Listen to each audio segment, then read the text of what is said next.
Jungle Tales of Tarzan by Edgar Rice Burroughs. Recording by Ralph Snelson. Chapter 1. Tarzan's First Love. Teeka, stretched at luxurious ease in the shade of the tropical forest, presented unquestionably a most alluring picture of young feminine loveliness. Or at least so thought Tarzan of the Apes, who squatted upon a low swinging branch in a nearby tree and looked down upon her. Just to have seen him there, lolling upon the swaying bough of the jungle forest giant, his brown skin mottled by the brilliant equatorial sunlight which percolated through the leafy canopy of green above him, his clean-limbed body relaxed in graceful ease, his shapely head partly turned in contemplative absorption, and his intelligent gray eyes dreamily devouring the object of their devotion, you would have thought him the reincarnation of some demigod of old.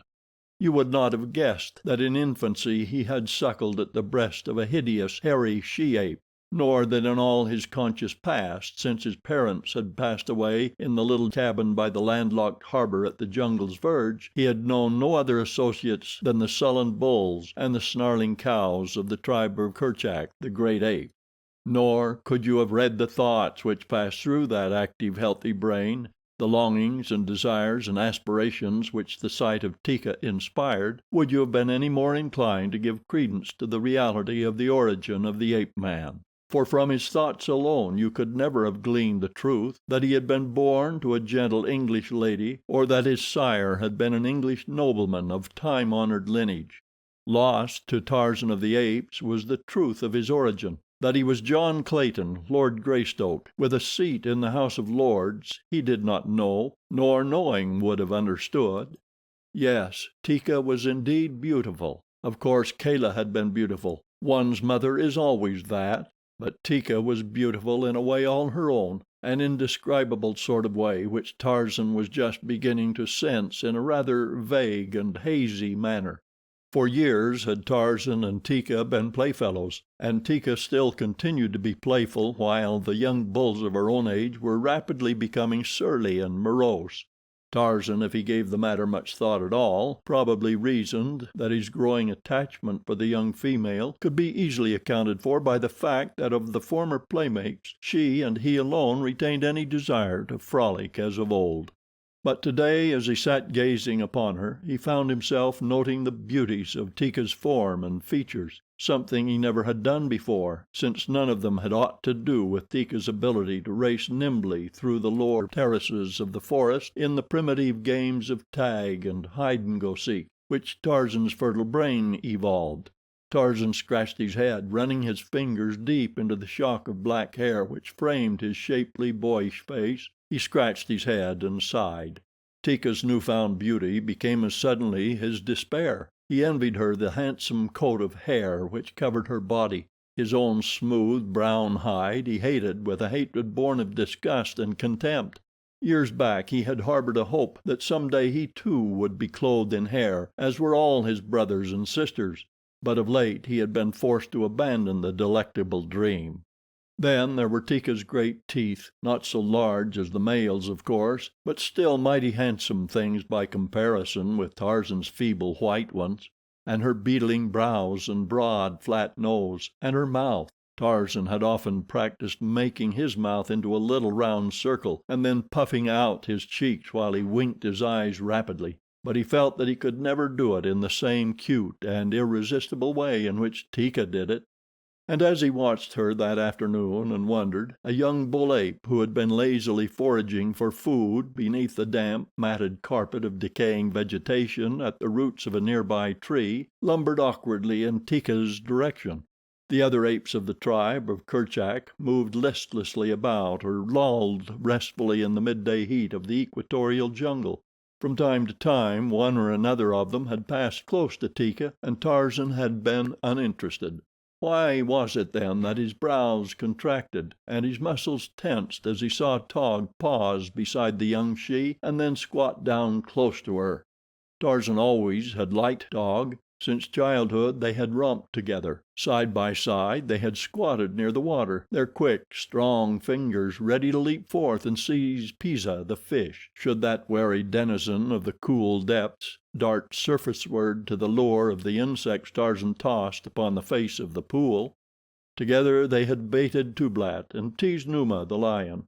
Why, then, should Tarzan feel the rise of the short hairs at the nape of his neck merely because Taug sat close to Teeka? It is true that Taug was no longer the frolicsome ape of yesterday. When his snarling muscles bared his giant fangs, no one could longer imagine that Taug was in as playful a mood as when he and Tarzan had rolled upon the turf in mimic battle. The Taug of today was a huge, sullen bull ape, somber and forbidding. Yet he and Tarzan never had quarreled. For a few minutes the young ape man watched Taug press closer to Teeka. He saw the rough caress of the huge paw as it stroked the sleek shoulder of the she, and then Tarzan of the Apes slipped catlike to the ground and approached the two. As he came, his upper lip curled into a snarl, exposing his fighting fangs, and a deep growl rumbled from his cavernous chest.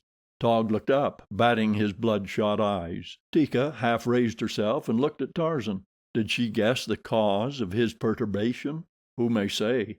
At any rate, she was feminine, and so she reached up and scratched Taug behind one of his small, flat ears. Tarzan saw, and in the instant that he saw, Teeka was no longer the little playmate of an hour ago. Instead, she was a wondrous thing, the most wondrous in the world, and a possession for which Tarzan would fight to the death against Taug or any other who dared question his right of proprietorship. Stooped, his muscles rigid, and one great shoulder turned toward the young bull, Tarzan of the Apes sidled nearer and nearer. His face was partly averted, but his keen gray eyes never left those of Taug, and as he came his growls increased in depth and volume. Taug rose upon his short legs, bristling. His fighting fangs were bared. He too sidled, stiff-legged, and growled. "Teeka is Tarzan's," said the ape-man in the low gutturals of the great anthropoids. "Teeka is Taug's," replied the bull ape.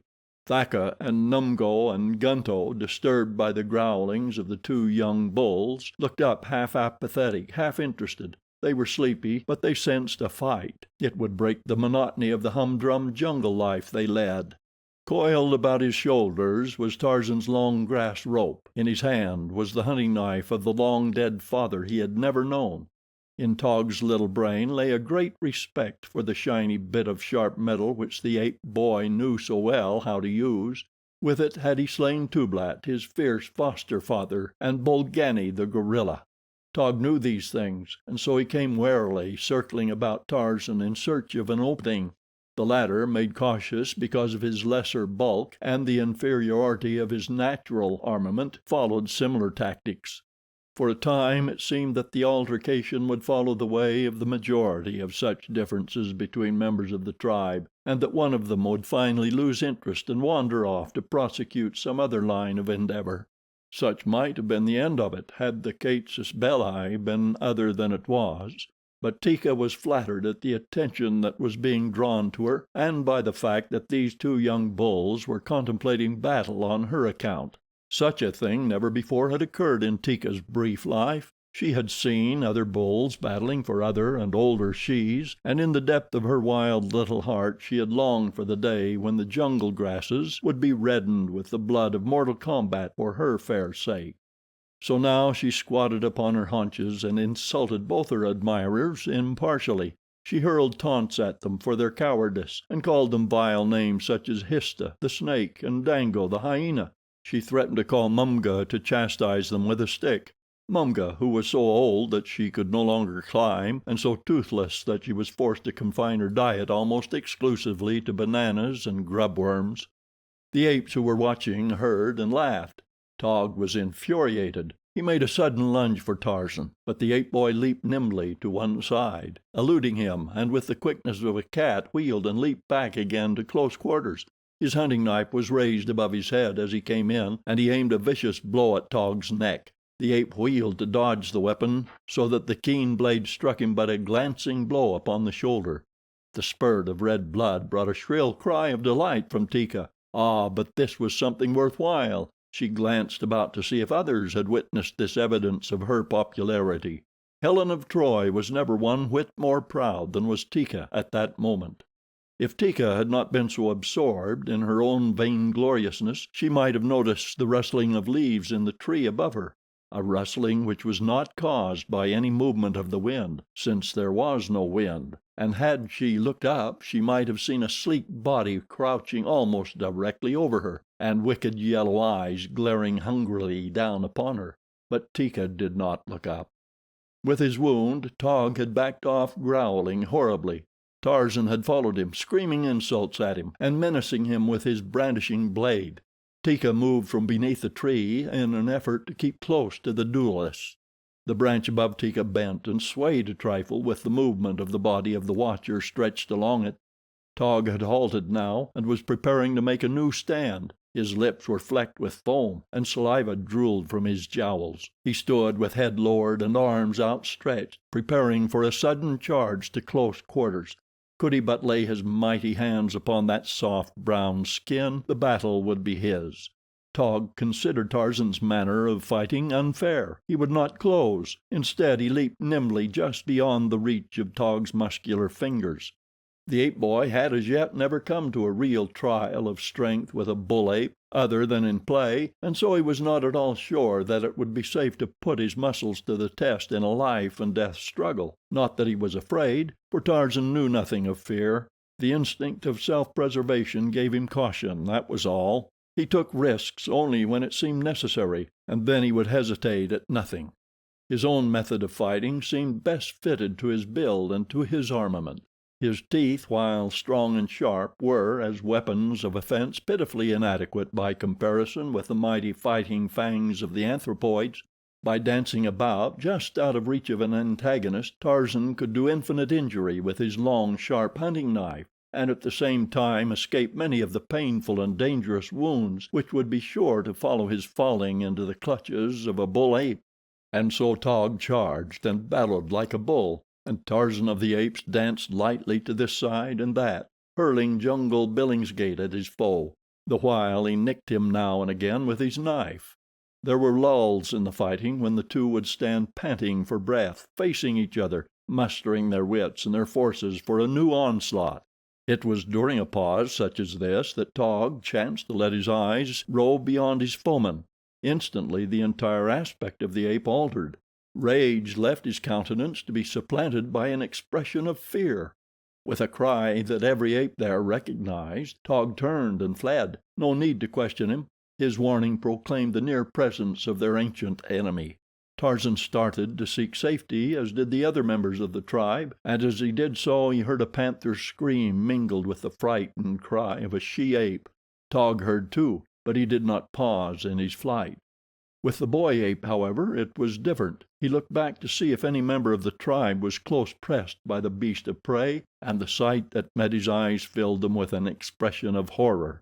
Teeka it was who cried out in terror as she fled across a little clearing toward the trees upon the opposite side, for after her leaped Sheeta, the panther, in easy, graceful bounds. Sheeta appeared to be in no hurry. His meat was assured, since even though the ape reached the trees ahead of him, she could not climb beyond his clutches before he could be upon her.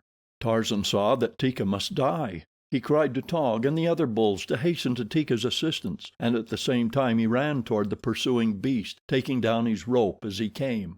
Tarzan knew that once the great bulls were aroused none of the jungle, not even Numa the lion, was anxious to measure fangs with them, and that if all those of the tribe who chanced to be present today would charge, Sheeta the great cat would doubtless turn tail and run for his life.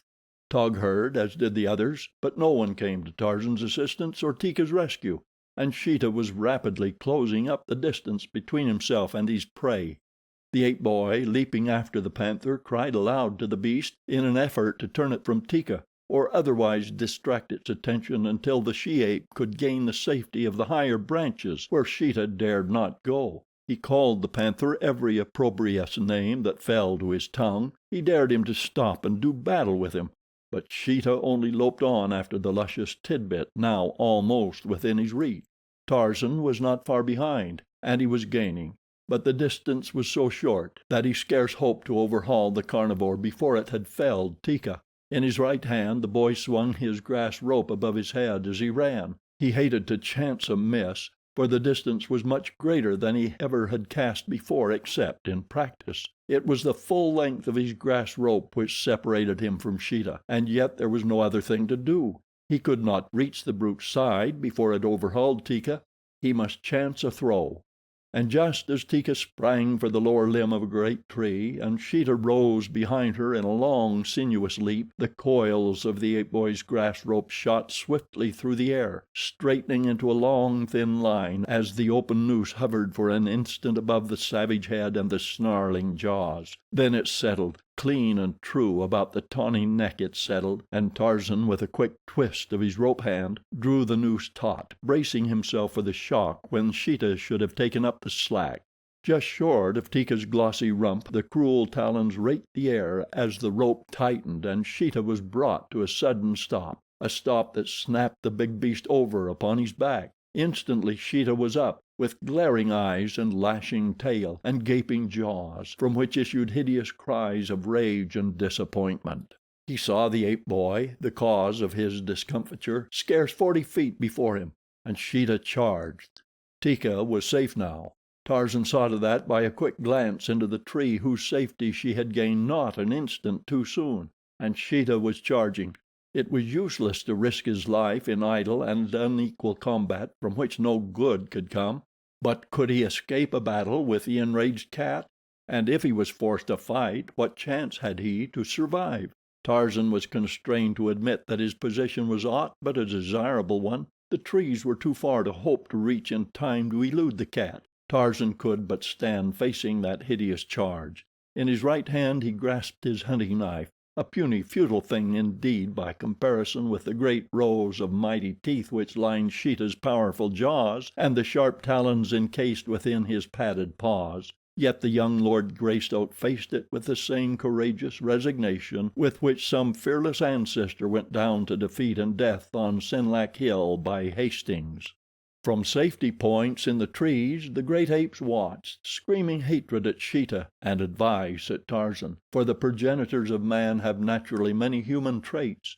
Teeka was frightened. She screamed at the bulls to hasten to Tarzan's assistance, but the bulls were otherwise engaged, principally in giving advice and making faces. Anyway, Tarzan was not a real Mangani, so why should they risk their lives in an effort to protect him? And now Sheeta was almost upon the lithe, naked body, and the body was not there. Quick as was the great cat, the ape boy was quicker. He leaped to one side almost as the panther's talons were closing upon him, and as Sheeta went hurtling to the ground beyond, Tarzan was racing for the safety of the nearest tree. The panther recovered himself almost immediately, and wheeling tore after his prey, the ape boy's rope dragging along the ground behind him. In doubling back after Tarzan, Sheeta had passed around a low bush. It was a mere nothing in the path of any jungle creature of the size and weight of Sheeta, provided it had no trailing rope dangling behind. But Sheeta was handicapped by such a rope, and as he leaped once again after Tarzan of the Apes, the rope encircled the small bush, became tangled in it, and brought the panther to a sudden stop. An instant later Tarzan was safe among the higher branches of a small tree into which Sheeta could not follow him. Here he perched, hurling twigs and epithets at the raging feline beneath him. The other members of the tribe now took up the bombardment, using such hard-shelled fruits and dead branches as came within their reach, until Sheeta, goaded to frenzy and snapping at the grass rope, finally succeeded in severing its strands. For a moment the panther stood glaring first at one of his tormentors and then at another, until with a final scream of rage he turned and slunk off into the tangled mazes of the jungle. A half hour later the tribe was again upon the ground, feeding as though naught had occurred to interrupt the somber dullness of their lives. Tarzan had recovered the greater part of his rope and was busy fashioning a new noose, while Teeka squatted close behind him, in evident token that her choice was made. Taug eyed them sullenly. Once when he came close, Teeka bared her fangs and growled at him, and Tarzan showed his canines in an ugly snarl, but Taug did not provoke a quarrel.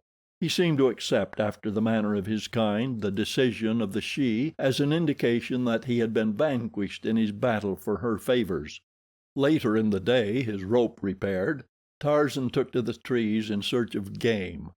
More than his fellows, he required meat, and so, while they were satisfied with fruits and herbs and beetles, which could be discovered without much effort upon their part, Tarzan spent considerable time hunting the game animals, whose flesh alone satisfied the cravings of his stomach and furnished sustenance and strength to the mighty thews which, day by day, were building beneath the soft, smooth texture of his brown hide.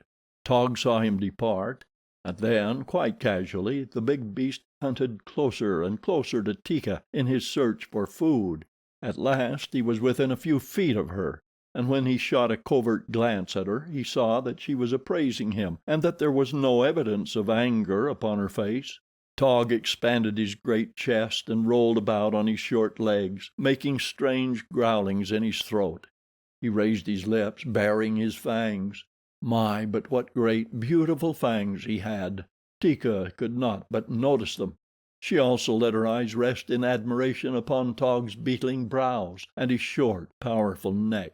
What a beautiful creature he was, indeed! Taug, flattered by the unconcealed admiration in her eyes, strutted about, as proud and as vain as a peacock. Presently he began to inventory his assets mentally, and shortly he found himself comparing them with those of his rival. Taug grunted, for there was no comparison. How could one compare his beautiful coat with the smooth and naked hideousness of Tarzan's bare hide? Who could see beauty in the stingy nose of the Tarmangani after looking at Taug's broad nostrils? And Tarzan's eyes, hideous things, showing white about them and entirely unrimmed with red. Taug knew that his own bloodshot eyes were beautiful, for he had seen them reflected in the glassy surface of many a drinking pool. The bull drew nearer to Teeka, finally squatting close against her. When Tarzan returned from his hunting a short time later, it was to see Teeka contentedly scratching the back of his rival. Tarzan was disgusted. Neither Taug nor Teeka saw him as he swung through the trees into the glade. He paused a moment, looking at them. Then, with a sorrowful grimace, he turned and faded away into the labyrinth of leafy boughs and festooned moss out of which he had come. Tarzan wished to be as far away from the cause of his heartache as he could. He was suffering the first pangs of blighted love, and he didn't quite know what was the matter with him. He thought that he was angry with Taug, and so he couldn't understand why it was that he had run away instead of rushing into mortal combat with the destroyer of his happiness. He also thought that he was angry with Teeka, yet a vision of her many beauties persisted in haunting him, so that he could only see her in the light of love as the most desirable thing in the world. The ape boy craved affection. From babyhood until the time of her death, when the poisoned arrow of Kulonga had pierced her savage heart, Kala had represented to the English boy the sole object of love which he had known. In her wild, fierce way Kala had loved her adopted son, and Tarzan had returned that love, though the outward demonstrations of it were no greater than might have been expected from any other beast of the jungle. It was not until he was bereft of her that the boy realized how deep had been his attachment for his mother, for as such he looked upon her. In Teeka he had seen within the past few hours a substitute for Kala, someone to fight for and to hunt for, someone to caress. But now his dream was shattered. Something hurt within his breast. He placed his hand over his heart and wondered what had happened to him. Vaguely he attributed his pain to Teeka. The more he thought of Teeka as he had last seen her, caressing Taug, the more the thing within his breast hurt him. Tarzan shook his head and growled. Then on and on through the jungle he swung, and the farther he traveled and the more he thought upon his wrongs, the nearer he approached becoming an irreclaimable misogynist. 2 days later he was still hunting alone, very morose and very unhappy, but he was determined never to return to the tribe. He could not bear the thought of seeing Taug and Teeka always together. As he swung upon a great limb, Numa the lion and Sabor the lioness passed beneath him side by side, and Sabor leaned against the lion and bit playfully at his cheek. It was a half caress. Tarzan sighed and hurled a nut at them. Later he came upon several of Mbonga's black warriors. He was upon the point of dropping his noose about the neck of one of them, who was a little distance from his companions, when he became interested in the thing which occupied the savages. They were building a cage in the trail and covering it with leafy branches. When they had completed their work, the structure was scarcely visible. Tarzan wondered what the purpose of the thing might be, and why, when they had built it, they turned away and started back along the trail in the direction of their village. It had been some time since Tarzan had visited the blacks and looked down from the shelter of the great trees which overhung their palisade upon the activities of his enemies, from among whom had come the slayer of Kala. Although he hated them, Tarzan derived considerable entertainment in watching them at their daily life within the village, and especially at their dances, when the fires glared against their naked bodies as they leaped and turned and twisted in mimic warfare. It was rather in the hope of witnessing something of the kind that he now followed the warriors back toward their village, but in this he was disappointed, for there was no dance that night. Instead, from the safe concealment of his tree, Tarzan saw little groups seated about tiny fires discussing the events of the day, and in the darker corners of the village he descried isolated couples talking and laughing together, and always one of each couple was a young man and the other a young woman. Tarzan cocked his head upon one side and thought, and before he went to sleep that night, curled in the crotch of the great tree above the village, Teeka filled his mind, and afterwards she filled his dreams, she and the young black men laughing and talking with the young black women. Taug, hunting alone, had wandered some distance from the balance of the tribe. He was making his way slowly along an elephant path when he discovered that it was blocked with undergrowth. Now Taug, come into maturity, was an evil-natured brute of an exceeding short temper. When something thwarted him, his sole idea was to overcome it by brute strength and ferocity, and so now, when he found his way blocked, he tore angrily into the leafy screen and an instant later found himself within a strange lair, his progress effectually blocked, notwithstanding his most violent efforts to forge ahead. Biting and striking at the barrier, Taug finally worked himself into a frightful rage, but all to no avail, and at last he became convinced that he must turn back. But when he would have done so, what was his chagrin to discover that another barrier had dropped behind him while he fought to break down the one before him. Taug was trapped. Until exhaustion overcame him, he fought frantically for his freedom, but all for naught. In the morning a party of blacks set out from the village of Mbonga in the direction of the trap they had constructed the previous day, while among the branches of the trees above them hovered a naked young giant, filled with the curiosity of the wild things. Manu, the monkey, chattered and scolded as Tarzan passed, and though he was not afraid of the familiar figure of the ape boy, he hugged closer to him the little brown body of his life's companion. Tarzan laughed as he saw it, but the laugh was followed by a sudden clouding of his face and a deep sigh. A little farther on a gaily feathered bird strutted about before the admiring eyes of his somber-hued mate. It seemed to Tarzan that everything in the jungle was combining to remind him that he had lost Teeka, yet every day of his life he had seen these same things and thought nothing of them. When the blacks reached the trap, Taug set up a great commotion. Seizing the bars of his prison, he shook them frantically, and all the while he roared and growled terrifically. The blacks were elated, for while they had not built their trap for this hairy tree man, they were delighted with their catch. Tarzan pricked up his ears when he heard the voice of a great ape, and circling quickly until he was downwind from the trap, he sniffed at the air in search of the scent spoor of the prisoner. Nor was it long before there came to those delicate nostrils the familiar odor that told Tarzan the identity of the captive as unerringly as though he had looked upon Taug with his eyes. Yes, it was Taug, and he was alone. Tarzan grinned as he approached to discover what the blacks would do to their prisoner. Doubtless they would slay him at once. Again Tarzan grinned. Now he could have Teeka for his own, with none to dispute his right to her. As he watched, he saw the black warriors strip the screen from about the cage, fasten ropes to it, and drag it away along the trail in the direction of their village. Tarzan watched until his rival passed out of sight, still beating upon the bars of his prison and growling out his anger and his threats. Then the ape-boy turned and swung rapidly off in search of the tribe and Teeka.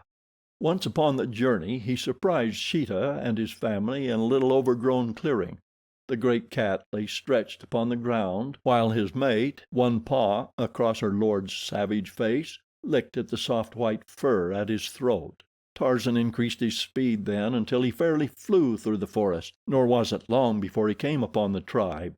He saw them before they saw him, for of all the jungle creatures none passed more quietly than Tarzan of the Apes. He saw Kama and her mate feeding side by side, their hairy bodies rubbing against each other, and he saw Teeka feeding by herself. Not for long would she feed thus in loneliness, thought Tarzan, as with a bound he landed amongst them.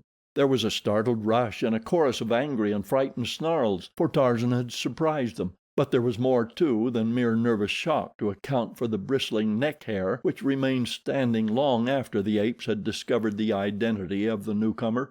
Tarzan noticed this as he had noticed it many times in the past, that always his sudden coming among them left them nervous and unstrung for a considerable time, and that they one and all found it necessary to satisfy themselves that he was indeed Tarzan by smelling about him a half dozen or more times before they calmed down.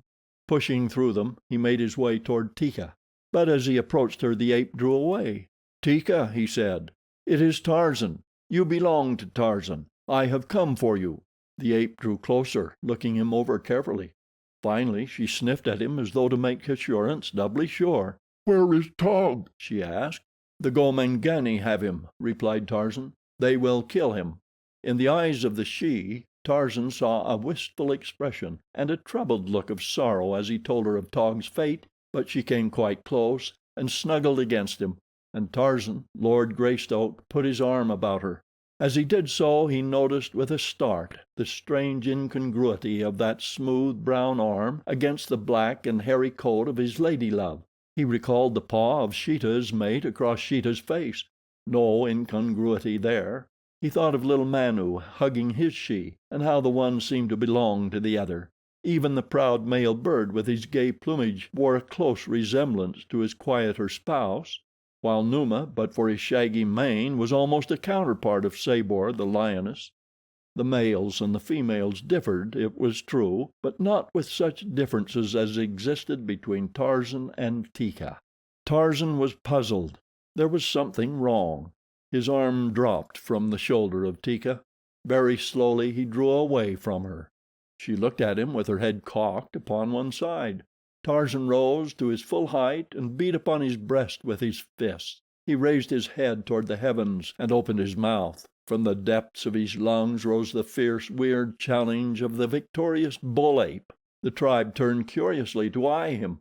He had killed nothing, nor was there any antagonist to be goaded to madness by the savage scream. No, there was no excuse for it, and they turned back to their feeding, but with an eye upon the ape-man, lest he be preparing to suddenly run amuck. As they watched him they saw him swing into a nearby tree and disappear from sight. Then they forgot him, even Teeka. Mbonga's black warriors, sweating beneath their strenuous task, and resting often, made slow progress toward their village. Always the savage beast in the primitive cage growled and roared when they moved him. He beat upon the bars and slavered at the mouth. His noise was hideous.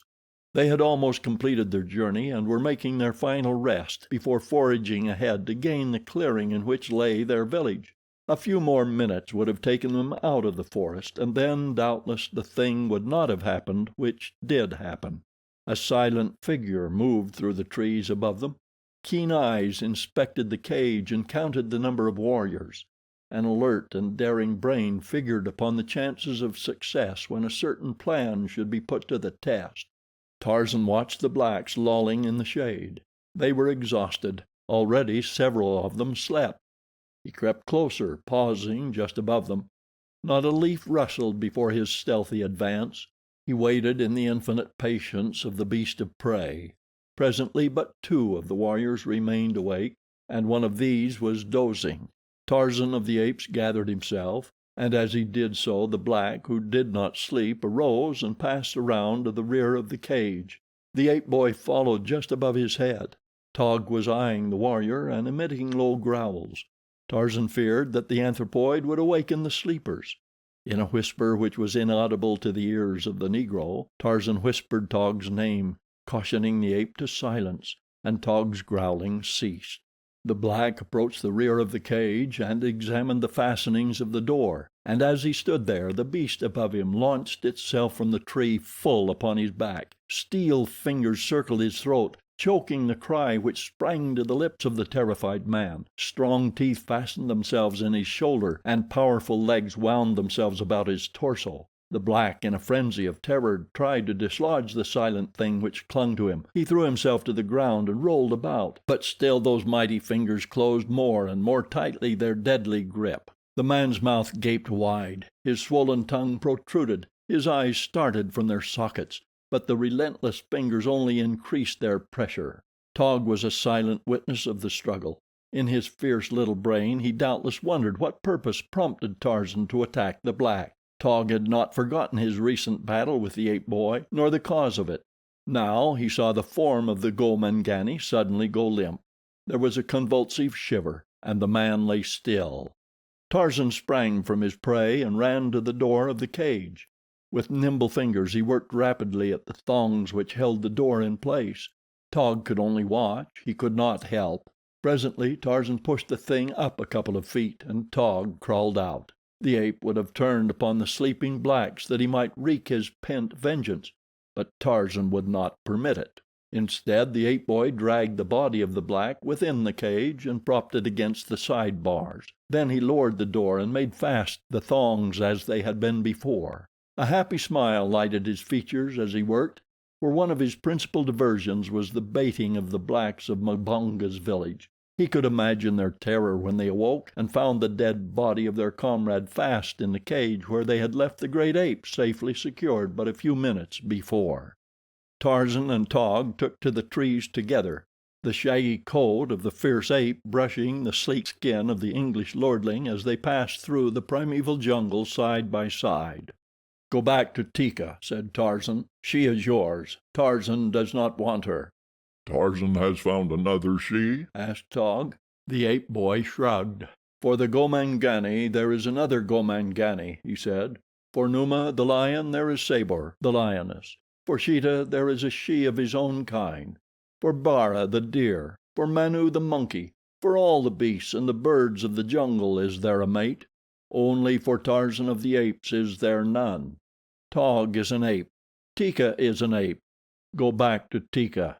Tarzan is a man. He will go alone." End of Chapter 1. Chapter 2. The Capture of Tarzan. The black warriors labored in the humid heat of the jungle's stifling shade. With war spears they loosened the thick, black loam and the deep layers of rotting vegetation. With heavy nailed fingers they scooped away the disintegrated earth from the center of the age-old game trail. Often they ceased their labors to squat, resting and gossiping with much laughter at the edge of the pit they were digging. Against the boles of nearby trees leaned their long, oval shields of thick buffalo hide and the spears of those who were doing the scooping. Sweat glistened upon their smooth, ebon skins, beneath which rolled rounded muscles, supple in the perfection of nature's uncontaminated health. A reed buck, stepping warily along the trail toward water, halted as a burst of laughter broke upon his startled ears. For a moment he stood statuesque, but for his sensitively dilating nostrils. Then he wheeled and fled noiselessly from the terrifying presence of man. 100 yards away, deep in the tangle of impenetrable jungle, Numa the lion raised his massive head. Numa had dined well until almost daybreak, and it had required much noise to awaken him. Now he lifted his muzzle and sniffed the air, caught the acrid scent spoor of the reed buck and the heavy scent of man. But Numa was well filled. With a low, disgusted grunt he rose and slunk away. Brilliantly plumaged birds with raucous voices darted from tree to tree. Little monkeys, chattering and scolding, swung through the swaying limbs above the black warriors. Yet they were alone, for the teeming jungle with all its myriad life, like the swarming streets of a great metropolis, is one of the loneliest spots in God's great universe. But were they alone? Above them, lightly balanced upon a leafy tree limb, a gray-eyed youth watched with eager intentness their every move. The fire of hate, restrained, smoldered beneath the lad's evident desire to know the purpose of the black men's labors. Such a one as these it was who had slain his beloved Kala. For them there could be naught but enmity, yet he liked well to watch them, avid as he was for greater knowledge of the ways of man. He saw the pit grow in depth until a great hole yawned the width of the trail, a hole which was amply large enough to hold at one time all of the 6 excavators. Tarzan could not guess the purpose of so great a labor, and when they cut long stakes, sharpened at their upper ends, and set them at intervals upright in the bottom of the pit, his wonderment but increased. Nor was it satisfied with the placing of the light cross poles over the pit, or the careful arrangement of leaves and earth which completely hid from view the work the black men had performed. When they were done, they surveyed their handiwork with evident satisfaction, and Tarzan surveyed it too. Even to his practiced eye there remained scarce a vestige of evidence that the ancient game trail had been tampered with in any way. So absorbed was the ape-man in speculation as to the purpose of the covered pit that he permitted the blacks to depart in the direction of their village without the usual baiting which had rendered him the terror of Mbonga's people and had afforded Tarzan both a vehicle of revenge and a source of inexhaustible delight. Puzzle as he would, however, he could not solve the mystery of the concealed pit, for the ways of the blacks were still strange to Tarzan. They had entered his jungle but a short time before, the first of their kind to encroach upon the age-old supremacy of the beasts which laired there. To Numa the lion, to Tantor the elephant, to the great apes and the lesser apes, to each and all of the myriad creatures of this savage wild, the ways of man were new. They had much to learn of these black, hairless creatures that walked erect upon their hind paws, and they were learning it slowly and always to their sorrow. Shortly after the blacks had departed, Tarzan swung easily to the trail. Sniffing suspiciously, he circled the edge of the pit. Squatting upon his haunches, he scraped away a little earth to expose one of the crossbars. He sniffed at this, touched it, cocked his head upon one side, and contemplated it gravely for several minutes. Then he carefully recovered it, arranging the earth as neatly as had the blacks. This done, he swung himself back among the branches of the trees and moved off in search of his hairy fellows, the great apes of the tribe of Kerchak. Once he crossed the trail of Numa the lion, pausing for a moment to hurl a soft fruit at the snarling face of his enemy and to taunt and insult him, calling him eater of carrion and brother of Dango the hyena. Numa, his yellow-green eyes round and burning with concentrated hate, glared up at the dancing figure above him. Low growls vibrated his heavy jowls, and his great rage transmitted to his sinuous tail a sharp, whip-like motion. But realizing from past experiences the futility of long-distance argument with the ape-man, he turned presently and struck off into the tangled vegetation which hid him from the view of his tormentor. With a final scream of jungle invective and an ape-like grimace at his departing foe, Tarzan continued along his way. Another mile and a shifting wind brought to his keen nostrils a familiar pungent odor close at hand, and a moment later there loomed beneath him a huge gray-black bulk forging steadily along the jungle trail. Tarzan seized and broke a small limb, and at the sudden cracking sound the ponderous figure halted.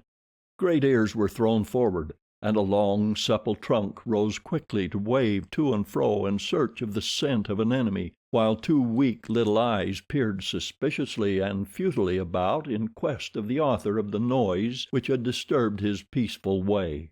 Tarzan laughed aloud and came closer above the head of the pachyderm. "Tantor, Tantor," he cried, "Bara, the deer, is less fearful than you. You, Tantor the elephant, greatest of the jungle folk, with the strength of as many Numas as I have toes upon my feet and fingers upon my hands. Tantor, who can uproot great trees, trembles with fear at the sound of a broken twig." A rumbling noise, which might have been either a sign of contempt or a sigh of relief, was Tantor's only reply as the uplifted trunk and ears came down and the beast's tail dropped to normal. But his eyes still roved about in search of Tarzan. He was not long kept in suspense, however, as to the whereabouts of the ape man, for a second later the youth dropped lightly to the broad head of his old friend. Then, stretching himself at full length, he drummed with his bare toes upon the thick hide, and as his fingers scratched the more tender surfaces beneath the great ears, he talked to Tantor of the gossip of the jungle as though the great beast understood every word that he said. Much there was which Tarzan could make Tantor understand, and though the small talk of the wild was beyond the great, gray dreadnought of the jungle, he stood with blinking eyes and gently swaying trunk as though drinking in every word of it with keenest appreciation. As a matter of fact, it was the pleasant, friendly voice and caressing hands behind his ears which he enjoyed, and the close proximity of him whom he had often borne upon his back since Tarzan, as a little child, had once fearlessly approached the great bull, assuming upon the part of the pachyderm the same friendliness which filled his own heart. In the years of their association, Tarzan had discovered that he possessed an inexplicable power to govern and direct his mighty friend. At his bidding, Tantor would come from a great distance, as far as his keen ears could detect the shrill and piercing summons of the ape-man, and when Tarzan was squatted upon his head, Tantor would lumber through the jungle in any direction which his rider bade him go. It was the power of the man mind over that of the brute, and it was just as effective as though both fully understood its origin, though neither did. For half an hour Tarzan sprawled there upon Tantor's back. Time had no meaning for either of them. Life, as they saw it, consisted principally in keeping their stomachs filled. To Tarzan this was a less arduous labor than to Tantor, for Tarzan's stomach was smaller, and being omnivorous, food was less difficult to obtain. If one sort did not come readily to hand, there were always many others to satisfy his hunger. He was less particular as to his diet than Tantor, who would eat only the bark of certain trees and the wood of others, while a third appealed to him only through its leaves, and these perhaps just at certain seasons of the year. Tantor must needs spend the better part of his life in filling his immense stomach against the needs of his mighty thews. It is thus with all the lower orders. Their lives are so occupied either with searching for food or with the processes of digestion that they have little time for other considerations. Doubtless it is this handicap which has kept them from advancing as rapidly as man, who has more time to give to thought upon other matters. However, these questions troubled Tarzan but little, and Tantor not at all. What the former knew was that he was happy in the companionship of the elephant. He did not know why. He did not know that because he was a human being, a normal, healthy human being, he craved some living thing upon which to lavish his affection. His childhood playmates among the apes of Kerchak were now great, sullen brutes. They felt nor inspired but little affection. The younger apes Tarzan still played with occasionally. In his savage way he loved them, but they were far from satisfying or restful companions. Tantor was a great mountain of calm, of poise, of stability. It was restful and satisfying to sprawl upon his rough pate and pour one's vague hopes and aspirations into the great ears which flapped ponderously to and fro in apparent understanding. Of all the jungle folk, Tantor commanded Tarzan's greatest love since Kala had been taken from him. Sometimes Tarzan wondered if Tantor reciprocated his affection. It was difficult to know. It was the call of the stomach, the most compelling and insistent call which the jungle knows, that took Tarzan finally back to the trees and off in search of food, while Tantor continued his interrupted journey in the opposite direction. For an hour the ape-man foraged. A lofty nest yielded its fresh, warm harvest. Fruits, berries, and tender plantain found a place upon his menu in the order that he happened upon them, for he did not seek such foods. Meat, meat, meat! It was always meat that Tarzan of the Apes hunted, but sometimes meat eluded him, as today. And as he roamed the jungle his active mind busied itself not alone with his hunting, but with many other subjects. He had a habit of recalling often the events of the preceding days and hours. He lived over his visit with Tantor. He cogitated upon the digging blacks and the strange covered pit they had left behind them. He wondered again and again what its purpose might be. He compared perceptions and arrived at judgments. He compared judgments, reaching conclusions. Not always correct ones, it is true, but at least he used his brain for the purpose God intended it, which was the less difficult because he was not handicapped by the second-hand and usually erroneous judgment of others. And as he puzzled over the covered pit there loomed suddenly before his mental vision a huge gray-black bulk which lumbered ponderously along a jungle trail. Instantly Tarzan tensed to the shock of sudden fear. Decision and action usually occurred simultaneously in the life of the ape-man, and now he was away through the leafy branches ere the realization of the pit's purpose had scarce formed in his mind. Swinging from swaying limb to swaying limb, he raced through the middle terraces where the trees grew close together. Again he dropped to the ground and sped silently and light of foot over the carpet of decaying vegetation, only to leap again into the trees where the tangled undergrowth precluded rapid advance upon the surface. In his anxiety he cast discretion to the winds. The caution of the beast was lost in the loyalty of the man, and so it came that he entered a large clearing denuded of trees, without a thought of what might lie there or upon the farther edge to dispute the way with him.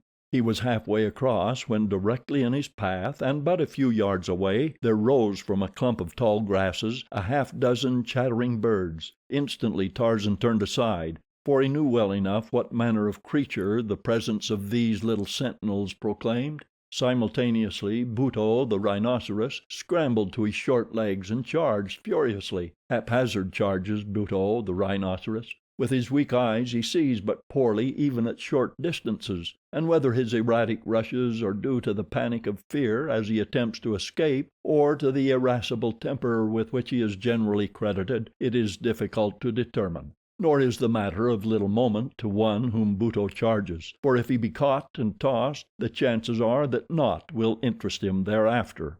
And today it chanced that Buto bore down straight upon Tarzan, across the few yards of knee-deep grass which separated them. Accident started him in the direction of the ape-man, and then his weak eyes discerned the enemy, and with a series of snorts he charged straight for him. The little rhino birds fluttered and circled about their giant ward. Among the branches of the trees at the edge of the clearing a score or more monkeys chattered and scolded as the loud snorts of the angry beast sent them scurrying affrightedly to the upper terraces. Tarzan alone appeared indifferent and serene. Directly in the path of the charge he stood. There had been no time to seek safety in the trees beyond the clearing, nor had Tarzan any mind to delay his journey because of Buto. He had met the stupid beast before and held him in fine contempt, and now Buto was upon him, the massive head lowered and the long, heavy horn inclined for the frightful work for which nature had designed it. But as he struck upward his weapon raked only thin air, for the ape-man had sprung lightly aloft with a cat-like leap that carried him above the threatening horn to the broad back of the rhinoceros.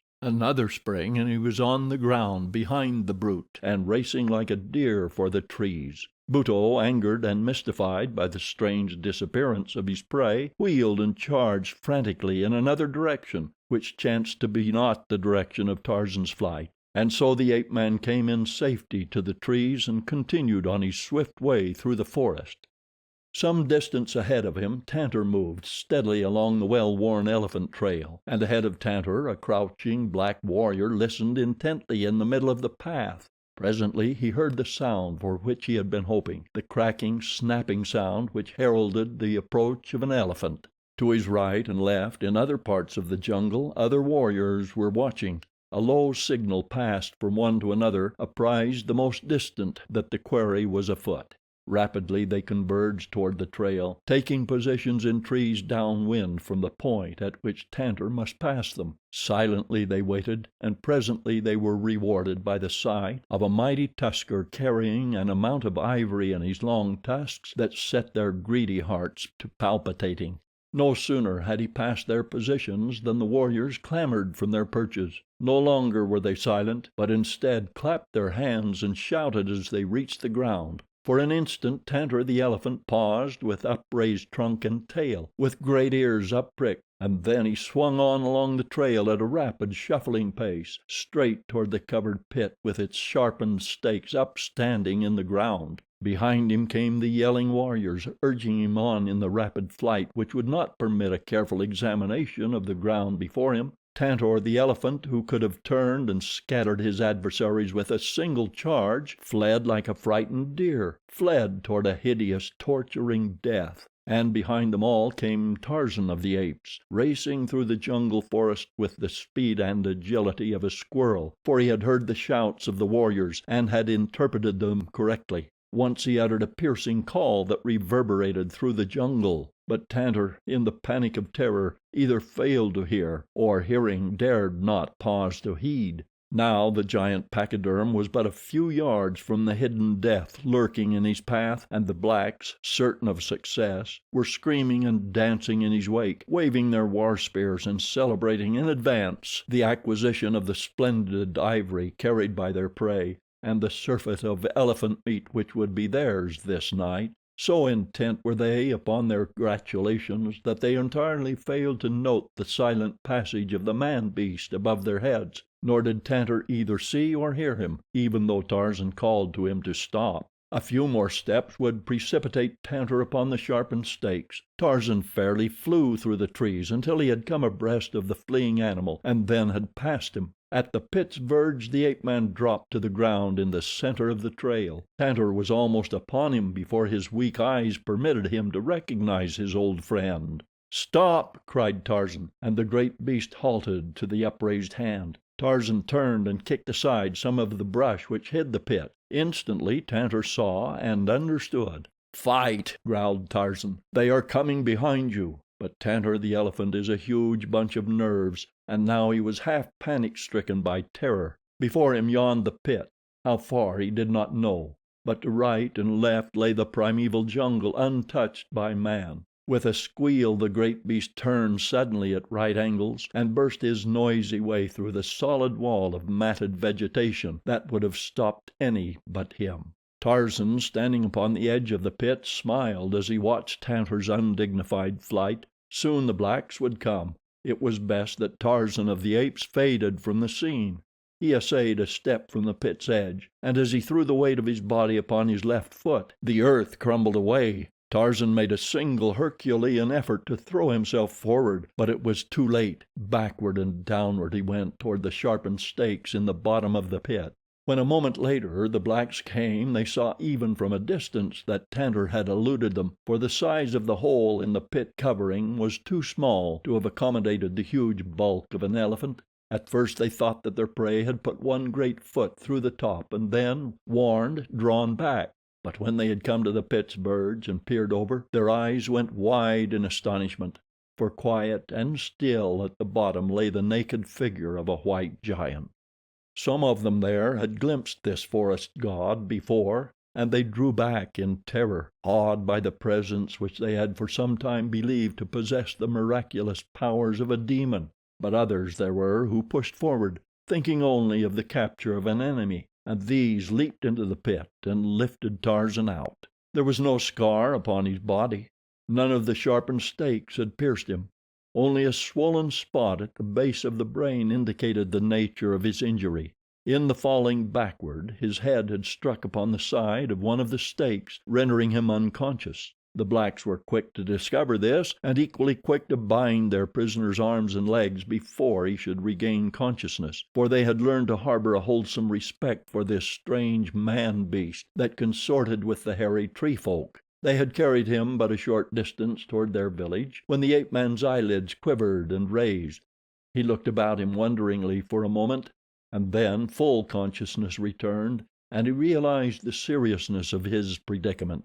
Accustomed almost from birth to relying solely upon his own resources, he did not cast about for outside aid now, but devoted his mind to a consideration of the possibilities for escape which lay within himself and his own powers. He did not dare test the strength of his bonds while the blacks were carrying him, for fear they would become apprehensive and add to them. Presently his captors discovered that he was conscious, and as they had little stomach for carrying a heavy man through the jungle heat, they set him upon his feet and forced him forward among them, pricking him now and then with their spears, yet with every manifestation of the superstitious awe in which they held him.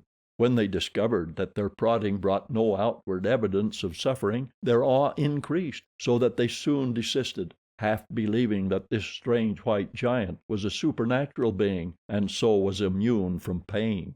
As they approached their village, they shouted aloud the victorious cries of successful warriors, so that by the time they reached the gate, dancing and waving their spears, a great crowd of men, women, and children were gathered there to greet them and hear the story of their adventure. As the eyes of the villagers fell upon the prisoner, they went wild, and heavy jaws fell open in astonishment and incredulity. For months they had lived in perpetual terror of a weird white demon whom but few had ever glimpsed and lived to describe. Warriors had disappeared from the paths almost within sight of the village and from the midst of their companions as mysteriously and completely as though they had been swallowed by the earth, and later at night their dead bodies had fallen as from the heavens into the village street.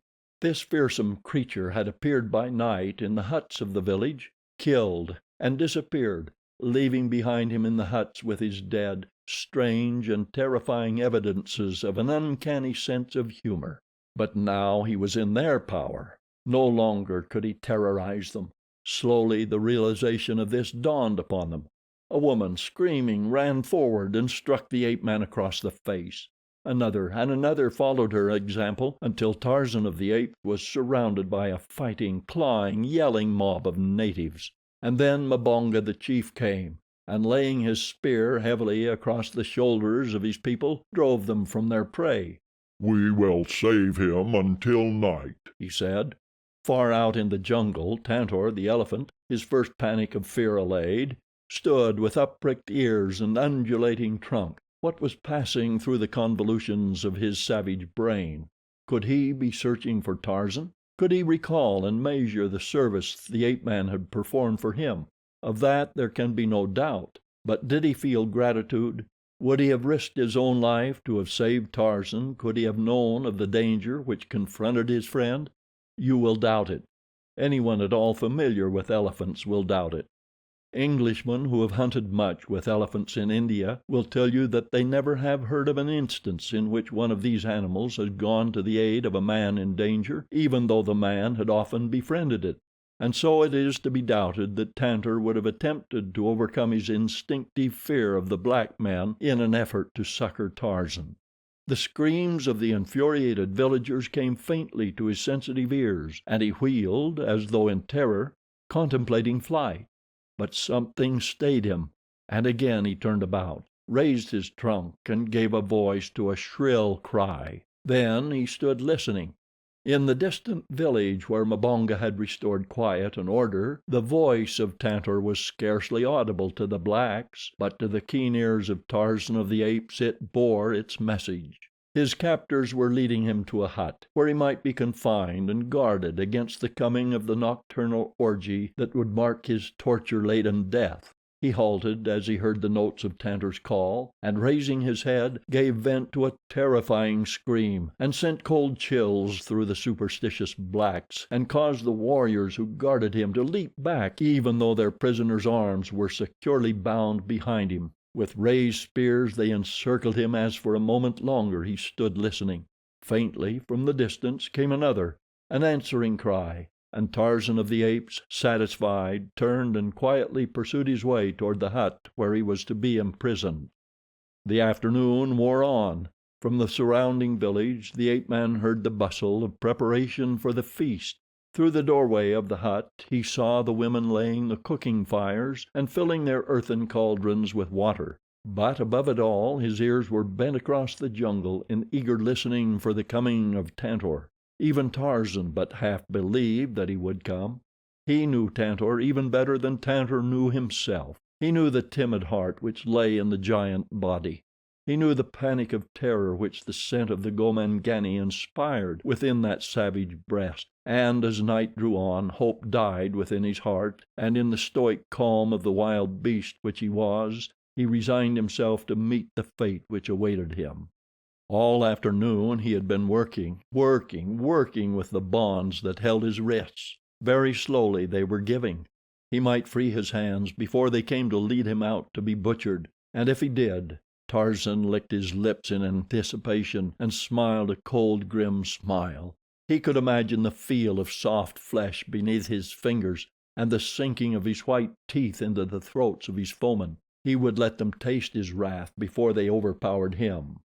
At last they came, painted, befeathered warriors, even more hideous than nature had intended them. They came and pushed him into the open, where his appearance was greeted by wild shouts from the assembled villagers. To the stake they led him, and as they pushed him roughly against it, preparatory to binding him there securely for the dance of death that would presently encircle him, Tarzan tensed his mighty thews, and with a single powerful wrench parted the loosened thongs which had secured his hands. Like thought for quickness, he leaped forward among the warriors nearest him.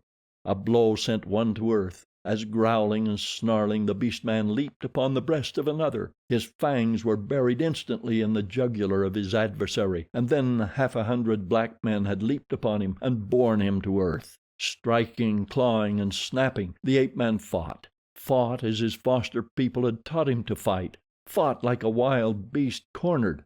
His strength, his agility, his courage, and his intelligence rendered him easily a match for half a dozen black men in a hand-to-hand struggle, but not even Tarzan of the Apes could hope to successfully cope with half a hundred. Slowly they were overpowering him, though a score of them bled from ugly wounds and two lay very still beneath the trampling feet and the rolling bodies of the contestants. Overpower him they might, but could they keep him overpowered while they bound him? A half hour of desperate endeavor convinced them that they could not, and so Mbonga, who like all good rulers had circled in the safety of the background, called to one to work his way in and spear the victim. Gradually, through the milling, battling men, the warrior approached the object of his quest. He stood with poised spear above his head, waiting for the instant that would expose a vulnerable part of the ape-man's body and still not endanger one of the blacks. Closer and closer he edged about, following the movements of the twisting, scuffling combatants. The growls of the ape-man sent cold chills up the warrior's spine, causing him to go carefully lest he miss at the first cast and lay himself open to an attack from those merciless teeth and mighty hands. At last he found an opening. Higher he raised his spear, tensing his muscles, rolling beneath his glistening ebon hide, and then from the jungle, just beyond the palisade, came a thunderous crashing. The spear hand paused. The black cast a quick glance in the direction of the disturbance, as did the others of the blacks who were not occupied with the subjugation of the ape-man. In the glare of the fires they saw a huge bulk topping the barrier. They saw the palisade belly and sway inward. They saw it burst as though built of straws, and an instant later Tantor the elephant thundered down upon them. To right and left the blacks fled, screaming in terror. Some who hovered upon the verge of the strife with Tarzan heard and made good their escape, but a half a dozen there were so wrapped in the blood madness of battle that they failed to note the approach of the giant tusker. Upon these Tantor charged, trumpeting furiously. Above them he stopped, his sensitive trunk weaving among them, and there at the bottom he found Tarzan, bloody but still battling. A warrior turned his eyes upward from the melee. Above him towered the gigantic bulk of the pachyderm, the little eyes flashing with the reflected light of the fires, wicked, frightful, terrifying. The warrior screamed, and as he screamed the sinuous trunk encircled him, lifted him high above the ground, and hurled him far after the fleeing crowd. Another and another Tantor wrenched from the body of the ape-man, throwing them to right and to left, where they lay either moaning or very quiet, as death came slowly or at once. At a distance Mbonga rallied his warriors. His greedy eyes had noted the great ivory tusks of the bull. The first panic of terror relieved, he urged his men forward to attack with their heavy elephant spears; but as they came, Tantor swung Tarzan to his broad head and wheeling lumbered off into the jungle through the great rent he had made in the palisade. Elephant hunters may be right when they aver that this animal would not have rendered such service to a man, but to Tantor, Tarzan was not a man. He was but a fellow jungle beast. And so it was that Tantor the elephant discharged an obligation to Tarzan of the Apes, cementing even more closely the friendship that had existed between them since Tarzan, as a little brown boy, rode upon Tantor's huge back through the moonlit jungle beneath the equatorial stars. Chapter 3. The Fight for the Balu. Teeka had become a mother. Tarzan of the Apes was intensely interested, much more so, in fact, than Taug, the father. Tarzan was very fond of Teeka. Even the cares of prospective motherhood had not entirely quenched the fires of carefree youth, and Teeka had remained a good-natured playmate even at an age when other shes of the tribe of Kerchak had assumed the sullen dignity of maturity. She yet retained her childish delight in the primitive games of tag and hide-and-go-seek which Tarzan's fertile man mind had evolved. To play tag through the tree tops is an exciting and inspiring pastime. Tarzan delighted in it, but the bulls of his childhood had long since abandoned such childish practices. Teeka, though, had been keen for it always until shortly before the baby came, but with the advent of her firstborn even Teeka changed. The evidence of the change surprised and hurt Tarzan immeasurably. One morning he saw Teeka squatted upon a low branch hugging something very close to her hairy breast, a wee something which squirmed and wriggled. Tarzan approached, filled with the curiosity which is common to all creatures endowed with brains which have progressed beyond the microscopic stage. Teeka rolled her eyes in his direction and strained the squirming mite still closer to her. Tarzan came nearer. Teeka drew away and bared her fangs. Tarzan was nonplussed. In all his experiences with Teeka, never before had she bared fangs at him other than in play, but today she did not look playful. Tarzan ran his brown fingers through his thick black hair, cocked his head upon one side and stared.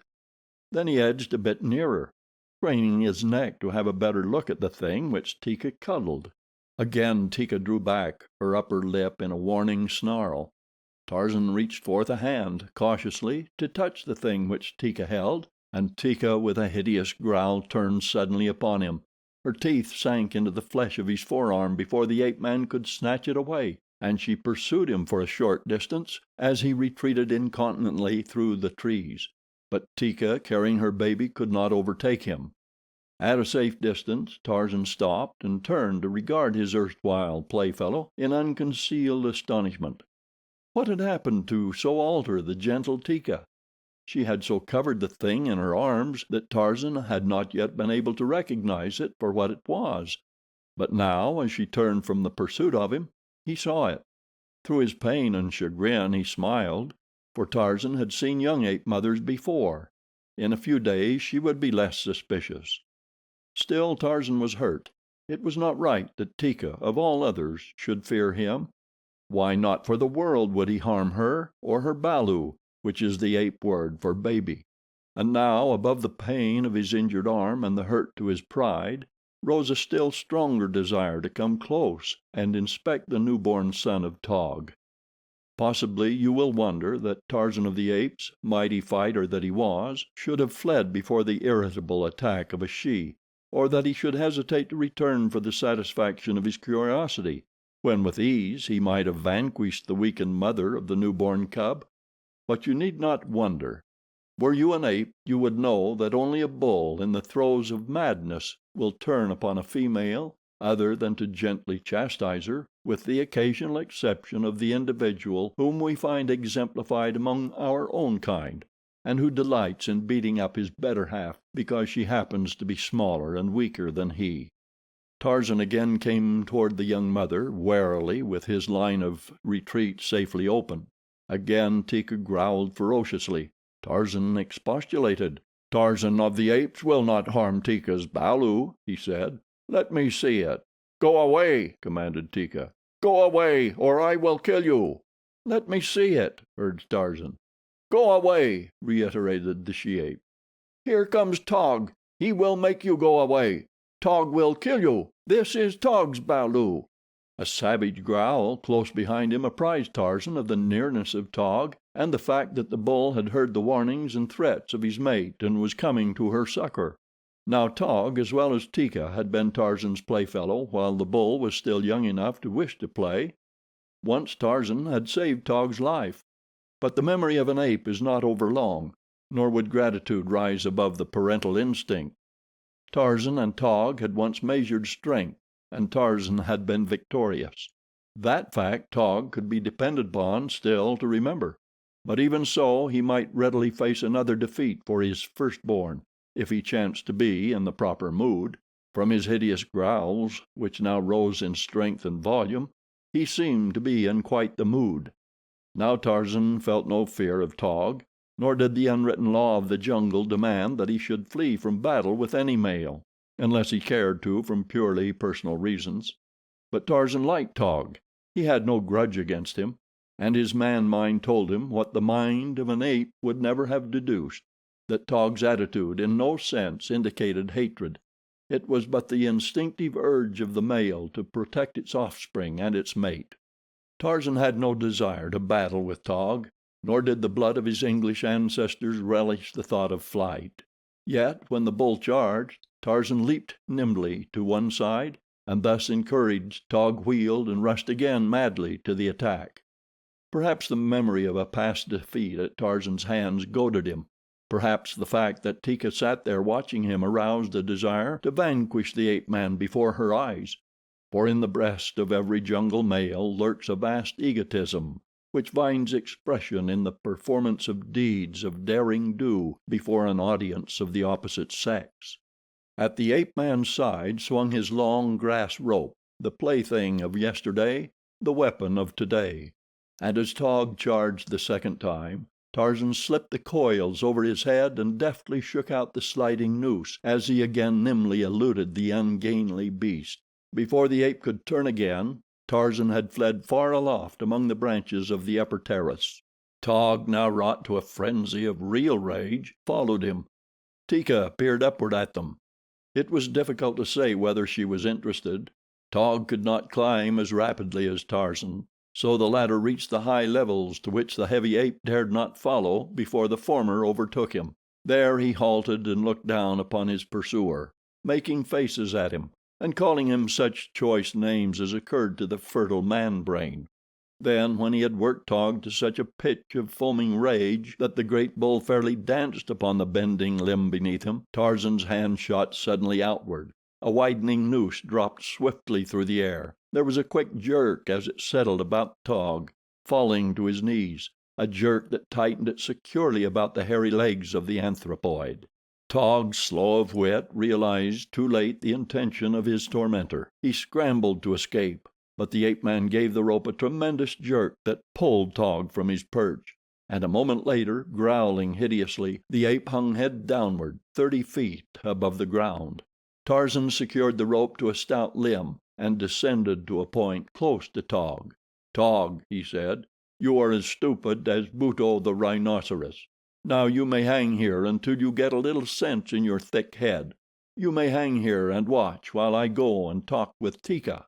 Taug blustered and threatened, but Tarzan only grinned at him as he dropped lightly to the lower levels. Here he again approached Teeka, only to be again greeted with bared fangs and menacing growls. He sought to placate her. He urged his friendly intentions and craned his neck to have a look at Teeka's balu. But the she-ape was not to be persuaded that he meant other than harm to her little one. Her motherhood was still so new that reason was yet subservient to instinct. Realizing the futility of attempting to catch and chastise Tarzan, Teeka sought to escape him. She dropped to the ground and lumbered across the little clearing about which the apes of the tribe were disposed in rest or in the search of food, and presently Tarzan abandoned his attempts to persuade her to permit a close examination of the balu. The ape man would have liked to handle the tiny thing. The very sight of it awakened in his breast a strange yearning. He wished to cuddle and fondle the grotesque little ape thing. It was Teeka's balu, and Tarzan had once lavished his young affections upon Teeka; but now his attention was diverted by the voice of Taug. The threats that had filled the ape's mouth had turned to pleas. The tightening noose was stopping the circulation of the blood in his legs. He was beginning to suffer. Several apes sat near him, highly interested in his predicament. They made uncomplimentary remarks about him, for each of them had felt the weight of Taug's mighty hands and the strength of his great jaws. They were enjoying revenge. Teeka, seeing that Tarzan had turned back toward the trees, had halted in the center of the clearing, and there she sat hugging her balu and casting suspicious glances here and there. With the coming of the balu, Teeka's carefree world had suddenly become peopled with innumerable enemies. She saw an implacable foe in Tarzan, always heretofore her best friend. Even poor old Mumga, half blind and almost entirely toothless, searching patiently for grub worms beneath a fallen log, represented to her a malignant spirit thirsting for the blood of little balus.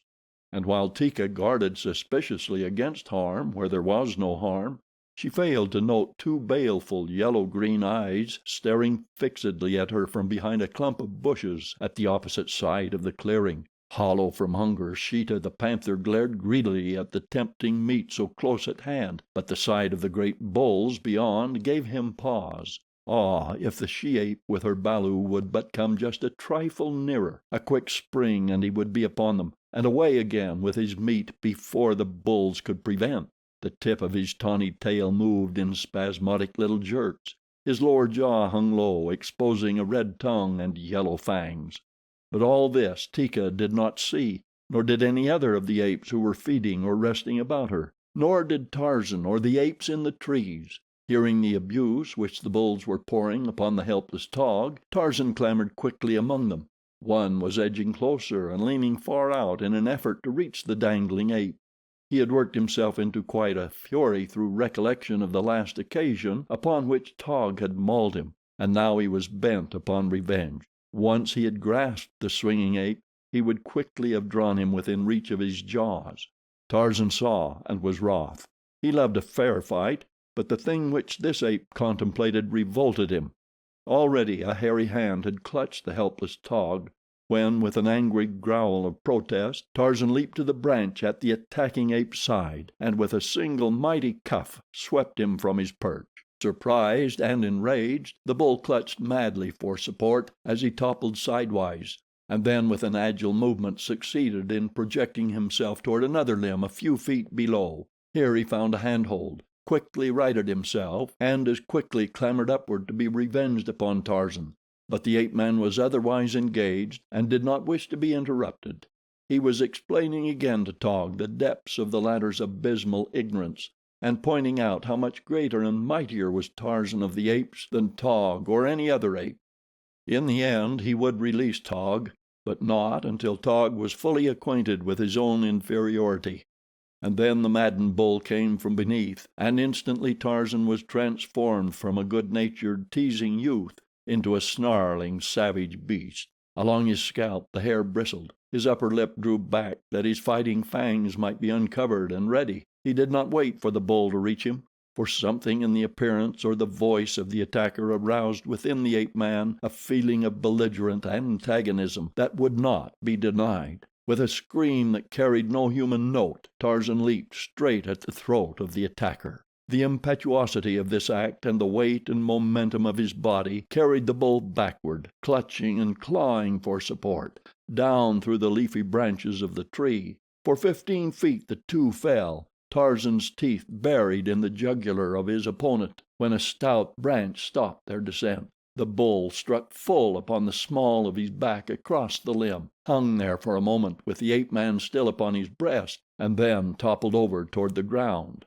Tarzan had felt the instantaneous relaxation of the body beneath him after the heavy impact with the tree limb, and as the other turned completely over and started again upon its fall toward the ground, he reached forth a hand and caught the branch in time to stay his own descent, while the ape dropped like a plummet to the foot of the tree. Tarzan looked downward for a moment upon the still form of his late antagonist, then he rose to his full height, swelled his deep chest, smote upon it with his clenched fist, and roared out the uncanny challenge of the victorious bull ape.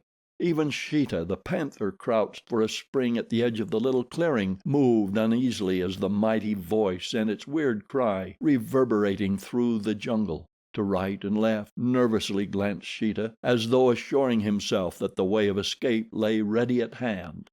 "I am Tarzan of the Apes," boasted the ape man. "Mighty hunter, mighty fighter. None in all the jungle so great as Tarzan." Then he made his way back in the direction of Taug. Teeka had watched the happenings in the tree. She had even placed her precious balu upon the soft grasses and come a little nearer that she might better witness all that was passing in the branches above her.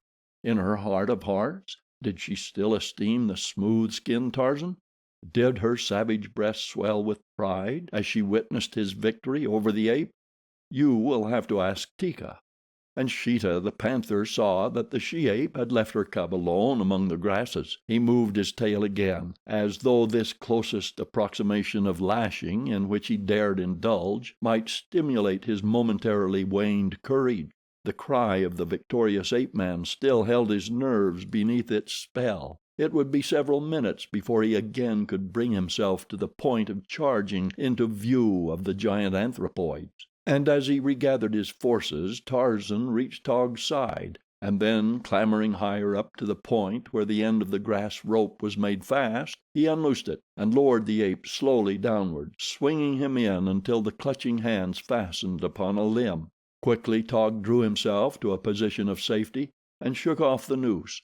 In his rage-maddened heart was no room for gratitude to the ape-man. He recalled only the fact that Tarzan had laid this painful indignity upon him. He would be revenged, but just at present his legs were so numb and his head so dizzy that he must postpone the gratification of his vengeance. Tarzan was coiling his rope the while he lectured Taug on the futility of pitting his poor powers, physical and intellectual, against those of his betters. Teeka had come close beneath the tree and was peering upward. Sheeta was worming his way stealthily forward, his belly close to the ground. In another moment he would be clear of the underbrush and ready for the rapid charge and the quick retreat that would end the brief existence of Teeka's balu. Then Tarzan chanced to look up and across the clearing. Instantly his attitude of good-natured bantering and pompous boastfulness dropped from him. Silently and swiftly he shot downward toward the ground. Teeka, seeing him coming and thinking that he was after her or her balu, bristled and prepared to fight. But Tarzan sped by her, and as he went her eyes followed him, and she saw the cause of his sudden descent and his rapid charge across the clearing. There in full sight now was Sheeta, the panther, stalking slowly toward the tiny wriggling balu which lay among the grasses many yards away. Teeka gave voice to a shrill scream of terror and of warning as she dashed after the ape-man. Sheeta saw Tarzan coming. He saw the she-ape's cub before him, and he thought that this other was bent upon robbing him of his prey. With an angry growl he charged. Taug, warned by Teeka's cry, came lumbering down to her assistance. Several other bulls, growling and barking, closed in toward the clearing, but they were all much farther from the balu and the panther than was Tarzan of the Apes. So it was that Sheeta and the ape-man reached Teeka's little one almost simultaneously, and there they stood, one upon either side of it, baring their fangs and snarling at each other over the little creature. Sheeta was afraid to seize the balu, for thus he would give the ape-man an opening for attack. And for the same reason Tarzan hesitated to snatch the panther's prey out of harm's way, for had he stooped to accomplish this, the great beast would have been upon him in an instant. Thus they stood while Teeka came across the clearing, going more slowly as she neared the panther, for even her mother love could scarce overcome her instinctive terror of this natural enemy of her kind. Behind her came Taug, warily and with many pauses and much bluster. and still behind him came other bulls, snarling ferociously and uttering their uncanny challenges. Sheeta's yellow-green eyes glared terribly at Tarzan, and past Tarzan they shot brief glances at the apes of Kerchak, advancing upon him. Discretion prompted him to turn and flee, but hunger and the close proximity of the tempting morsel in the grass before him urged him to remain. He reached forth a paw toward Teeka's balu, and as he did so, with a savage guttural, Tarzan of the Apes was upon him. The panther reared to meet the ape-man's attack. He swung a frightful raking blow for Tarzan that would have wiped his face away had it landed, but it did not land, for Tarzan ducked beneath it and closed, his long knife ready in one strong hand, the knife of his dead father, of the father he never had known. Instantly the balu was forgotten by Sheeta, the panther. He now thought only of tearing to ribbons with his powerful talons the flesh of his antagonist, of burying his long, yellow fangs in the soft, smooth hide of the ape-man. But Tarzan had fought before with clawed creatures of the jungle. Before now he had battled with fanged monsters, nor always had he come away unscathed. He knew the risk that he ran, but Tarzan of the Apes, inured to the sight of suffering and death, shrank from neither, for he feared neither. The instant that he dodged beneath Sheeta's blow, he leaped to the beast's rear and then full upon the tawny back, burying his teeth in Sheeta's neck and the fingers of one hand in the fur at the throat, and with the other hand he drove his blade into Sheeta's side. Over and over upon the grass rolled Sheeta, growling and screaming, clawing and biting, in a mad effort to dislodge his antagonist or get some portion of his body within range of teeth or talons. As Tarzan leaped to close quarters with the panther, Teeka had run quickly in and snatched up her balu. Now she sat upon a high branch, safe out of harm's way, cuddling the little thing close to her hairy breast, the while her savage little eyes bored down upon the contestants in the clearing, and her ferocious voice urged Taug and the other bulls to leap into the melee. Thus goaded, the bulls came closer, redoubling their hideous clamor, but Sheeta was already sufficiently engaged. He did not even hear them. Once he succeeded in partially dislodging the ape-man from his back, so that Tarzan swung for an instant in front of those awful talons, and in the brief instant before he could regain his former hold, a raking blow from a hind paw laid open one leg from hip to knee. It was the sight and smell of this blood, possibly, which wrought upon the encircling apes, but it was Taug who really was responsible for the thing they did. Taug, but a moment before, filled with rage toward Tarzan of the Apes, stood close to the battling pair, his red-rimmed, wicked little eyes glaring at them. What was passing in his savage brain? Did he gloat over the unenviable position of his recent tormentor? Did he long to see Sheeta's great fangs sink into the soft throat of the ape-man? Or did he realize the courageous unselfishness that had prompted Tarzan to rush to the rescue and imperil his life for Teeka's balu, for Taug's little balu? Is gratitude a possession of man only, or do the lower orders know it also? With the spilling of Tarzan's blood, Taug answered these questions. With all the weight of his great body he leaped, hideously growling, upon Sheeta. His long, fighting fangs buried themselves in the white throat. His powerful arms beat and clawed at the soft fur until it flew upward in the jungle breeze. And with Taug's example before them, the other bulls charged, burying Sheeta beneath rending fangs and filling all the forest with the wild din of their battle cries. Ah, but it was a wondrous and inspiring sight, this battle of the primordial apes and the great white ape-man, with their ancestral foe, Sheeta the panther. In frenzied excitement, Teeka fairly danced upon the limb which swayed beneath her great weight as she urged on the males of her people. And Thaka and Mumga and Kama, with the other shes of the tribe of Kerchak, added their shrill cries or fierce barkings to the pandemonium which now reigned within the jungle. Bitten and biting, tearing and torn, Sheeta battled for his life, but the odds were against him. Even Numa the lion would have hesitated to have attacked an equal number of the great bulls of the tribe of Kerchak. And now, a half-mile away, hearing the sounds of the terrific battle, the king of beasts rose uneasily from his midday slumber and slunk off farther into the jungle. Presently Sheeta's torn and bloody body ceased its titanic struggles. It stiffened spasmodically, twitched, and was still. Yet the bulls continued to lacerate it until the beautiful coat was torn to shreds. At last they desisted from sheer physical weariness, and then from the tangle of bloody bodies rose a crimson giant, straight as an arrow. He placed a foot upon the dead body of the panther, and lifting his blood-stained face to the blue of the equatorial heavens, gave voice to the horrid victory cry of the bull ape. One by one his hairy fellows of the tribe of Kerchak followed his example. The shes came down from their perches of safety and struck and reviled the dead body of Sheeta. The young apes refought the battle in mimicry of their mighty elders. Teeka was quite close to Tarzan. He turned and saw her with the balu hugged close to her hairy breast, and put out his hands to take the little one, expecting that Teeka would bare her fangs and spring upon him. But instead she placed the balu in his arms, and coming nearer licked his frightful wounds. And presently Taug, who had escaped with only a few scratches, came and squatted beside Tarzan and watched him as he played with the little balu, and at last he too leaned over and helped Teeka with the cleansing and the healing of the ape-man's hurts. Chapter 4. The God of Tarzan. Among the books of his dead father in the little cabin by the landlocked harbor, Tarzan of the Apes found many things to puzzle his young head. By much labor and through the medium of infinite patience as well, he had, without assistance, discovered the purpose of the little bugs which ran riot upon the printed pages.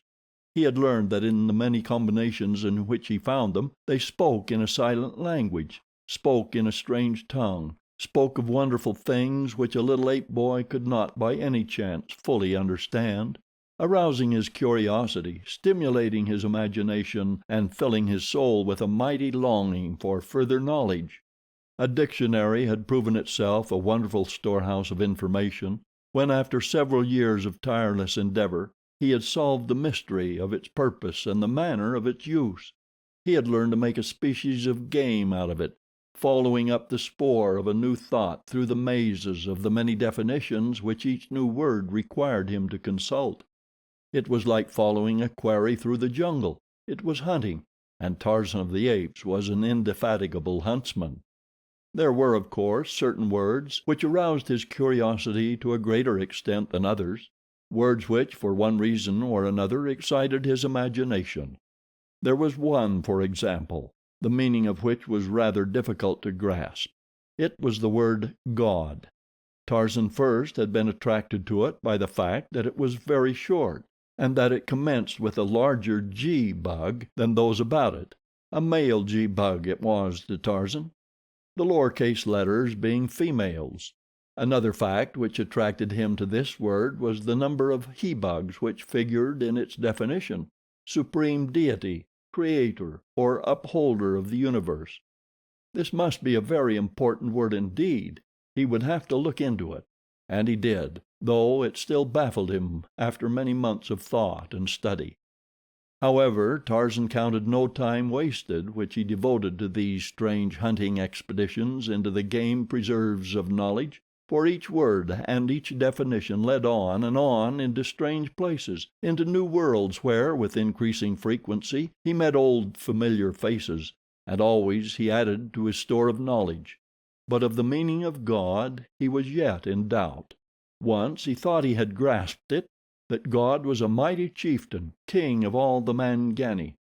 He was not quite sure, however, since that would mean that God was mightier than Tarzan, a point which Tarzan of the Apes, who acknowledged no equal in the jungle, was loath to concede.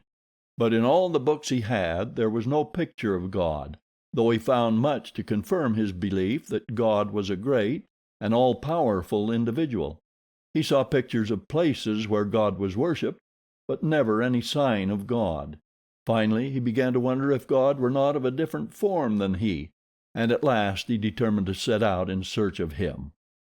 He commenced by questioning Mumga, who was very old and had seen many strange things in her long life, but Mumga, being an ape, had a faculty for recalling the trivial. That time when Gunto mistook a sting bug for an edible beetle had made more impression upon Mumga than all the innumerable manifestations of the greatness of God which she had witnessed, and which, of course, she had not understood. Numgo, overhearing Tarzan's questions, managed to wrest his attention long enough from the diversion of flea hunting to advance the theory that the power which made the lightning and the rain and the thunder came from Goro, the moon. He knew this, he said, because the dum-dum always was danced in the light of Goro. This reasoning, though entirely satisfactory to Numgo and Mumga, failed fully to convince Tarzan. However, it gave him a basis for further investigation along a new line. He would investigate the moon. That night he clambered to the loftiest pinnacle of the tallest jungle giant. The moon was full, a great, glorious, equatorial moon. The ape-man, upright upon a slender, swaying limb, raised his bronzed face to the silver orb. Now that he had clambered to the highest point within his reach, he discovered, to his surprise, that Goro was as far away as when he viewed him from the ground. He thought that Goro was attempting to elude him. "Come, Goro," he cried. "Tarzan of the Apes will not harm you." But still the moon held aloof. "Tell me," he continued, "if you be the great king who sends Ara, the lightning, who makes the great noise and the mighty winds, and sends the waters down upon the jungle people when the days are dark and it is cold. Tell me, Goro, are you God?" Of course he did not pronounce God as you or I would pronounce his name, for Tarzan knew naught of the spoken language of his English forebears, but he had a name of his own invention for each of the little bugs which constituted the alphabet. Unlike the apes, he was not satisfied merely to have a mental picture of the things he knew. He must have a word descriptive of each. In reading he grasped a word in its entirety, but when he spoke the words he had learned from the books of his father, he pronounced each according to the names he had given the various little bugs which occurred in it, usually giving the gender prefix for each. Thus it was an imposing word which Tarzan made of God. The masculine prefix of the apes is Bu, the feminine Mu. G Tarzan had named La. O he pronounced Tu, and D was Mo. So the word God evolved itself into Bulamutomumo, or in English, Hiji-shio-shidi. Similarly, he had arrived at a strange and wonderful spelling of his own name. Tarzan is derived from the two ape words Tar and Zan, meaning white skin. It was given him by his foster mother Kala, the great she-ape. When Tarzan first put it into the written language of his own people, he had not yet chanced upon either white or skin in the dictionary, but in a primer he had seen the picture of a little white boy, and so he wrote his name Bumodimutumuro, or he-boy. To follow Tarzan's strange system of spelling would be laborious as well as futile, and so we shall in the future, as we have in the past, adhere to the more familiar forms of our grammar school copybooks.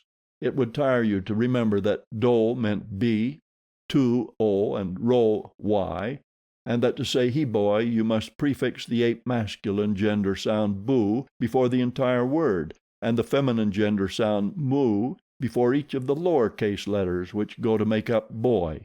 It would tire you, and it would bring me to the 19th hole several strokes under par.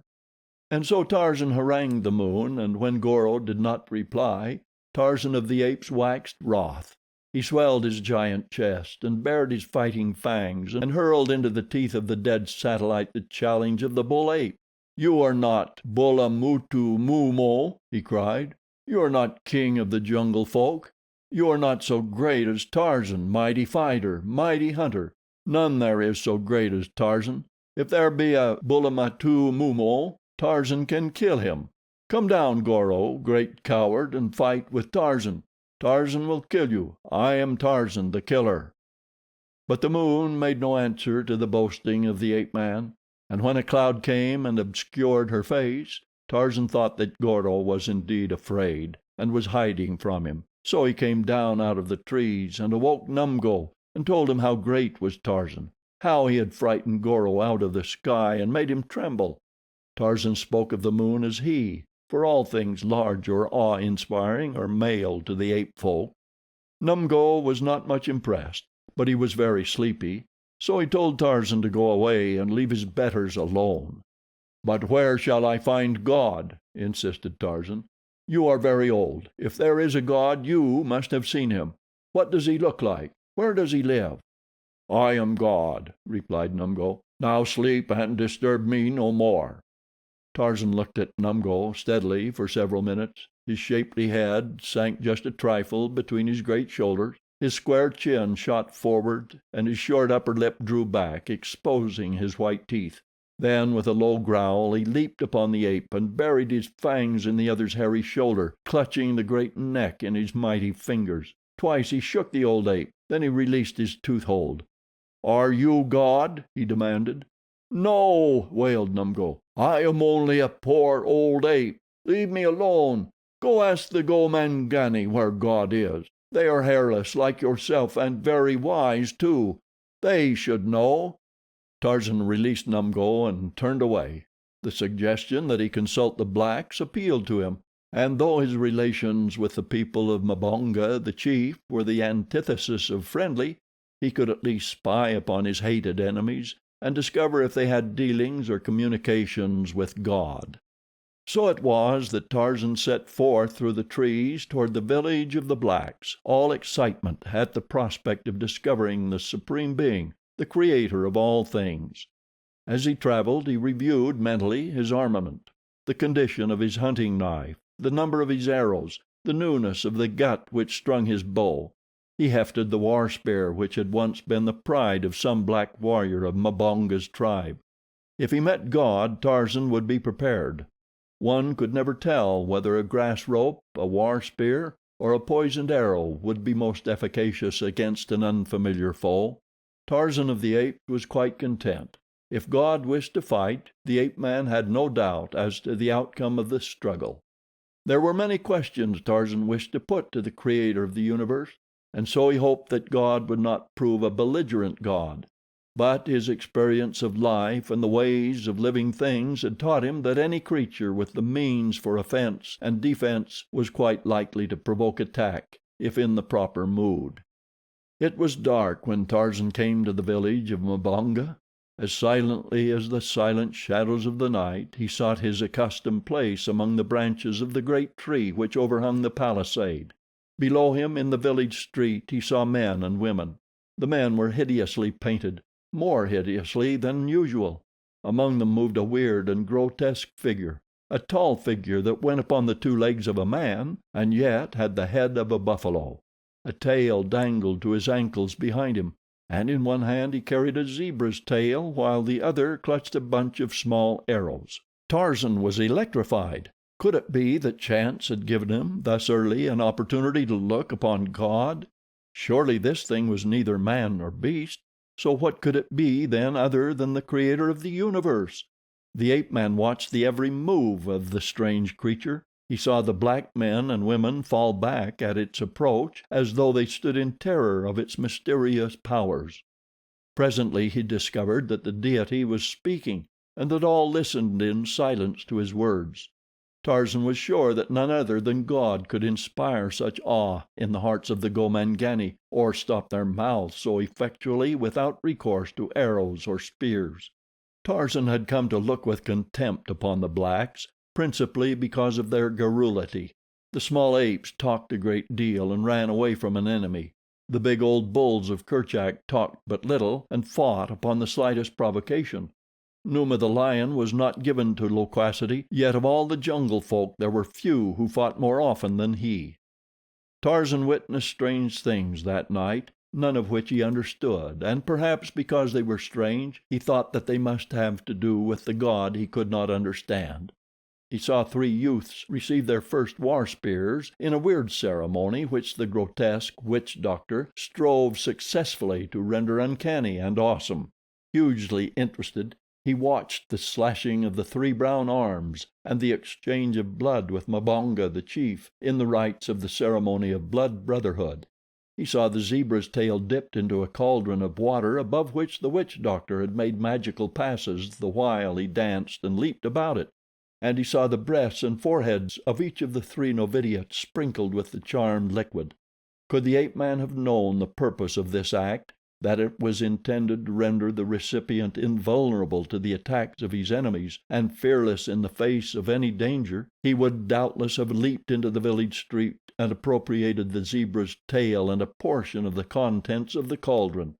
But he did not know, and so he only wondered, not alone at what he saw, but at the strange sensations which played up and down his naked spine, sensations induced doubtless by the same hypnotic influence which held the black spectators in tense awe, upon the verge of a hysteric upheaval. The longer Tarzan watched, the more convinced he became that his eyes were upon God, and with the conviction came determination to have word with the deity. With Tarzan of the Apes, to think was to act. The people of Mbonga were keyed to the highest pitch of hysterical excitement. They needed little to release the accumulated pressure of static nerve force which the terrorizing mummery of the witch doctor had induced. A lion roared, suddenly and loud, close without the palisade. The blacks started nervously, dropping into utter silence as they listened for a repetition of that all too familiar and always terrorizing voice. Even the witch doctor paused in the midst of an intricate step, remaining momentarily rigid and statuesque as he plumbed his cunning mind for a suggestion as how best he might take advantage of the condition of his audience and the timely interruption. Already the evening had been vastly profitable to him. There would be 3 goats for the initiation of the 3 youths into full-fledged warriorship, and besides these he had received several gifts of grain and beads, together with a piece of copper wire from admiring and terrified members of his audience. Numa's roar still reverberated along taut nerves when a woman's laugh, shrill and piercing, shattered the silence of the village. It was this moment that Tarzan chose to drop lightly from his tree into the village street. Fearless among his blood enemies he stood, taller by a full head than many of Mbonga's warriors, straight as their straightest arrow, muscled like Numa the lion. For a moment Tarzan stood looking straight at the witch doctor. Every eye was upon him, yet no one had moved. A paralysis of terror held them, to be broken a moment later as the ape-man, with a toss of head, stepped straight toward the hideous figure beneath the buffalo head. Then the nerves of the blacks could stand no more. For months the terror of the strange white jungle god had been upon them. Their arrows had been stolen from the very center of the village. Their warriors had been silently slain upon the jungle trails, and their dead bodies dropped mysteriously and by night into the village street as from the heavens above. 1 or 2 there were who had glimpsed the strange figure of the new demon, and it was from their oft-repeated descriptions that the entire village now recognized Tarzan as the author of many of their ills. Upon another occasion, and by daylight, the warriors would doubtless have leaped to attack him, but at night, and this night of all others, when they were wrought to such a pitch of nervous dread by the uncanny artistry of their witch doctor, they were helpless with terror. As one man they turned and fled, scattering for their huts, as Tarzan advanced. For a moment one, and only one, held his ground. It was the witch doctor. More than half self-hypnotized into a belief in his own charlatanry, he faced this new demon who threatened to undermine his ancient and lucrative profession. "Are you God?" asked Tarzan.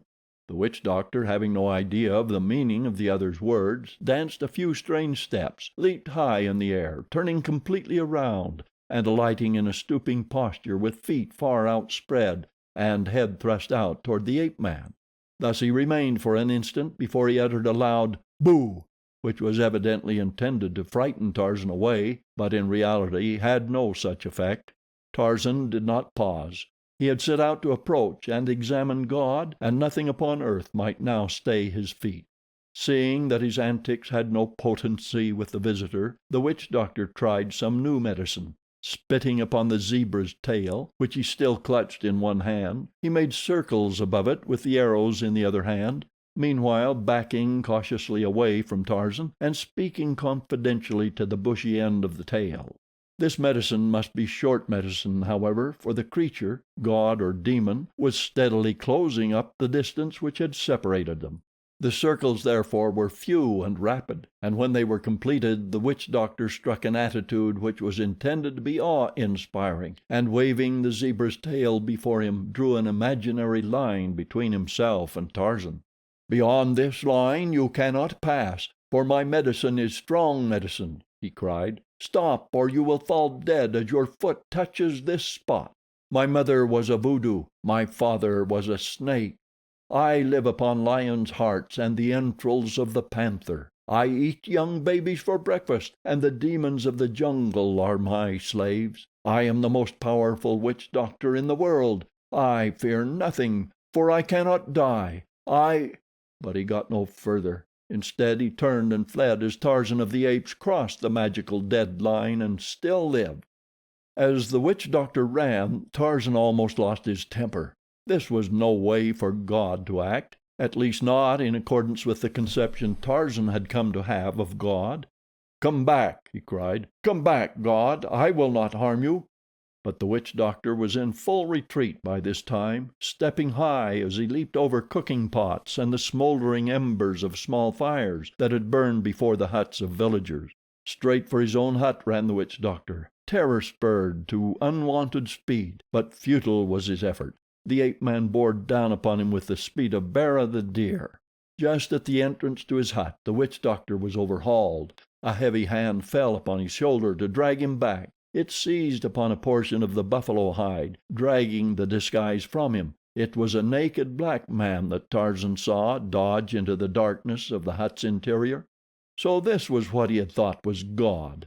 Tarzan's lip curled in an angry snarl as he leaped into the hut after the terror-stricken witch doctor. In the blackness within he found the man huddled at the far side and dragged him forth into the comparative lightness of the moonlit night. The witch doctor bit and scratched in an attempt to escape, but a few cuffs across the head brought him to a better realization of the futility of resistance. Beneath the moon Tarzan held the cringing figure upon its shaking feet. "So you are God," he cried. "If you be God, then Tarzan is greater than God." And so the ape-man thought. "I am Tarzan," he shouted into the ear of the black. "In all the jungle, or above it, or upon the running waters, or the sleeping waters, or upon the big water, or the little water, there is none so great as Tarzan. Tarzan is greater than the Mangani. He is greater than the Gomangani.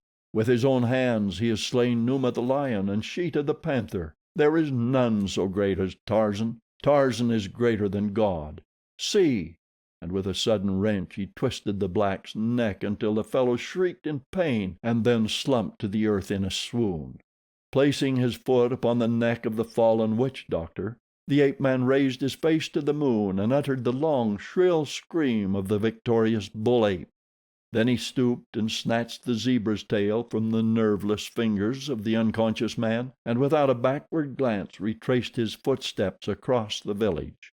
From several hut doorways frightened eyes watched him. Mbonga, the chief, was one of those who had seen what passed before the hut of the witch doctor. Mbonga was greatly concerned. Wise old patriarch that he was, he never had more than half believed in witch doctors, at least not since greater wisdom had come with age. But as a chief he was well convinced of the power of the witch doctor as an arm of government, and often it was that Mbonga used the superstitious fears of his people to his own ends through the medium of the medicine man. Mbonga and the witch doctor had worked together and divided the spoils, and now the face of the witch doctor would be lost forever if any saw what Mbonga had seen, nor would this generation again have as much faith in any future witch doctor. Mbonga must do something to counteract the evil influence of the forest demon's victory over the witch doctor. He raised his heavy spear and crept silently from his hut in the wake of the retreating ape-man. Down the village street walked Tarzan, as unconcerned and as deliberate as though only the friendly apes of Kerchak surrounded him instead of a village full of armed enemies. Seeming only was the indifference of Tarzan, for alert and watchful was every well-trained sense. Mbonga, wily stalker of keen-eared jungle creatures, moved now in utter silence. Not even Bara, the deer, with his great ears, could have guessed from any sound that Mbonga was near. But the black was not stalking Bara, he was stalking man, and so he sought only to avoid noise. Closer and closer to the slowly moving ape-man he came. Now he raised his war spear, throwing his spear hand far back above his right shoulder. Once and for all would Mbonga the chief rid himself and his people of the menace of this terrifying enemy. He would make no poor cast. He would take pains, and he would hurl his weapon with such great force as would finish the demon forever. But Mbonga, sure as he thought himself, erred in his calculations. He might believe that he was stalking a man. He did not know, however, that it was a man with the delicate sense perception of the lower orders. Tarzan, when he had turned his back upon his enemies, had noted what Mbonga never would have thought of considering in the hunting of man—the wind. It was blowing in the same direction that Tarzan was proceeding, carrying to his delicate nostrils the odors which arose behind him. Thus it was that Tarzan knew that he was being followed, for even among the many stenches of an African village the ape-man's uncanny faculty was equal to the task of differentiating one stench from another and locating with remarkable precision the source from whence it came. He knew that a man was following him and coming closer, and his judgment warned him of the purpose of the stalker. When Mbonga, therefore, came within spear range of the ape-man, the latter suddenly wheeled upon him, so suddenly that the poised spear was shot a fraction of a second before Mbonga had intended. It went a trifle high, and Tarzan stooped to let it pass over his head. Then he sprang toward the chief, but Mbonga did not wait to receive him. Instead, he turned and fled for the dark doorway of the nearest hut, calling as he went for his warriors to fall upon the stranger and slay him. Well indeed might Mbonga scream for help, for Tarzan, young and fleet-footed, covered the distance between them in great leaps, at the speed of a charging lion. He was growling, too, not at all unlike Numa himself. Mbonga heard, and his blood ran cold. He could feel the wool stiffen upon his pate and a prickly chill run up his spine, as though death had come and run his cold finger along Mbonga's back. Others heard, too, and saw, from the darkness of their huts, bold warriors, hideously painted, grasping heavy war spears in nerveless fingers. Against Numa the lion they would have charged fearlessly. Against many times their own number of black warriors would they have raced to the protection of their chief. But this weird jungle demon filled them with terror. There was nothing human in the bestial growls that rumbled up from his deep chest. There was nothing human in the bared fangs or the cat-like leaps. Mbonga's warriors were terrified, too terrified to leave the seeming security of their huts while they watched the beast man spring full upon the back of their old chieftain. Mbonga went down with a scream of terror. He was too frightened even to attempt to defend himself. He just lay beneath his antagonist in a paralysis of fear, screaming at the top of his lungs. Tarzan half rose and kneeled above the black. He turned Mbonga over and looked him in the face, exposing the man's throat. Then he drew his long, keen knife, the knife that John Clayton, Lord Greystoke, had brought from England many years before. He raised it close above Mbonga's neck. The old black whimpered with terror. He pleaded for his life in a tongue which Tarzan could not understand. For the first time the ape-man had a close view of the chief. He saw an old man, a very old man, with scrawny neck and wrinkled face, a dried parchment-like face which resembled some of the little monkeys Tarzan knew so well. He saw the terror in the man's eyes. Never before had Tarzan seen such terror in the eyes of any animal, or such piteous appeal for mercy upon the face of any creature. Something stayed the ape-man's hand for an instant. He wondered why it was that he hesitated to make the kill. Never before had he thus delayed. The old man seemed to wither and shrink to a bag of puny bones beneath his eyes. So weak and helpless and terror-stricken he appeared that the ape-man was filled with a great contempt. But another sensation also claimed him. Something new to Tarzan of the Apes in relation to an enemy. It was pity. Pity for a poor, frightened old man. Tarzan rose and turned away, leaving Mbonga the chief unharmed. With head held high, the ape-man walked through the village, swung himself into the branches of the tree which overhung the palisade, and disappeared from the sight of the villagers. All the way back to the stamping ground of the apes, Tarzan sought for an explanation of the strange power which had stayed his hand and prevented him from slaying Mbonga. It was as though someone greater than he had commanded him to spare the life of the old man. Tarzan could not understand, for he could conceive of nothing or no one with the authority to dictate to him what he should do or what he should refrain from doing. It was late when Tarzan sought a swaying couch among the trees beneath which slept the apes of Kerchak, and he was still absorbed in the solution of his strange problem when he fell asleep. The sun was well up in the heavens when he awoke. The apes were astir in search of food. Tarzan watched them lazily from above as they scratched in the rotting loam for bugs and beetles and grubworms, or sought among the branches of the trees for eggs and young birds or luscious caterpillars. An orchid dangling close beside his head opened slowly, unfolding its delicate petals to the warmth and light of the sun which but recently had penetrated to its shady retreat. 1,000 times had Tarzan of the Apes witnessed the beauteous miracle, but now it aroused a keener interest, for the ape-man was just commencing to ask himself questions about all the myriad wonders which heretofore he had but taken for granted. What made the flower open? What made it grow from a tiny bud to a full-blown bloom? Why was it at all? Why was he? Where did Numa the lion come from? Who planted the first tree? How did Goro get way up into the darkness of the sky to cast his welcome light upon the fearsome nocturnal jungle? And the sun? Did the sun merely happen there? Why were all the peoples of the jungle not trees? Why were the trees not something else?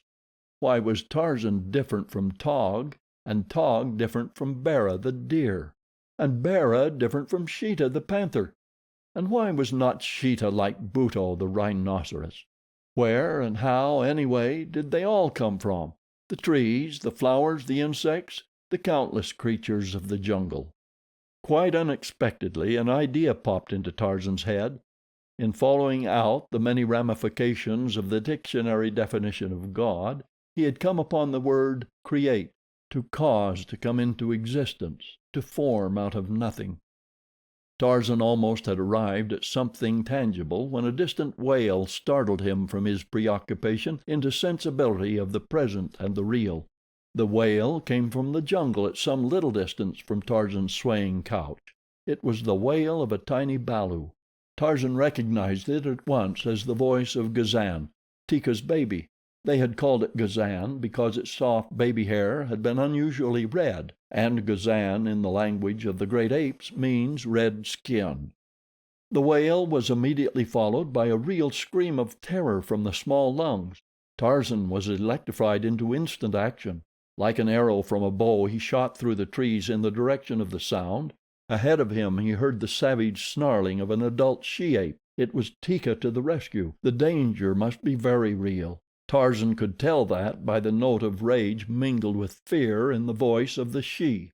Running along the bending limbs, swinging from one tree to another, the ape-man raced through the middle terraces toward the sounds which now had risen in volume to deafening proportions. From all directions the apes of Kerchak were hurrying in response to the appeal in the tones of the balu and its mother, and as they came their roars reverberated through the forest. But Tarzan, swifter than his heavy fellows, distanced them all. It was he who was first upon the scene. What he saw sent a cold chill through his giant frame, for the enemy was the most hated and loathed of all the jungle creatures. Twined in a great tree was Histah the snake, huge, ponderous, slimy, and in the folds of its deadly embrace was Teeka's little balu, Gazan. Nothing in the jungle inspired within the breast of Tarzan so near a semblance to fear as did the hideous Histah. The apes, too, loathed the terrifying reptile and feared him even more than they did Sheeta, the panther, or Numa, the lion. Of all their enemies there was none they gave a wider berth than they gave Histah, the snake. Tarzan knew that Teeka was peculiarly fearful of this silent, repulsive foe, and as the scene broke upon his vision, it was the action of Teeka which filled him with the greatest wonder, for at the moment that he saw her the she-ape leaped upon the glistening body of the snake, and as the mighty folds encircled her as well as her offspring, she made no effort to escape, but instead grasped the writhing body in a futile effort to tear it from her screaming balu. Tarzan knew all too well how deep-rooted was Teeka's terror of Histah. He scarce could believe the testimony of his own eyes then, when they told him that she had voluntarily rushed into that deadly embrace. Nor was Teeka's innate dread of the monster much greater than Tarzan's own. Never, willingly, had he touched a snake. Why, he could not say, for he would admit fear of nothing. Nor was it fear, but rather an inherent repulsion bequeathed to him by many generations of civilized ancestors, and back of them, perhaps, by countless myriads of such as Teeka, in the breasts of each of which had lurked the same nameless terror of the slimy reptile. Yet Tarzan did not hesitate more than had Teeka, but leaped upon Histah with all the speed and impetuosity that he would have shown had he been springing upon Bara, the deer, to make a kill for food.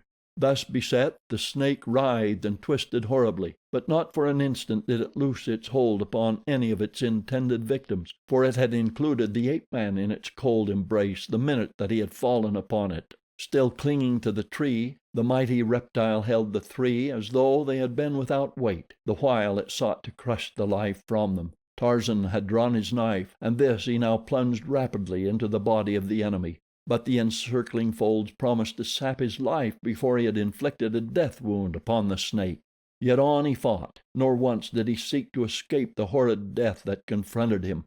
His sole aim was to slay Histah and thus free Teeka and her balu.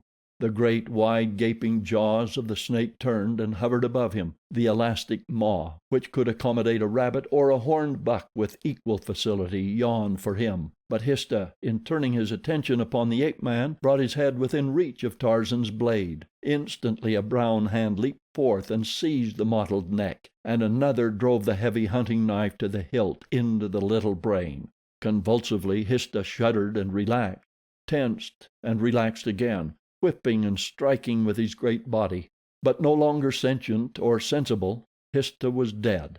But in his death throes he might easily dispatch a dozen apes or men. Quickly Tarzan seized Teeka and dragged her from the loosened embrace, dropping her to the ground beneath. Then he extricated the balu and tossed it to its mother. Still Histah whipped about, clinging to the ape-man. But after a dozen efforts Tarzan succeeded in wriggling free and leaping to the ground, out of the range of the mighty battering of the dying snake. A circle of apes surrounded the scene of the battle, but the moment that Tarzan broke safely from the enemy they turned silently away to resume their interrupted feeding, and Teeka turned with them, apparently forgetful of all but her balu and the fact that when the interruption had occurred she just had discovered an ingeniously hidden nest containing 3 perfectly good eggs. Tarzan, equally indifferent to a battle that was over, merely cast a parting glance at the still writhing body of Histah and wandered off toward the little pool which served to water the tribe at this point. Strangely, he did not give the victory cry over the vanquished Histah. Why, he could not have told you, other than that to him Histah was not an animal. He differed in some peculiar way from the other denizens of the jungle. Tarzan only knew that he hated him. At the pool Tarzan drank his fill, and lay stretched upon the soft grass beneath the shade of a tree. His mind reverted to the battle with Histah, the snake. It seemed strange to him that Teeka should have placed herself within the folds of the horrid monster. Why had she done it? Why, indeed, had he? Teeka did not belong to him, nor did Teeka's balu. They were both Taug's. Why, then, had he done this thing? Histah was not food for him when he was dead. There seemed to Tarzan, now that he gave the matter thought, no reason in the world why he should have done the thing he did, and presently it occurred to him that he had acted almost involuntarily, just as he had acted when he had released the old Gomangani the previous evening. What made him do such things? Somebody more powerful than he must force him to act at times. All powerful, thought Tarzan. The little bugs say that God is all powerful. It must be that God made me do these things, for I never did them by myself. It was God who made Teeka rush upon Histah. Teeka would never go near Histah of her own volition. It was God who held my knife from the throat of the old Gomangani. God accomplishes strange things, for he is all powerful. I cannot see him, but I know that it must be God who does these things. No Mangani, no Gomangani, no Tarmangani could do them. And the flowers, who made them grow? Ah, now it was all explained. The flowers, the trees, the moon, the sun himself. every living creature in the jungle. They were all made by God. And what was God? What did God look like? Of that he had no conception, but he was sure that everything that was good came from God. His good act in refraining from slaying the poor, defenseless old Mangani, Teeka's love that had hurled her into the embrace of death, his own loyalty to Teeka which had jeopardized his life that she might live. The flowers and the trees were good and beautiful. God had made them. He made the other creatures, too, that each might have food upon which to live. He had made Sheeta the panther with his beautiful coat, and Numa the lion with his noble head and his shaggy mane. He had made Bara the deer, lovely and graceful. Yes, Tarzan had found God, and he spent the whole day in attributing to him all of the good and beautiful things of nature. But there was one thing which troubled him. He could not quite reconcile it to his conception of his new-found God. Who made Histah, the snake? End of Chapter 4. Chapter 5. Tarzan and the Black Boy. Tarzan of the Apes sat at the foot of a great tree braiding a new grass rope. Beside him lay the frayed remnants of the old one, torn and severed by the fangs and talons of Sheeta the panther. Only half the original rope was there, the balance having been carried off by the angry cat as he bounded away through the jungle with the noose still about his savage neck, and the loose end dragging among the underbrush.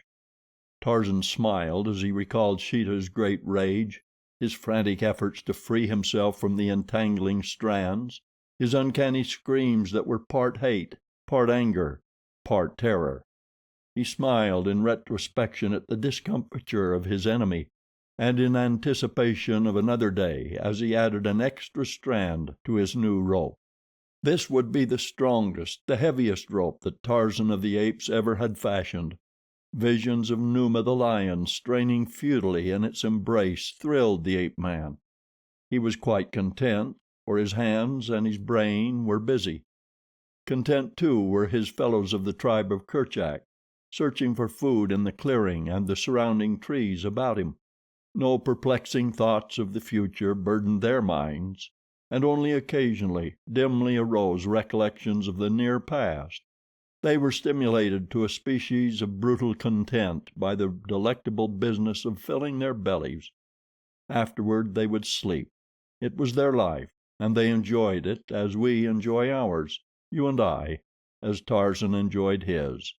Possibly they enjoyed theirs more than we enjoy ours, for who shall say that the beasts of the jungle do not better fulfill the purposes for which they are created than does man, with his many excursions into strange fields and his contraventions of the laws of nature? And what gives greater content and greater happiness than the fulfilling of a destiny?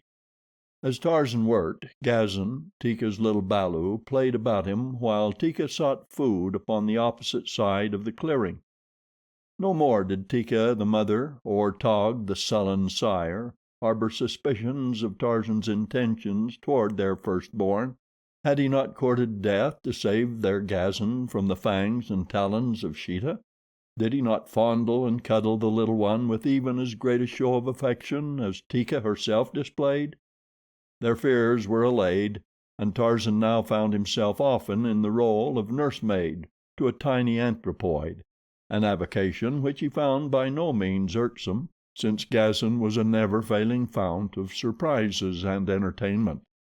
Just now the apeling was developing those arboreal tendencies which were to stand him in such good stead during the years of his youth, when rapid flight into the upper terraces was of far more importance and value than his undeveloped muscles and untried fighting fangs. Backing off 15 or 20 feet from the bole of the tree beneath the branches of which Tarzan worked upon his rope, Gazan scampered quickly forward, scrambling nimbly upward to the lower limbs. Here he would squat for a moment or two, quite proud of his achievement, and then clamber to the ground again and repeat.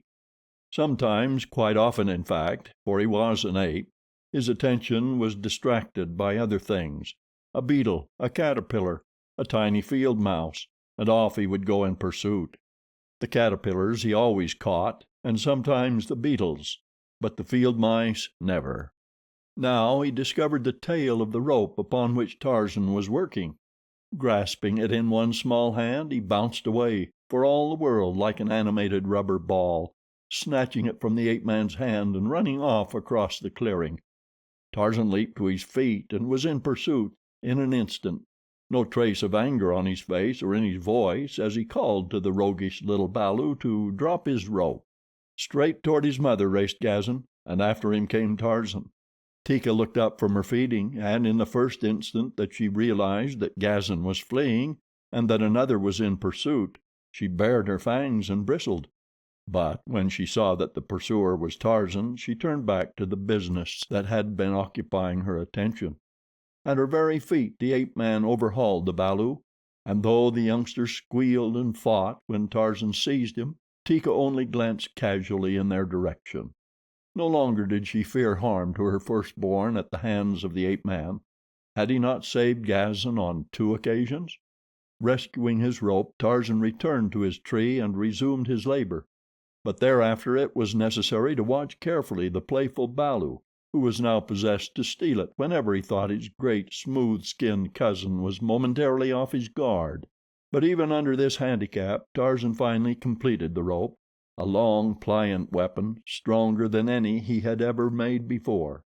The discarded piece of his former one he gave to Gazan for a plaything, for Tarzan had it in his mind to instruct Teeka's balu after ideas of his own, when the youngster should be old and strong enough to profit by his precepts.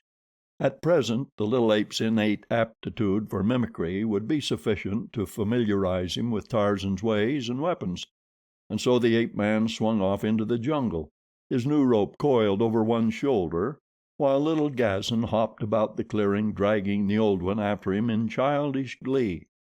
As Tarzan traveled, dividing his quest for food with one for a sufficiently noble quarry whereupon to test his new weapon, his mind often was upon Gazan.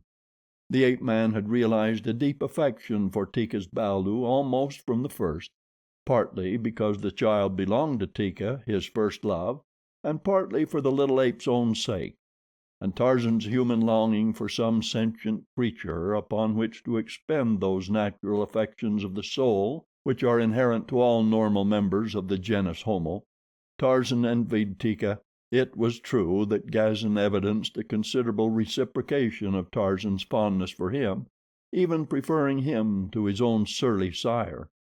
But to Teeka the little one turned when in pain or terror, when tired or hungry. Then it was that Tarzan felt quite alone in the world, and longed desperately for one who should turn first to him for succor and protection. Taug had Teeka, Teeka had Gazan, and nearly every other bull and cow of the tribe of Kerchak had one or more to love and by whom to be loved. Of course Tarzan could scarcely formulate the thought in precisely this way.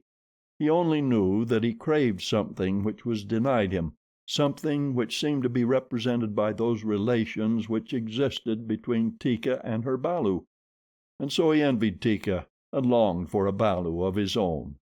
He saw Sheeta and his mate with their little family of 3, and deeper inland toward the rocky hills, where one might lie up during the heat of the day in the dense shade of a tangled thicket close under the cool face of an overhanging rock, Tarzan had found the lair of Numa the lion and of Sabor the lioness. Here he had watched them with their little balus, playful creatures, spotted, leopard-like, and he had seen the young fawn with Bara the deer, with Buto the rhinoceros, its ungainly little one. Each of the creatures of the jungle had its own, except Tarzan. It made the ape man sad to think upon this thing, sad and lonely. But presently the scent of game cleared his young mind of all other considerations, as catlike he crawled far out upon a bending limb above the game trail which led down to the ancient watering place of the wild things of this wild world. How many thousands of times had this great, old limb bent to the savage form of some bloodthirsty hunter in the long years that it had spread its leafy branches above the deep-worn jungle path. Tarzan, the ape man, Sheeta, the panther, and Histah, the snake, it knew well. They had worn smooth the bark upon its upper surface. Today it was Horta, the boar, which came down toward the watcher in the old tree. Horta, the boar, whose formidable tusks and diabolical temper preserved him from all but the most ferocious or most famished of the largest carnivora. But to Tarzan meat was meat. Naught that was edible or tasty might pass a hungry Tarzan unchallenged and unattacked. In hunger, as in battle, the ape man out-savaged the dreariest denizens of the jungle. He knew neither fear nor mercy, except upon rare occasions when some strange, inexplicable force stayed his hand, a force inexplicable to him, perhaps, because of his ignorance of his own origin and of all the forces of humanitarianism and civilization that were his rightful heritage because of that origin. So today, instead of staying his hand until a less formidable feast found its way toward him, Tarzan dropped his new noose about the neck of Horta, the boar. It was an excellent test for the untried strands. The angered boar bolted this way and that, but each time the new rope held him where Tarzan had made it fast about the stem of the tree above the branch from which he had cast it. As Horta grunted and charged, slashing the sturdy jungle patriarch with his mighty tusks until the bark flew in every direction, Tarzan dropped to the ground behind him. In the ape man's hand was the long, keen blade that had been his constant companion since that distant day upon which chance had directed its point into the body of Bolgani, the gorilla, and saved the torn and bleeding man child from what else had been certain death. Tarzan walked in toward Horta, who swung now to face his enemy. Mighty and muscled as was the young giant, it yet would have appeared but the maddest folly for him to face so formidable a creature as Horta, the boar, armed only with a slender hunting knife. So it would have seemed to one who knew Horta even slightly, and Tarzan not at all. For a moment Horta stood motionless, facing the ape man. His wicked, deep-set eyes flashed angrily. He shook his lowered head. "Mud eater," jeered the ape man, "wallower in filth. Even your meat stinks, but it is juicy and makes Tarzan strong. Today I shall eat your heart, O Lord of the great tusks, that it shall keep savage that which pounds against my own ribs." Horta, understanding nothing of what Tarzan said, was none the less enraged because of that. He saw only a naked man thing, hairless and futile, pitting his puny fangs and soft muscles against his own indomitable savagery, and he charged. Tarzan of the Apes waited until the upcut of a wicked tusk would have laid open his thigh.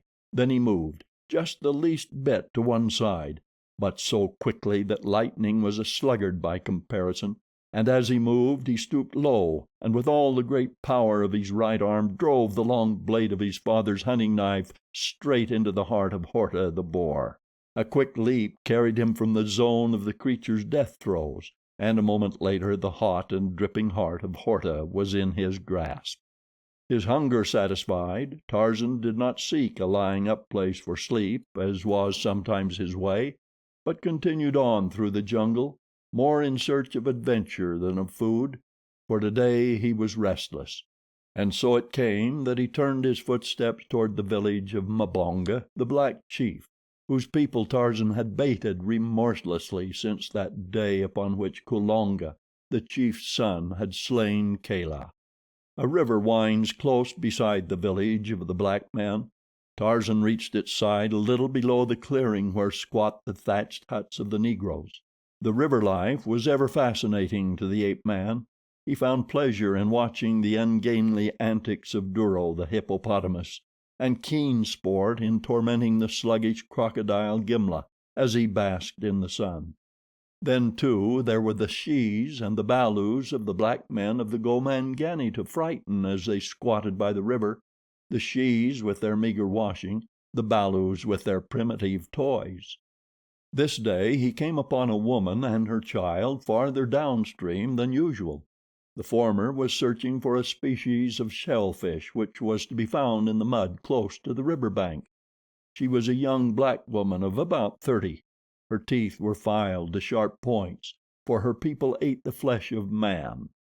Her underlip was slit that it might support a rude pendant of copper, which she had worn for so many years that the lip had been dragged downward to prodigious lengths. exposing the teeth and gums of her lower jaw. Her nose, too, was slit, and through the slit was a wooden skewer.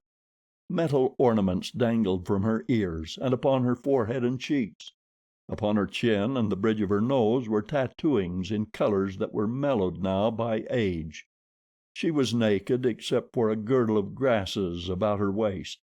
Altogether she was very beautiful in her own estimation, and even in the estimation of the men of Mbonga's tribe, though she was of another people, a trophy of war seized in her maidenhood by one of Mbonga's fighting men. Her child was a boy of 10, lithe, straight, and for a black, handsome. Tarzan looked upon the two from the concealing foliage of a nearby bush.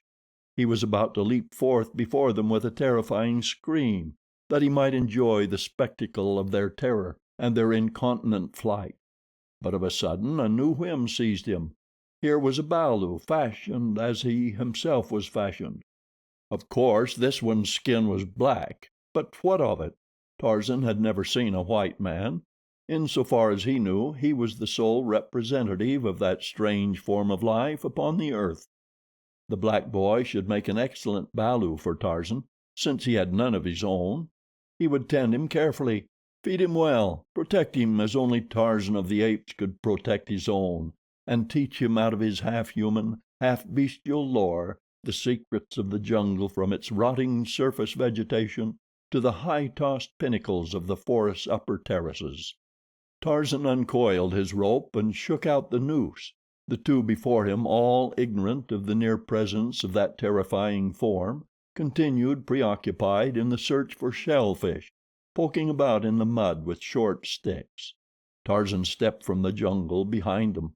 His noose lay open upon the ground beside him. There was a quick movement of the right arm and the noose rose gracefully into the air, hovered an instant above the head of the unsuspecting youth, then settled. As it encompassed his body below the shoulders, Tarzan gave a quick jerk that tightened it about the boy's arms, pinioning them to his sides. A scream of terror broke from the lad's lips, and as his mother turned, affrighted at his cry, she saw him being dragged quickly toward a great white giant who stood just beneath the shade of a nearby tree, scarcely a dozen long paces from her. With a savage cry of terror and rage, the woman leaped fearlessly toward the ape-man. In her mien, Tarzan saw determination and courage which would shrink not even from death itself. She was very hideous and frightful even when her face was in repose, but convulsed by passion her expression became terrifyingly fiendish. Even the ape-man drew back, but more in revulsion than fear. Fear he knew not. Biting and kicking was the black she's balu as Tarzan tucked him beneath his arm and vanished into the branches hanging low above him, just as the infuriated mother dashed forward to seize and do battle with him. And as he melted away into the depth of the jungle with his still struggling prize, he meditated upon the possibilities which might lie in the prowess of the Gomangani were the hes as formidable as the shes. Once at a safe distance from the despoiled mother and out of earshot of her screams and menaces, Tarzan paused to inspect his prize, now so thoroughly terrorized that he had ceased his struggles and his outcries. The frightened child rolled his eyes fearfully toward his captor until the white showed gleaming all about the irises. "I am Tarzan," said the ape-man in the vernacular of the anthropoids. "I will not harm you. You are to be Tarzan's balu. Tarzan will protect you. He will feed you. The best in the jungle shall be for Tarzan's balu, for Tarzan is a mighty hunter.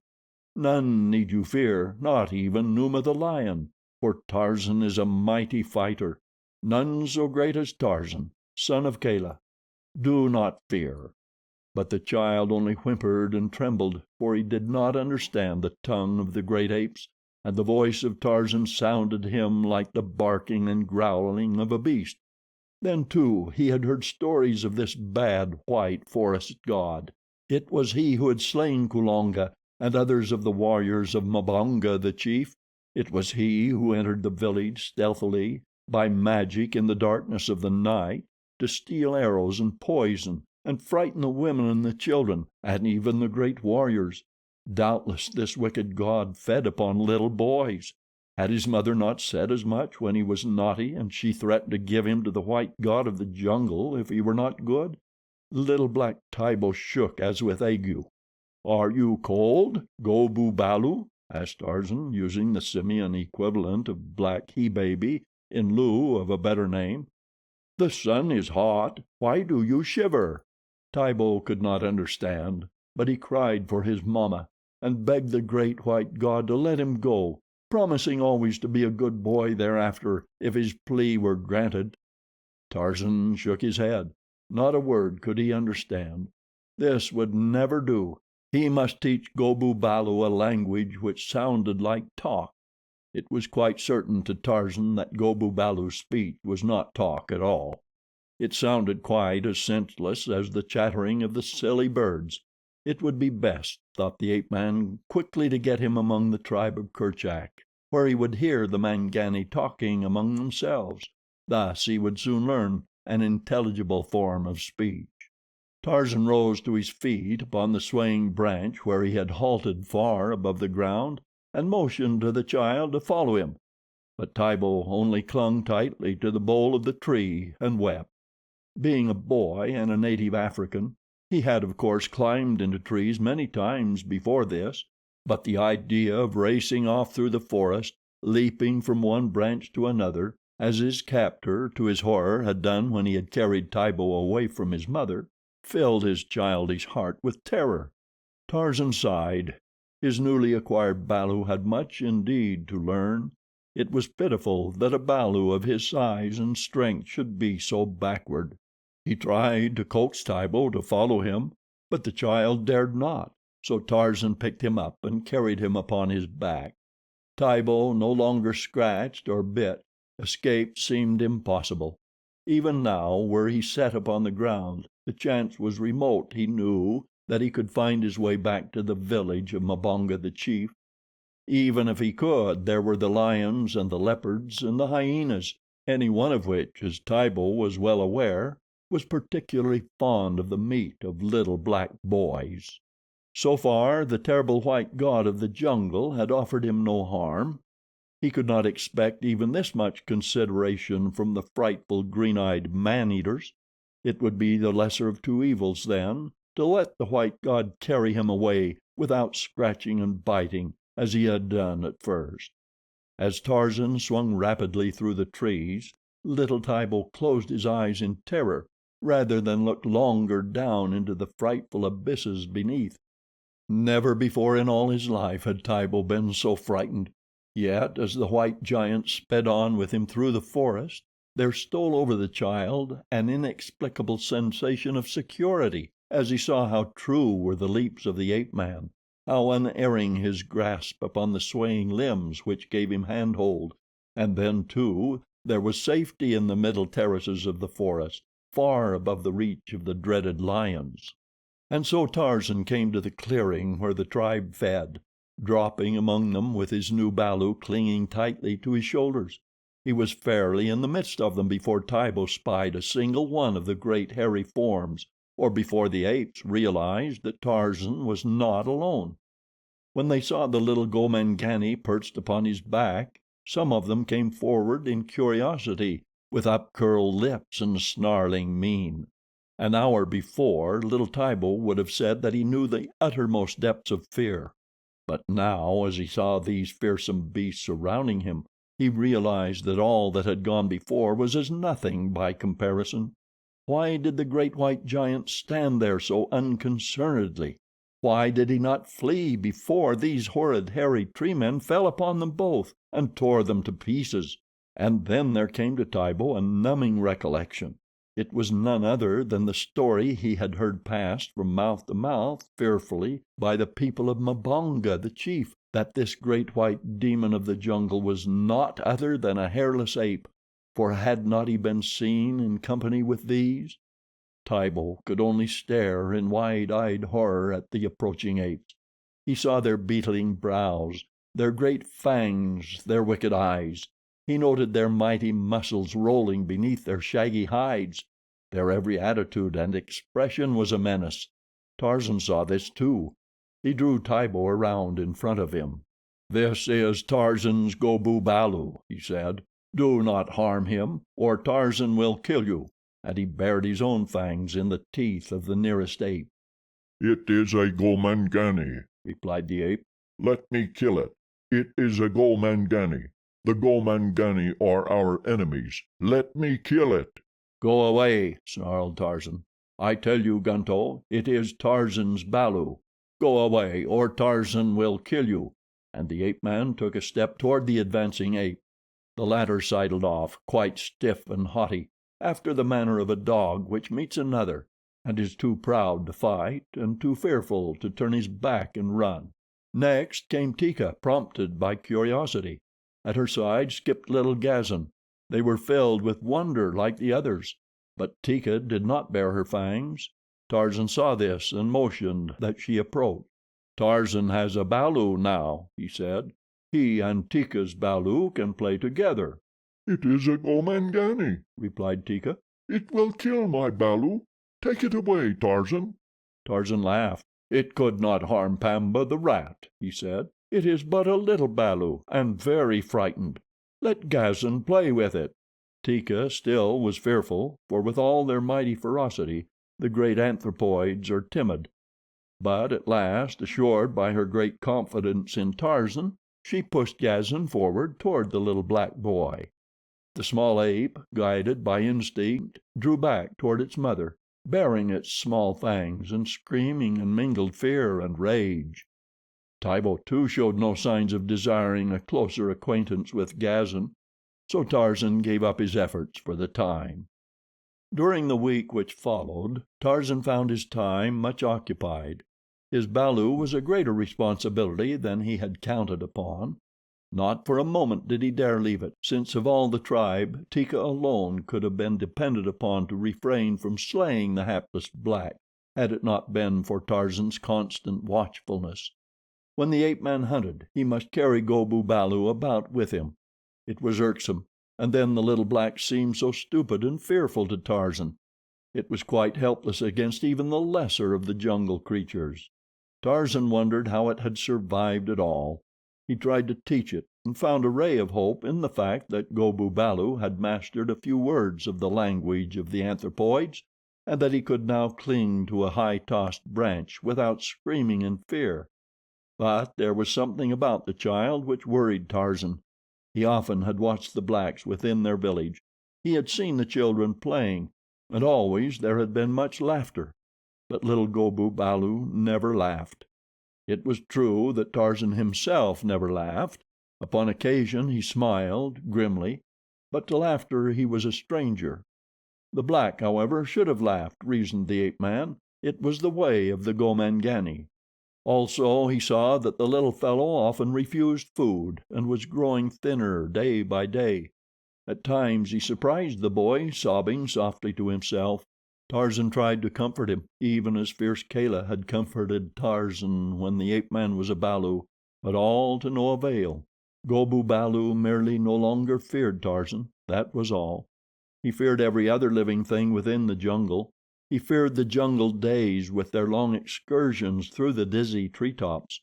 He feared the jungle nights with their swaying, perilous couches far above the ground, and the grunting and coughing of the great carnivora prowling beneath him. Tarzan did not know what to do. His heritage of English blood rendered it a difficult thing even to consider a surrender of his project, though he was forced to admit to himself that his balu was not all that he had hoped. Though he was faithful to his self-imposed task, and even found that he had grown to like Go bu balu, he could not deceive himself into believing that he felt for it that fierce heat of passionate affection which Teeka revealed for Gazan, and which the black mother had shown for Go bu balu. The little black boy, from cringing terror at the sight of Tarzan, passed by degrees into trustfulness and admiration. Only kindness had he ever received at the hands of the great white devil god, yet he had seen with what ferocity his kindly captor could deal with others. He had seen him leap upon a certain he ape which persisted in attempting to seize and slay Go bu balu. He had seen the strong white teeth of the ape-man fastened in the neck of his adversary, and the mighty muscles tensed in battle. He had heard the savage, bestial snarls and roars of combat, and he had realized with a shudder that he could not differentiate between those of his guardian and those of the hairy ape. He had seen Tarzan bring down a buck, just as Numa the lion might have done, leaping upon its back and fastening his fangs in the creature's neck. Tibo had shuddered at the sight, but he had thrilled too, and for the first time there entered his dull, negroid mind a vague desire to emulate his savage foster parent. But Tibo, the little black boy, lacked the divine spark which had permitted Tarzan, the white boy, to benefit by his training in the ways of the fierce jungle. In imagination he was wanting, and imagination is but another name for superintelligence. Imagination it is which builds bridges and cities and empires. The beasts know it not, the blacks only a little, while to 1 in 100,000 of Earth's dominant race it is given as a gift from heaven that man may not perish from the earth. While Tarzan pondered his problem concerning the future of his balu, fate was arranging to take the matter out of his hands. Momaya, Tibo's mother, grief-stricken at the loss of her boy, had consulted the tribal witch doctor, but to no avail. The medicine he made was not good medicine, for though Momaya paid him 2 goats for it, it did not bring back Tibo, nor even indicate where she might search for him with reasonable assurance of finding him. Momaya, being of short temper and of another people, had little respect for the witch doctor of her husband's tribe, and so when he suggested that a further payment of 2 more fat goats would doubtless enable him to make stronger medicine, she promptly loosed her shrewish tongue upon him, and with such good effect that he was glad to take himself off with his zebra's tail and his pot of magic. When he had gone and Momaya had succeeded in partially subduing her anger, she gave herself over to thought, as she so often had done since the abduction of her Tibo, in the hope that she finally might discover some feasible means of locating him, or at least assuring herself as to whether he were alive or dead. It was known to the blacks that Tarzan did not eat the flesh of man, for he had slain more than one of their number, yet never tasted the flesh of any. Too, the bodies always had been found, sometimes dropping as though from the clouds to alight in the center of the village. As Tibo's body had not been found, Momaya argued that he still lived, but where?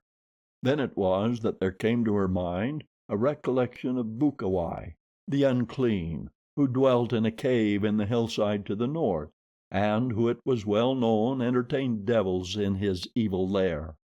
Few, if any, had the temerity to visit old Bukawai, firstly because of fear of his black magic and the 2 hyenas who dwelt with him and were commonly known to be devils masquerading, and secondly because of the loathsome disease which had caused Bukawai to be an outcast, a disease which was slowly eating away his face. Now it was that Momaya reasoned shrewdly that if any might know the whereabouts of her Tibo, it would be Bukawai, who was in friendly intercourse with gods and demons, since a demon or a god it was who had stolen her baby. But even her great mother love was sorely taxed to find the courage to send her forth into the black jungle toward the distant hills and the uncanny abode of Bukawai, the unclean, and his devils. Mother love, however, is one of the human passions which closely approximates to the dignity of an irresistible force. It drives the frail flesh of weak women to deeds of heroic measure. Momaya was neither frail nor weak physically, but she was a woman, an ignorant, superstitious African savage. She believed in devils, in black magic, and in witchcraft. To Momaya the jungle was inhabited by far more terrifying things than lions and leopards. Horrifying, nameless things which possessed the power of wreaking frightful harm under various innocent guises. From one of the warriors of the village, whom she knew to have once stumbled upon the lair of Bukawai, the mother of Tibo learned how she might find it. Near a spring of water which rose in a small rocky canyon between 2 hills, the easternmost of which was easily recognizable because of a huge granite boulder which rested upon its summit. The westerly hill was lower than its companion, and was quite bare of vegetation except for a single mimosa tree which grew just a little below its summit. These two hills, the man assured her, could be seen for some distance before she reached them, and together formed an excellent guide to her destination. He warned her, however, to abandon so foolish and dangerous an adventure, emphasizing what she already quite well knew, that if she escaped harm at the hands of Bukawai and his demons, the chances were that she would not be so fortunate with the great carnivora of the jungle through which she must pass going and returning. The warrior even went to Momaya's husband, who, in turn, having little authority over the vixenish lady of his choice, went to Mbonga the chief. The latter summoned Momaya, threatening her with the direst punishment should she venture forth upon so unholy an excursion. The old chief's interest in the matter was due solely to that age-old alliance which exists between church and state. The local witch doctor, knowing his own medicine better than any other knew it, was jealous of all other pretenders to accomplishments in the black art. He long had heard of the power of Bukawai, and feared lest, should he succeed in recovering Momaya's lost child, much of the tribal patronage and consequent fees would be diverted to the unclean one. As Mbonga received, as chief, a certain proportion of the witch doctor's fees, and could expect nothing from Bukawai, his heart and soul were, quite naturally, wrapped up in the orthodox church. But if Momaya could view with intrepid heart an excursion into the jungle, and a visit to the fear-haunted abode of Bukawai, she was not likely to be deterred by threats of future punishment at the hands of old Mbonga, whom she secretly despised. Yet she appeared to accede to his injunctions, returning to her hut in silence. She would have preferred starting upon her quest by daylight, but this was now out of the question, since she must carry food and a weapon of some sort, things which she never could pass out of the village with by day without being subjected to curious questioning that surely would come immediately to the ears of Mbonga. So Momaya bided her time until night, and just before the gates of the village were closed, she slipped through into the darkness and the jungle. She was much frightened, but she set her face resolutely toward the north, and though she paused often to listen breathlessly for the huge cats which, here, were her greatest terror, she nevertheless continued her way staunchly for several hours, until a low moan a little to her right and behind her brought her to a sudden stop. With palpitating heart the woman stood, scarce daring to breathe, and then, very faintly but unmistakable to her keen ears, came the stealthy crunching of twigs and grasses beneath padded feet. All about Momaya grew the giant trees of the tropical jungle, festooned with hanging vines and mosses. She seized upon the nearest and started to clamber ape-like to the branches above. As she did so there was a sudden rush of a great body behind her, a menacing roar that caused the earth to tremble, and something crashed into the very creepers to which she was clinging, but below her. Momaya drew herself to safety among the leafy branches and thanked the foresight which had prompted her to bring along the dried human ear which hung from a cord about her neck. She always had known that the ear was good medicine. It had been given her when a girl by the witch doctor of her town tribe, and was nothing like the poor, weak medicine of Mbonga's witch doctor. All night Momaya clung to her perch, for although the lion sought other prey after a short time, she dared not descend into the darkness again for fear she might encounter him or another of his kind. But at daylight she clambered down and resumed her way. Tarzan of the Apes, finding that his balu never ceased to give evidence of terror in the presence of the apes of the tribe, and also that most of the adult apes were a constant menace to Go bu balu's life, so that Tarzan dared not leave him alone with them, took to hunting with the little black boy farther and farther from the stamping grounds of the anthropoids. Little by little his absences from the tribe grew in length as he wandered farther away from them, until finally he found himself a greater distance to the north than he ever before had hunted, and with water and ample game and fruit he felt not at all inclined to return to the tribe. Little Go Bu Balu gave evidences of a greater interest in life, an interest which varied in direct proportion to the distance he was from the apes of Kerchak. He now trotted along behind Tarzan when the ape man went upon the ground, and in the trees he even did his best to follow his mighty foster parent. The boy was still sad and lonely. His thin little body had grown steadily thinner since he had come among the apes, for while as a young cannibal he was not over nice in the matter of diet, he found it not always to his taste to stomach the weird things which tickled the palates of epicures among the apes. His large eyes were very large indeed now, his cheeks sunken and every rib of his emaciated body plainly discernible to whomsoever should care to count them. Constant terror perhaps had had as much to do with his physical condition as had improper food. Tarzan noticed the change and was worried. He had hoped to see his balu wax sturdy and strong. His disappointment was great. In only one respect did Go Bu Balu seem to progress. He readily was mastering the language of the apes. Even now he and Tarzan could converse in a fairly satisfactory manner by supplementing the meager ape speech with signs. But for the most part Go Bu Balu was silent, other than to answer questions put to him. His great sorrow was yet too new and too poignant to be laid aside even momentarily. Always he pined for Momaya. Shrewish, hideous, repulsive perhaps she would have been to you or me, but to Tibo she was Mama, the personification of that one great love which knows no selfishness and which does not consume itself in its own fires. As the two hunted, or rather as Tarzan hunted and Go Bu Balu tagged along in his wake, the ape man noticed many things and thought much. Once they came upon Sabor moaning in the tall grasses. About her romped and played two little balls of fur, but her eyes were for one which lay between her great forepaws and did not romp, one who never would romp again. Tarzan read aright the anguish and the suffering of the huge mother cat. He had been minded to bait her. It was to do this that he had sneaked silently through the trees until he had come almost above her. But something held the ape man as he saw the lioness grieving over her dead cub. With the acquisition of Go Bu Balu, Tarzan had come to realize the responsibilities and sorrows of parentage, without its joys. His heart went out to Sabor, as it might not have done a few weeks before.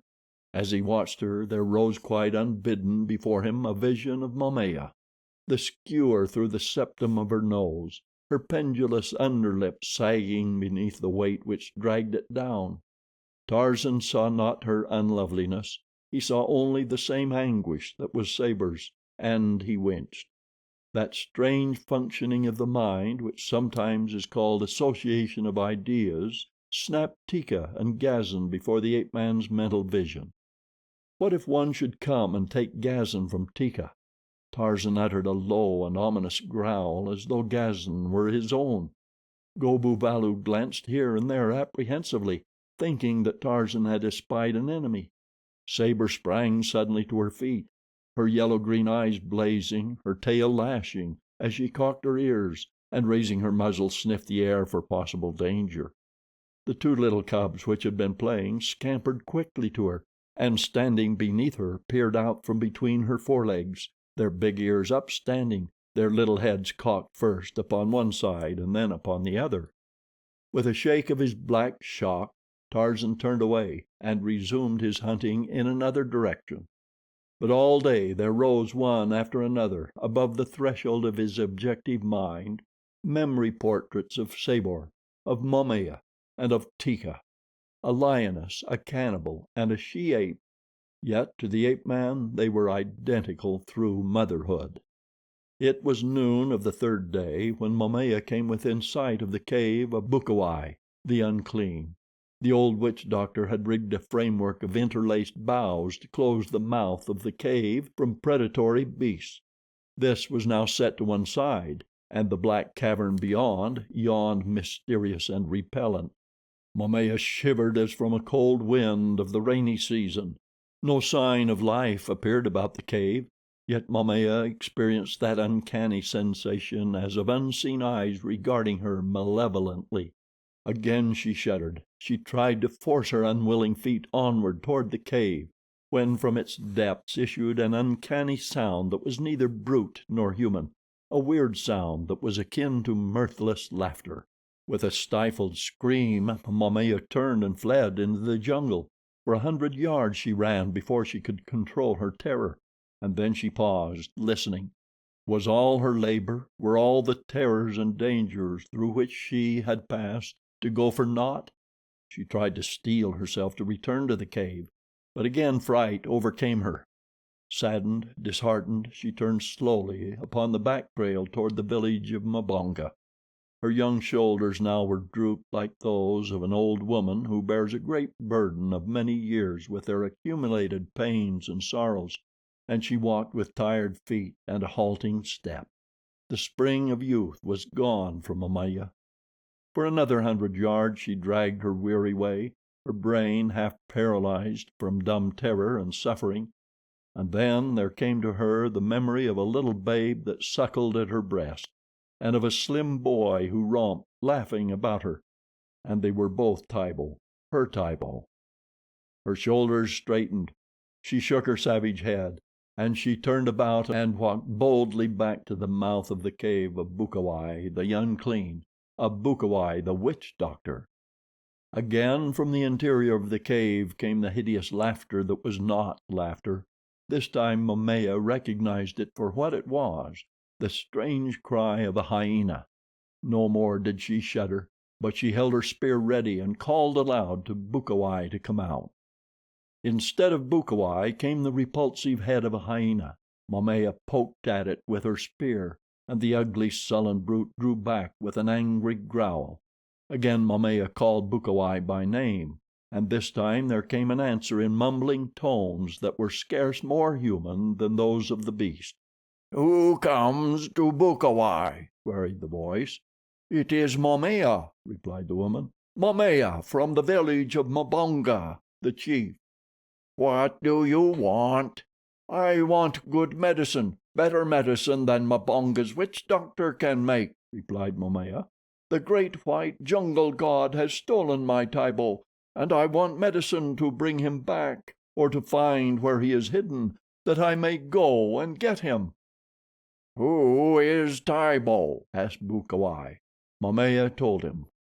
"Bukawai's medicine is very strong," said the voice. "5 goats and a new sleeping mat are scarce enough in exchange for Bukawai's medicine." "2 goats are enough," said Momaya, for the spirit of barter is strong in the breasts of the blacks. The pleasure of haggling over the price was a sufficiently potent lure to draw Bukawai to the mouth of the cave. Momaya was sorry when she saw him that he had not remained within. There are some things too horrible, too hideous, too repulsive for description. Bukawai's face was of these. When Momaya saw him she understood why it was that he was almost inarticulate. Beside him were 2 hyenas, which rumor had said were his only and constant companions. They made an excellent trio, the most repulsive of beasts with the most repulsive of humans. "5 goats and a new sleeping mat," mumbled Bukawai.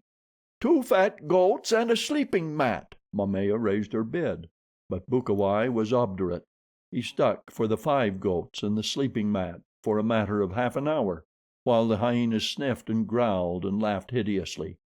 Momaya was determined to give all that Bukawai asked if she could do no better, but haggling is second nature to black barterers, and in the end it partly repaid her, for a compromise finally was reached which included 3 fat goats, a new sleeping mat, and a piece of copper wire. "Come back tonight," said Bukawai, "when the moon is 2 hours in the sky. Then will I make the strong medicine which shall bring Tibo back to you. Bring with you the 3 fat goats, the new sleeping mat, and the piece of copper wire the length of a large man's forearm." "I cannot bring them," said Momaya. "You will have to come after them." When you have restored Tibo to me, you shall have them all at the village of Mbonga." Bukawai shook his head. "I will make no medicine," he said, "until I have the goats and the mat and the copper wire."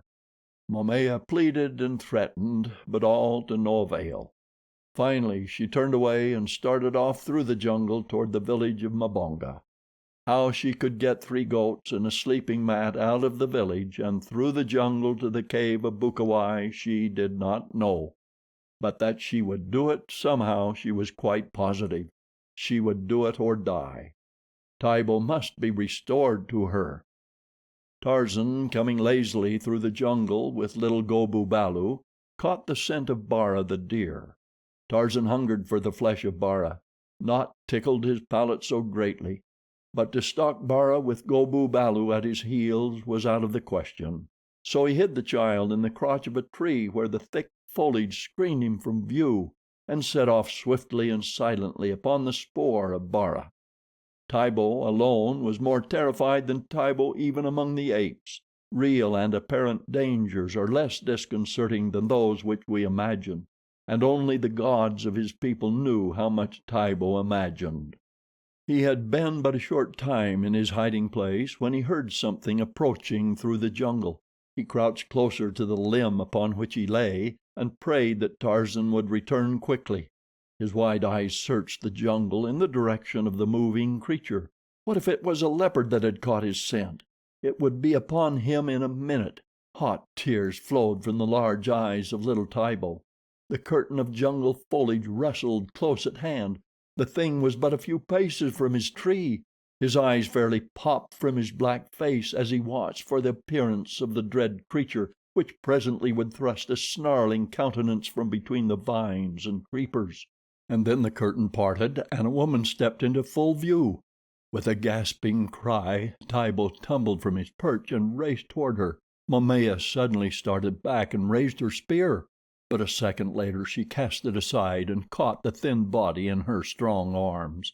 Crushing it to her, she cried and laughed all at one and the same time, and hot tears of joy mingled with the tears of Tibo trickled down the crease between her naked breasts.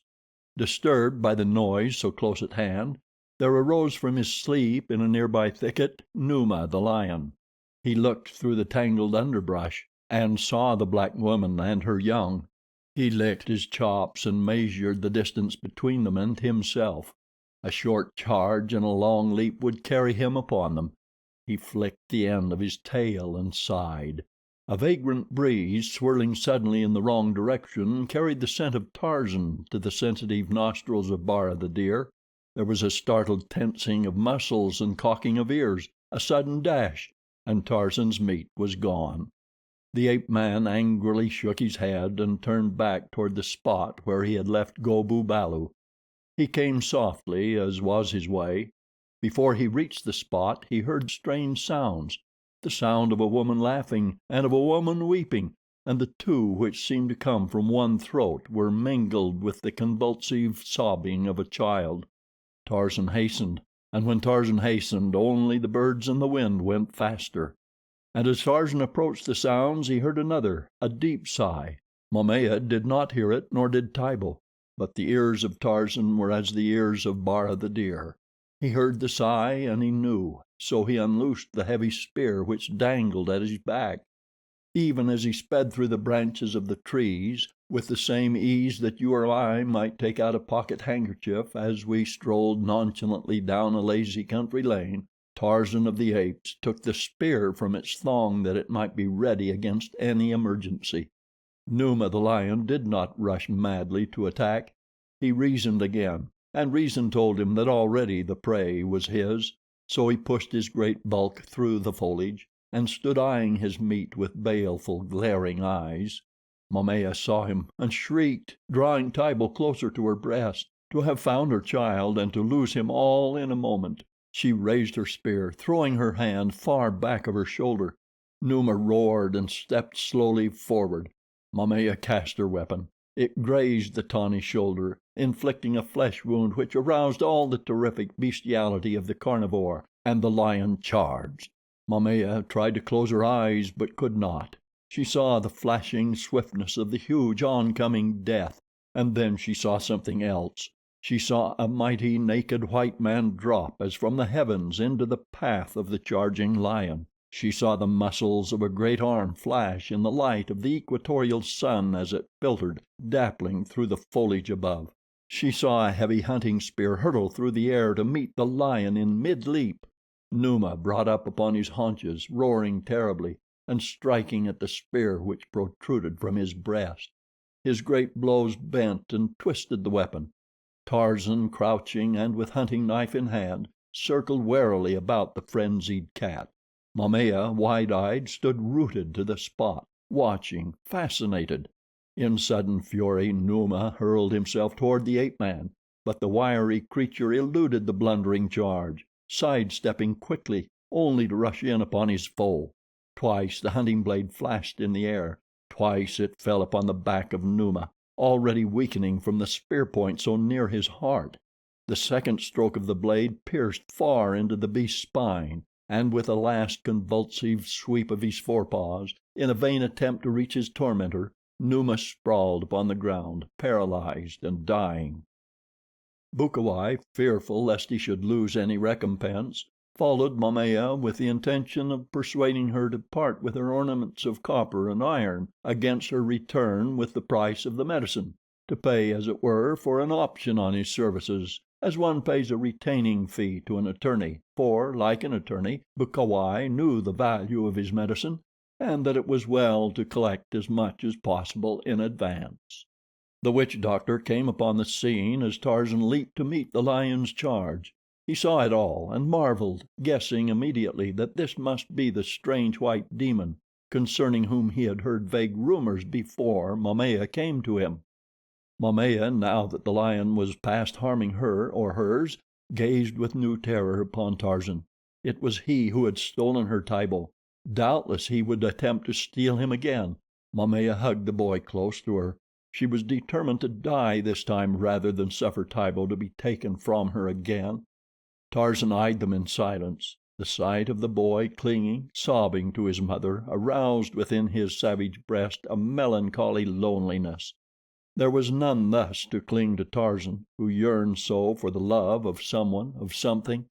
At last Tibo looked up, because of the quiet that had fallen upon the jungle, and saw Tarzan. He did not shrink. "Tarzan," he said in the speech of the great apes of the tribe of Kerchak, "do not take me from Momaya, my mother. Do not take me again to the lair of the hairy tree men, for I fear Taug and Gunto and the others.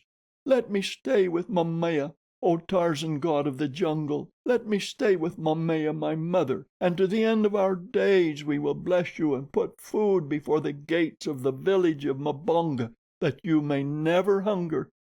Tarzan sighed. "Go," he said, "back to the village of Mbonga, and Tarzan will follow to see that no harm befalls you." Tibo translated the words to his mother, and the two turned their backs upon the ape man and started off toward home.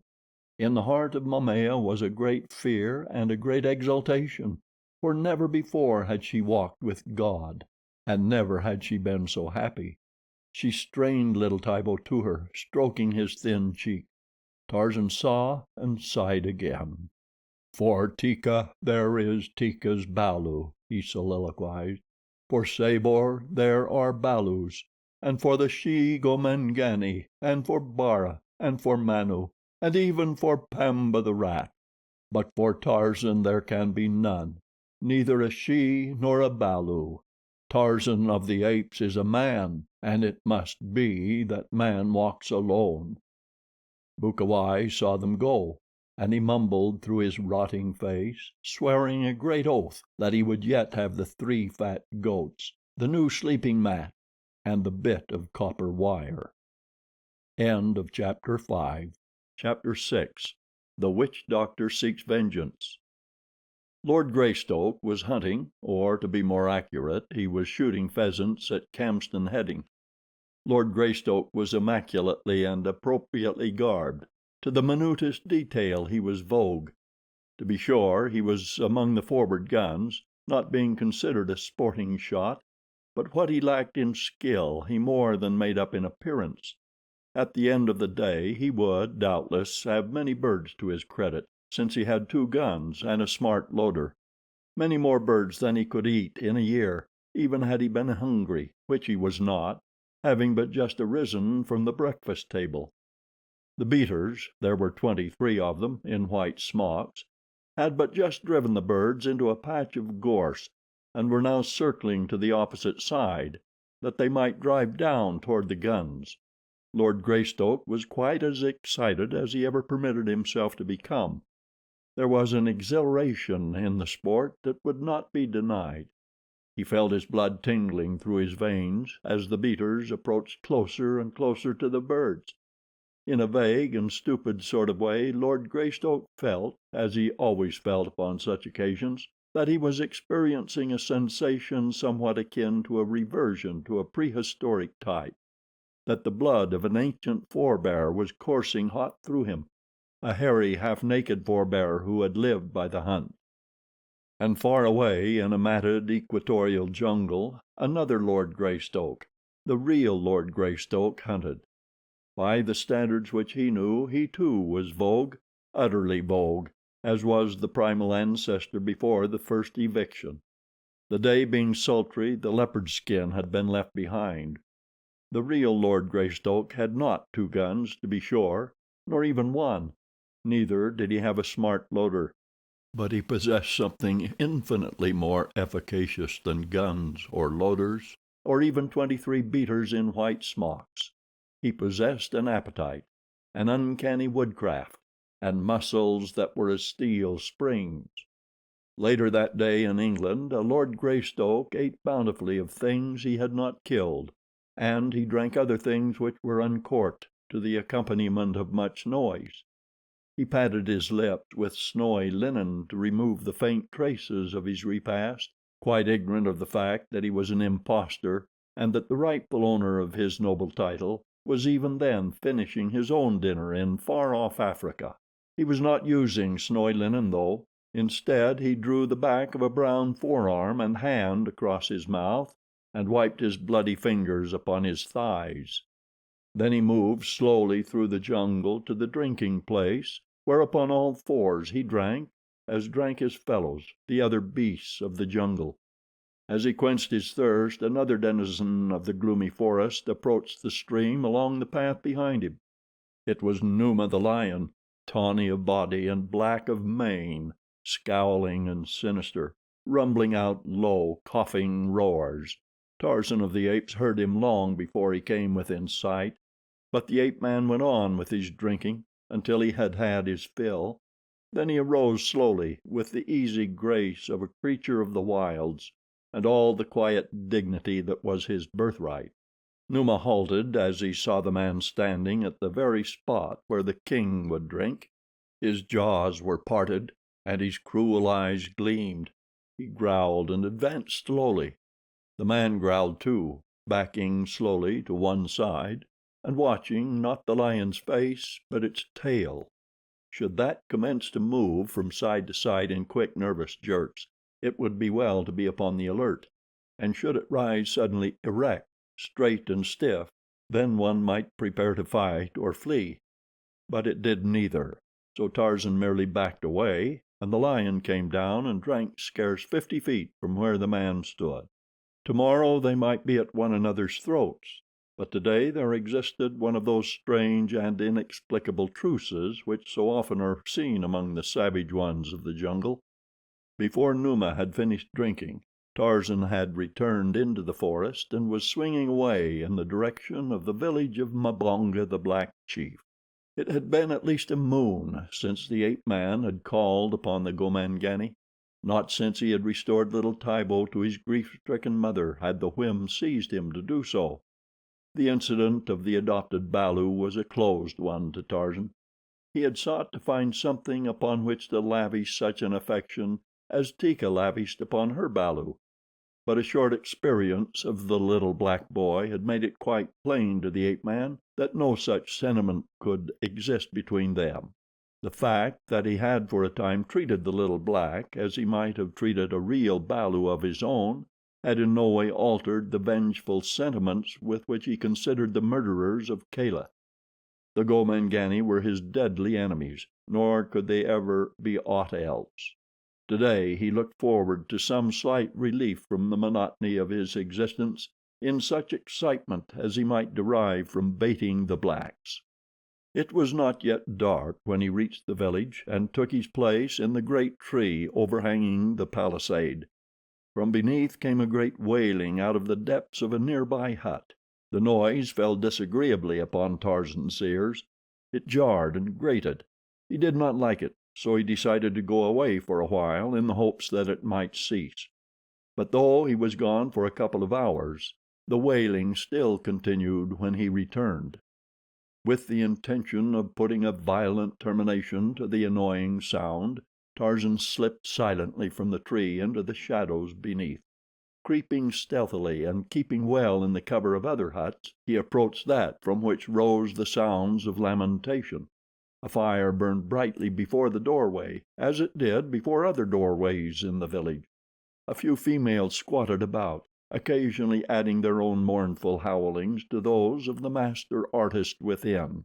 The ape-man smiled a slow smile as he thought of the consternation which would follow the quick leap that would carry him among the females and into the full light of the fire.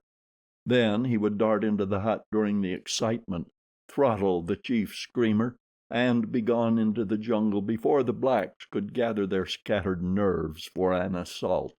Many times had Tarzan behaved similarly in the village of Mbonga, the chief. His mysterious and unexpected appearances always filled the breasts of the poor, superstitious blacks with the panic of terror. Never, it seemed, could they accustom themselves to the sight of him. It was this terror which lent to the adventures the spice of interest and amusement which the human mind of the ape-man craved. Merely to kill was not in itself sufficient. Accustomed to the sight of death, Tarzan found no great pleasure in it. Long since had he avenged the death of Kala, but in the accomplishment of it he had learned the excitement and the pleasure to be derived from the baiting of the blacks. Of this he never tired. It was just as he was about to spring forward with a savage roar that a figure appeared in the doorway of the hut. It was the figure of the wailer whom he had come to still, the figure of a young woman with a wooden skewer through the split septum of her nose, with a heavy metal ornament depending from her lower lip, which it had dragged down to hideous and repulsive deformity, with strange tattooing upon forehead, cheeks, and breasts, and a wonderful coiffure built up with mud and wire. A sudden flare of the fire threw the grotesque figure into high relief, and Tarzan recognized her as Momaya, the mother of Tibo.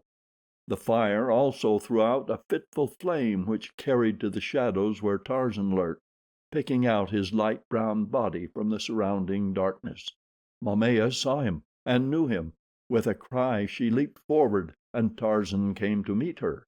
The other women, turning, saw him too, but they did not come toward him. Instead they rose as one, shrieked as one, fled as one. Momaya threw herself at Tarzan's feet, raising supplicating hands toward him, and pouring forth from her mutilated lips a perfect cataract of words, not one of which the ape-man comprehended. For a moment he looked down upon the upturned, frightful face of the woman. He had come to slay, but that overwhelming torrent of speech filled him with consternation and with awe. He glanced about him apprehensively, then back at the woman. A revulsion of feeling seized him. He could not kill little Tibo's mother, nor could he stand and face this verbal geyser. With a quick gesture of impatience at the spoiling of his evening's entertainment, he wheeled and leaped away into the darkness. A moment later he was swinging through the black jungle night, the cries and lamentations of Momaya growing fainter in the distance. It was with a sigh of relief that he finally reached a point from which he could no longer hear them, and finding a comfortable crotch high among the trees, composed himself for a night of dreamless slumber, while a prowling lion moaned and coughed beneath him, and in far-off England the other Lord Greystoke, with the assistance of a valet, disrobed and crawled between spotless sheets, swearing irritably as a cat meowed beneath his window. As Tarzan followed the fresh spoor of Horta the boar the following morning, he came upon the tracks of two Gomangani, a large one and a small one. The ape-man, accustomed as he was to questioning closely all that fell to his perceptions, paused to read the story written in the soft mud of the game trail. You or I would have seen little of interest there, even if by chance we could have seen aught. Perhaps had one been there to point them out to us, we might have noted indentations in the mud, but there were countless indentations, one overlapping another into a confusion that would have been entirely meaningless to us. To Tarzan each told its own story. Tantor the elephant had passed that way as recently as 3 suns since. Numa had hunted here the night just gone, and Horta the boar had walked slowly along the trail within an hour. But what held Tarzan's attention was the spoor tale of the Gomangani. It told him that the day before an old man had gone toward the north in company with a little boy, and that with them had been 2 hyenas. Tarzan scratched his head in puzzled incredulity. He could see by the overlapping of the footprints that the beasts had not been following the 2, for sometimes one was ahead of them and one behind, and again both were in advance, or both were in the rear. It was very strange and quite inexplicable, especially where the spoor showed where the hyenas, in the wider portions of the path, had walked one on either side of the human pair, quite close to them. Then Tarzan read in the spoor of the smaller Gomangani a shrinking terror of the beast that brushed his side, but in that of the old man was no sign of fear. At first Tarzan had been solely occupied by the remarkable juxtaposition of the spoor of Dango and Gomangani, but now his keen eyes caught something in the spoor of the little Gomangani which brought him to a sudden stop. It was as though, finding a letter in the road, you suddenly had discovered in it the familiar handwriting of a friend. "Gobu Balu!" exclaimed the ape-man, and at once memory flashed upon the screen of recollection the supplicating attitude of Momaya as she had hurled herself before him in the village of Mbonga the night before. Instantly all was explained: the wailing and the lamentation, the pleading of the black mother, the sympathetic howling of the shes about the fire. Little Gobu Balu had been stolen again, and this time by another than Tarzan. Doubtless the mother had thought that he was again in the power of Tarzan of the Apes, and she had been beseeching him to return her Balu to her. Yes, it was all quite plain now, but who could have stolen Gobu Balu this time? Tarzan wondered, and he wondered too about the presence of Dango. He would investigate. The spoor was a day old, and it ran toward the north. Tarzan set out to follow it. In places it was totally obliterated by the passage of many beasts, and where the way was rocky, even Tarzan of the Apes was almost baffled. But there was still the faint effluvium which clung to the human spoor, appreciable only to such highly trained perceptive powers as were Tarzan's. It had all happened to little Tibo very suddenly and unexpectedly within the brief span of 2 suns. First had come Bukawai, the witch doctor, Bukawai the unclean, with the ragged bit of flesh which still clung to his rotting face. He had come alone and by day to the place at the river where Momaya went daily to wash her body and that of Tibo, her little boy. He had stepped out from behind a great bush quite close to Momaya, frightening little Tibo so that he ran screaming to his mother's protecting arms. But Momaya, though startled, had wheeled to face the fearsome thing with all the savage ferocity of a she tiger at bay. When she saw who it was, she breathed a sigh of partial relief, though she still clung tightly to Tibo. "I have come," said Bukawai, without preliminary, "for the 3 fat goats, the new sleeping mat, and the bit of copper wire as long as a tall man's arm." "I have no goats for you," snapped Momaya, "nor a sleeping mat, nor any wire. Your medicine was never made. The white jungle god gave me back my Tibo. You had nothing to do with it." "But I did," mumbled Bukawai through his fleshless jaws. "It was I who commanded the white jungle god to give back your Tibo." Momaya laughed in his face. "Speaker of lies," she cried, "go back to your foul den and your hyenas. Go back and hide your stinking face in the belly of the mountain, lest the sun, seeing it, cover his face with a black cloud." "I have come," reiterated Bukawai, "for the 3 fat goats, the new sleeping mat, and the bit of copper wire the length of a tall man's arm, which you were to pay me for the return of your Tibo." "It was to be the length of a man's forearm," corrected Momaya. "But you shall have nothing, old thief. You would not make medicine until I had brought the payment in advance, and when I was returning to my village the great white jungle god gave me back my Tibo, gave him to me out of the jaws of Numa. His medicine is true medicine. Yours is the weak medicine of an old man with a hole in his face." "I have come," repeated Bukawai patiently, "for the 3 fat—" But Momaya had not waited to hear more of what she already knew by heart. Clasping Tibo close to her side, she was hurrying away toward the palisaded village of Mbonga, the chief.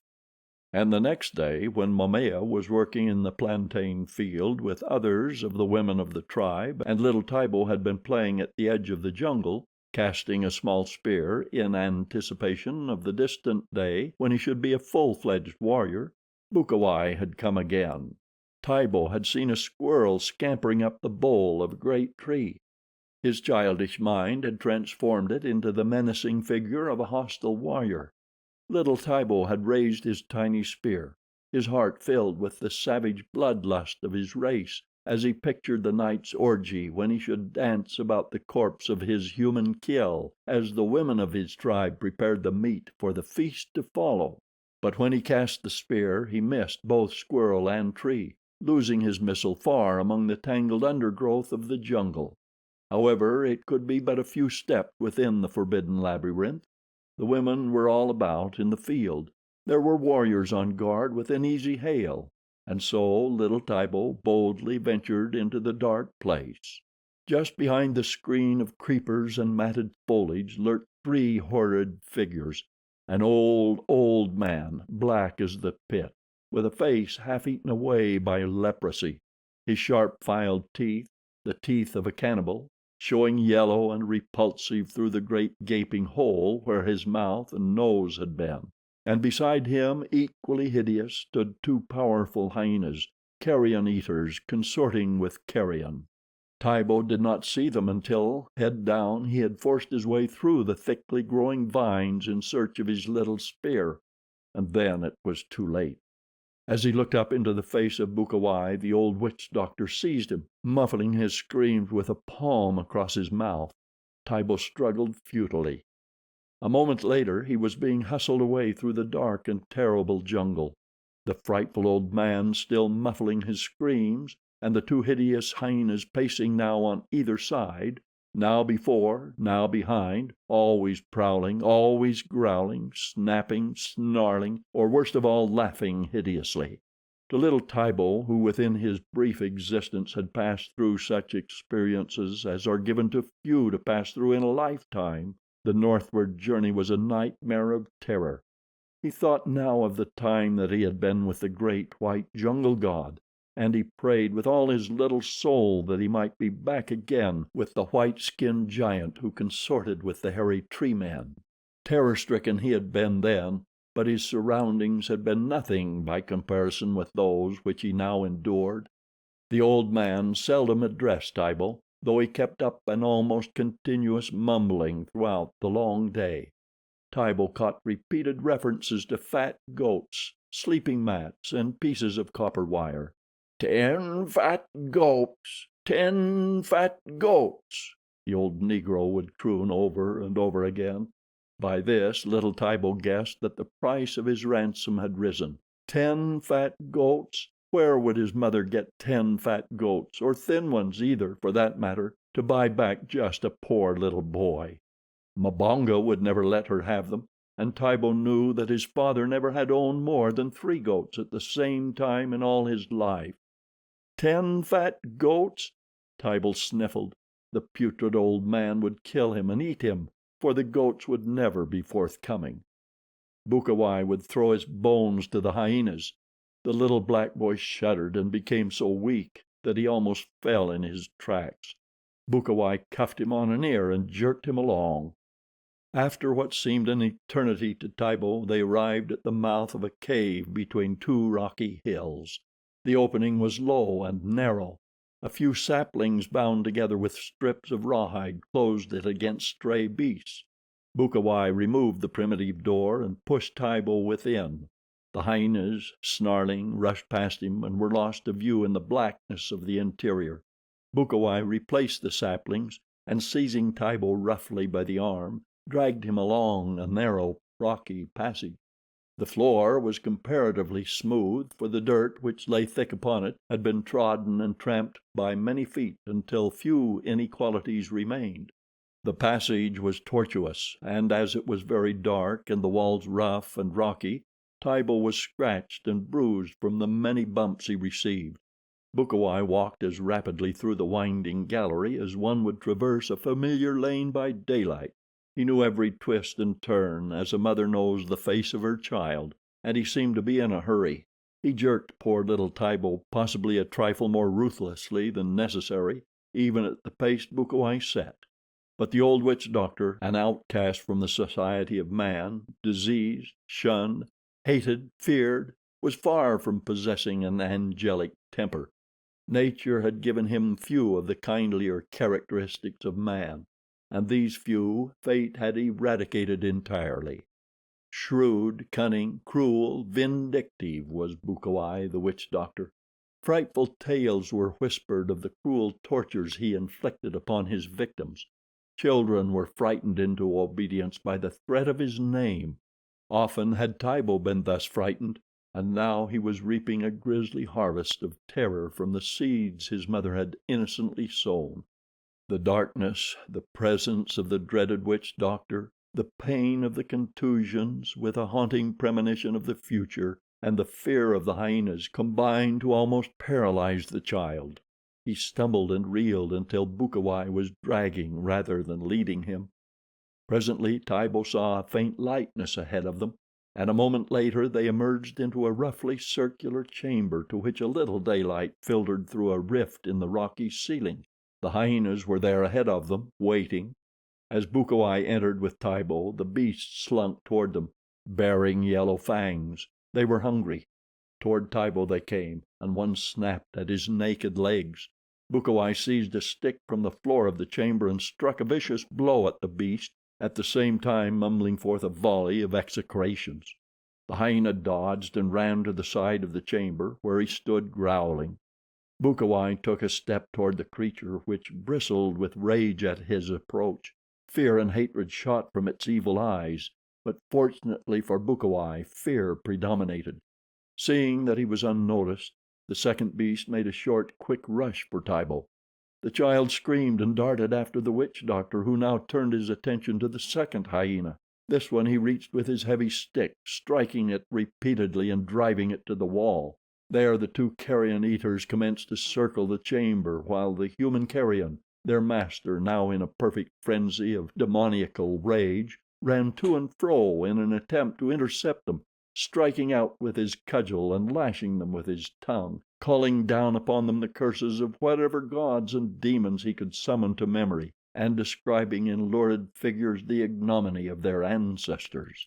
Several times one or the other of the beasts would turn to make a stand against the witch doctor, and then Tibo would hold his breath in agonized terror, for never in his brief life had he seen such frightful hatred depicted upon the countenance of man or beast.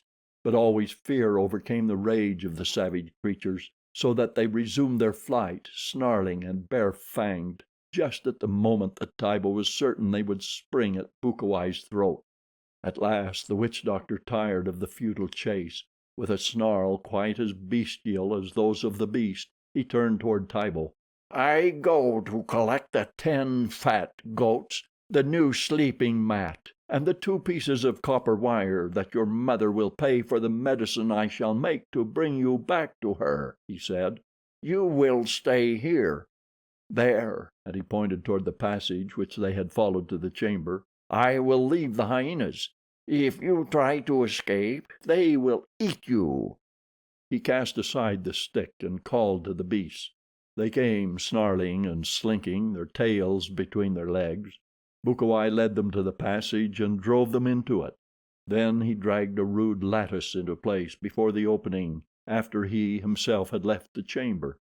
"This will keep them from you," he said. "If I do not get the 10 fat goats and the other things, they shall at least have a few bones after I am through." And he left the boy to think over the meaning of his all too suggestive words. When he was gone, Tibo threw himself upon the earth floor and broke into childish sobs of terror and loneliness.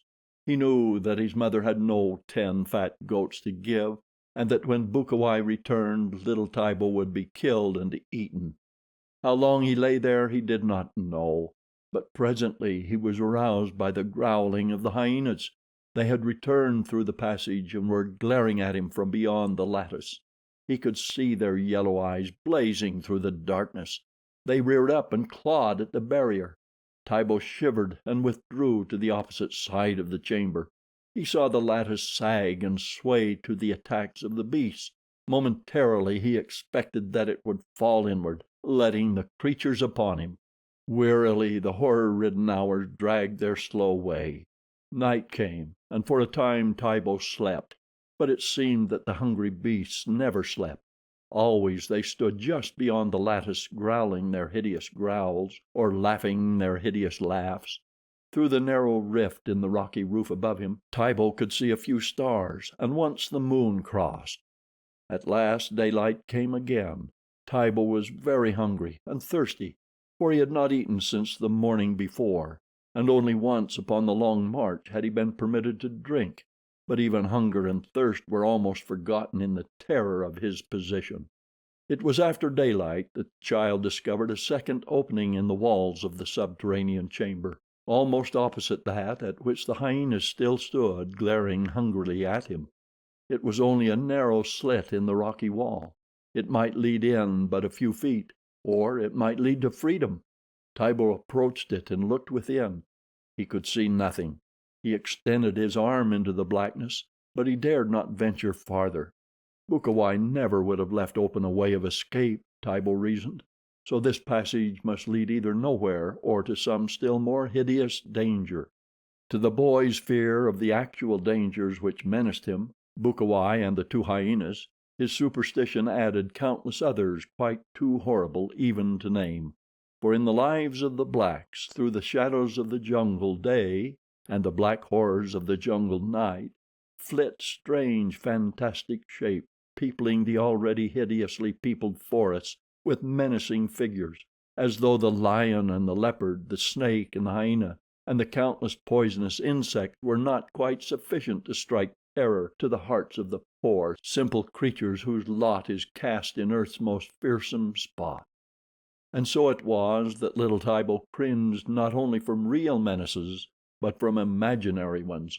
He was afraid even to venture upon a road that might lead to escape, lest Bukawai had set to watch it some frightful demon of the jungle.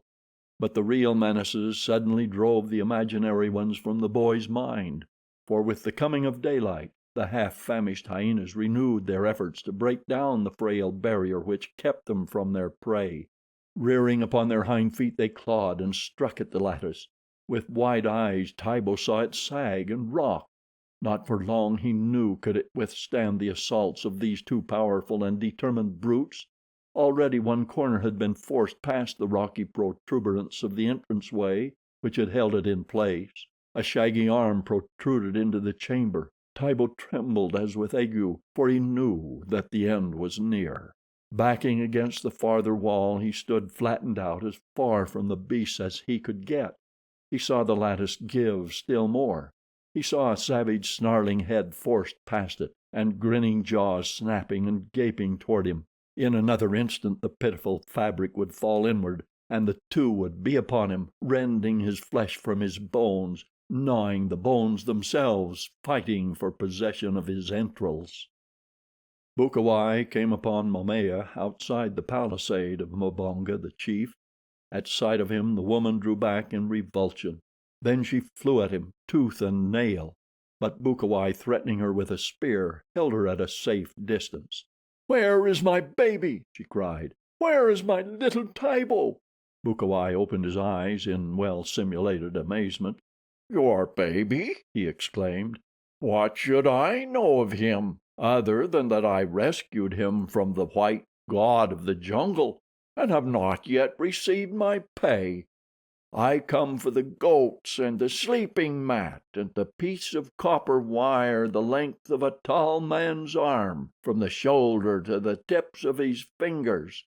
"Offal of a hyena!" shrieked Momaya. "My child has been stolen, and you, rotting fragment of a man, have taken him. Return him to me, or I shall tear your eyes from your head and feed your heart to the wild hogs." Bukawai shrugged his shoulders. "What do I know about your child?" he asked. "I have not taken him. If he is stolen again, what should Bukawai know of the matter? Did Bukawai steal him before? No, the white jungle god stole him, and if he stole him once, he would steal him again. It is nothing to me. I returned him to you before, and I have come for my pay.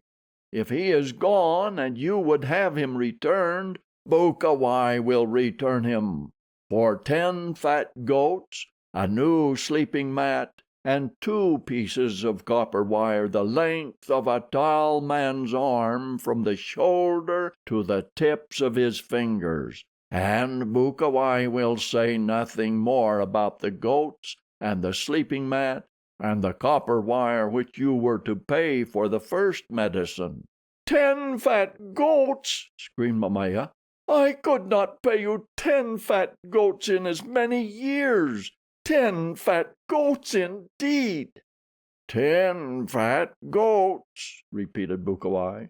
"10 fat goats, the new sleeping mat, and 2 pieces of copper wire the length of—" Momaya stopped him with an impatient gesture. "Wait!" she cried. "I have no goats. You waste your breath. Stay here while I go to my man. He has but 3 goats, yet something may be done. Wait!"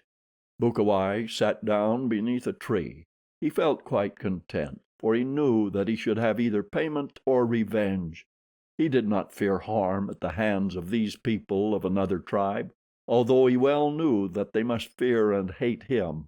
His leprosy alone would prevent their laying hands upon him, while his reputation as a witch doctor rendered him doubly immune from attack. He was planning upon compelling them to drive the 10 goats to the mouth of his cave when Momaya returned. With her were 3 warriors, Mbonga the chief, Rabakega the village witch doctor, and Ibeto, Tibo's father. They were not pretty men even under ordinary circumstances, and now, with their faces marked by anger, they well might have inspired terror in the heart of anyone. But if Bukawai felt any fear, he did not betray it. Instead, he greeted them with an insolent stare, intended to awe them as they came and squatted in a semicircle before him. "Where is Ibeto's son?" asked Mbonga. "How should I know?" returned Bukawai. "Doubtless the white devil god has him. If I am paid, I will make strong medicine, and then we shall know where is Ibeto's son, and shall get him back again. It was my medicine which got him back the last time, for which I got no pay." "I have my own witch doctor to make medicine," replied Mbonga with dignity. Bukawai sneered and rose to his feet. "Very well," he said. "Let him make his medicine, and see if he can bring Ibeto's son back." He took a few steps away from them, and then he turned angrily back. "His medicine will not bring the child back, that I know, and I also know that when you find him it will be too late for any medicine to bring him back, for he will be dead. This have I just found out. The ghost of my father's sister but now came to me and told me.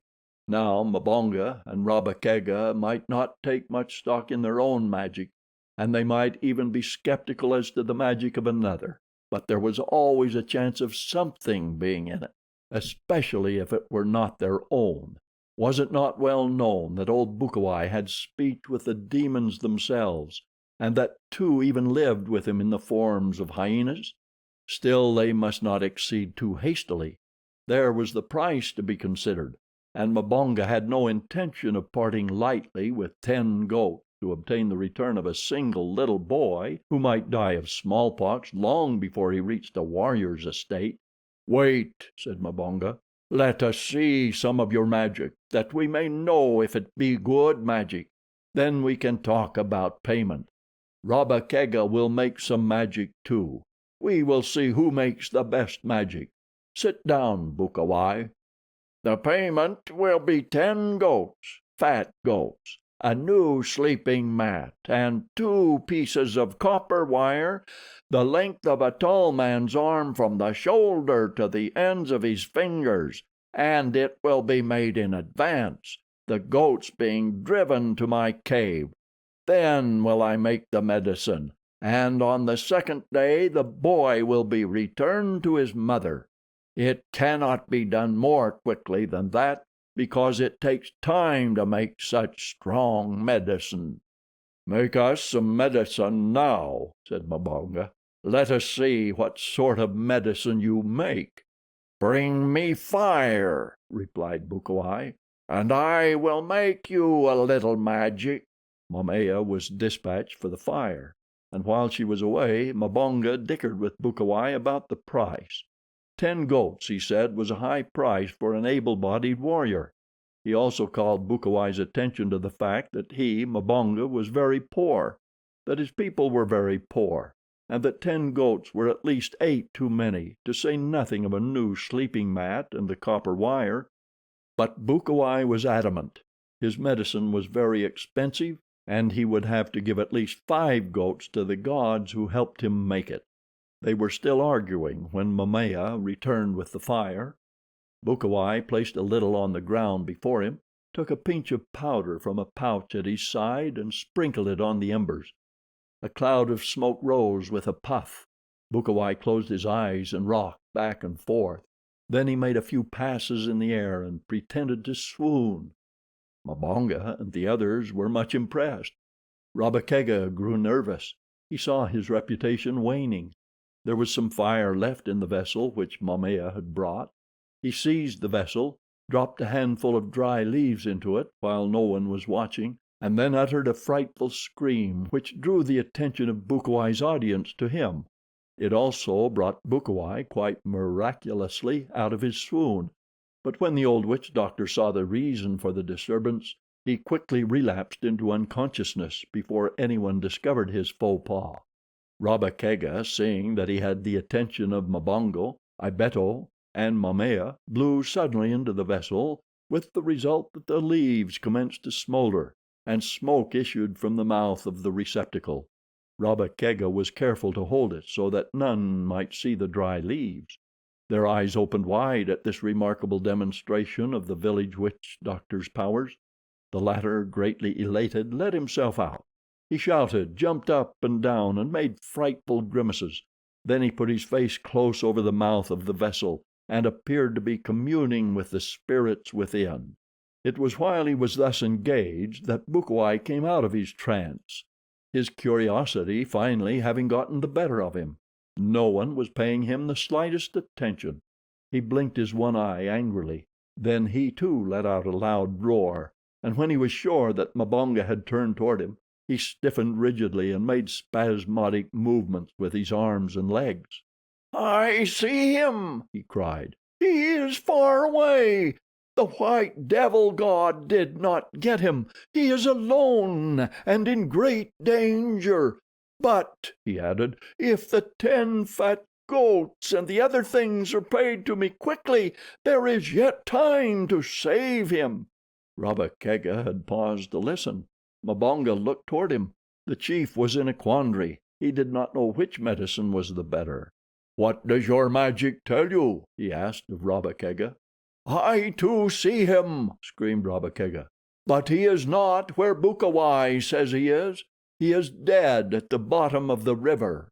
At this Momaya commenced to howl loudly. Tarzan had followed the spoor of the old man, the two hyenas, and the little black boy to the mouth of the cave in the rocky canyon between the two hills. Here he paused a moment before the sapling barrier which Bukawai had set up, listening to the snarls and growls which came faintly from the far recesses of the cavern. Presently, mingled with the beastly cries, there came faintly to the keen ears of the ape-man the agonized moan of a child. No longer did Tarzan hesitate. Hurling the door aside, he sprang into the dark opening. Narrow and black was the corridor, but long use of his eyes in the Stygian blackness of the jungle nights had given to the ape-man something of the nocturnal visionary powers of the wild things with which he had consorted since babyhood. He moved rapidly and yet with caution, for the place was dark, unfamiliar, and winding. As he advanced, he heard more and more loudly the savage snarls of the two hyenas mingled with the scraping and scratching of their paws upon the wood. The moans of a child grew in volume, and Tarzan recognized in them the voice of the little black boy he once had sought to adopt as his balu. There was no hysteria in the ape-man's advance. Too accustomed was he to the passing of life in the jungle to be greatly wrought, even by the death of one whom he knew. But the lust for battle spurred him on. He was only a wild beast at heart, and his wild beast's heart beat high in anticipation of conflict. In the rocky chamber of the hill's center, little Tibo crouched low against the wall, as far from the hunger-crazed beasts as he could drag himself. He saw the lattice giving to the frantic clawing of the hyenas. He knew that in a few minutes his little life would flicker out horribly beneath the rending, yellow fangs of these loathsome creatures. Beneath the buffetings of the powerful bodies, the lattice sagged inward, until with a crash it gave way, letting the carnivora in upon the boy. Tibo cast one affrighted glance toward them, then closed his eyes and buried his face in his arms, sobbing piteously. For a moment the hyenas paused, caution and cowardice holding them from their prey. They stood thus glaring at the lad, then slowly, stealthily crouching, they crept toward him. It was thus that Tarzan came upon them, bursting into the chamber swiftly and silently, but not so silently that the keen-eared beast did not note his coming. With angry growls they turned from Tibo upon the ape-man, as with a smile upon his lips he ran toward them. For an instant one of the animals stood its ground, but the ape-man did not deign even to draw his hunting knife against despised Dango. Rushing in upon the brute, he grasped it by the scruff of the neck, just as it attempted to dodge past him, and hurled it across the cavern after its fellow, which already was slinking into the corridor, bent upon escape. Then Tarzan picked Tibo from the floor, and when the child felt human hands upon him instead of the paws and fangs of the hyenas, he rolled his eyes upward in surprise and incredulity, and as they fell upon Tarzan, sobs of relief broke from the childish lips, and his hands clutched at his deliverer as though the white devil god was not the most feared of jungle creatures. When Tarzan came to the cave mouth, the hyenas were nowhere in sight, and after permitting Tibo to quench his thirst in the spring which rose nearby, he lifted the boy to his shoulders and set off toward the jungle at a rapid trot, determined to still the annoying howlings of Momaya as quickly as possible, for he shrewdly had guessed that the absence of her balu was the cause of her lamentation. "He is not dead at the bottom of the river," cried Bukawai. "What does this fellow know about making magic? Who is he, anyway, that he dare say Bukawai's magic is not good magic? Bukawai sees Momaya's son. He is far away, and alone, and in great danger. Hasten, then, with the 10 fat goats, But he got no further. There was a sudden interruption from above, from the branches of the very tree beneath which they squatted, and as the 5 blacks looked up they almost swooned in fright as they saw the great white devil god looking down upon them.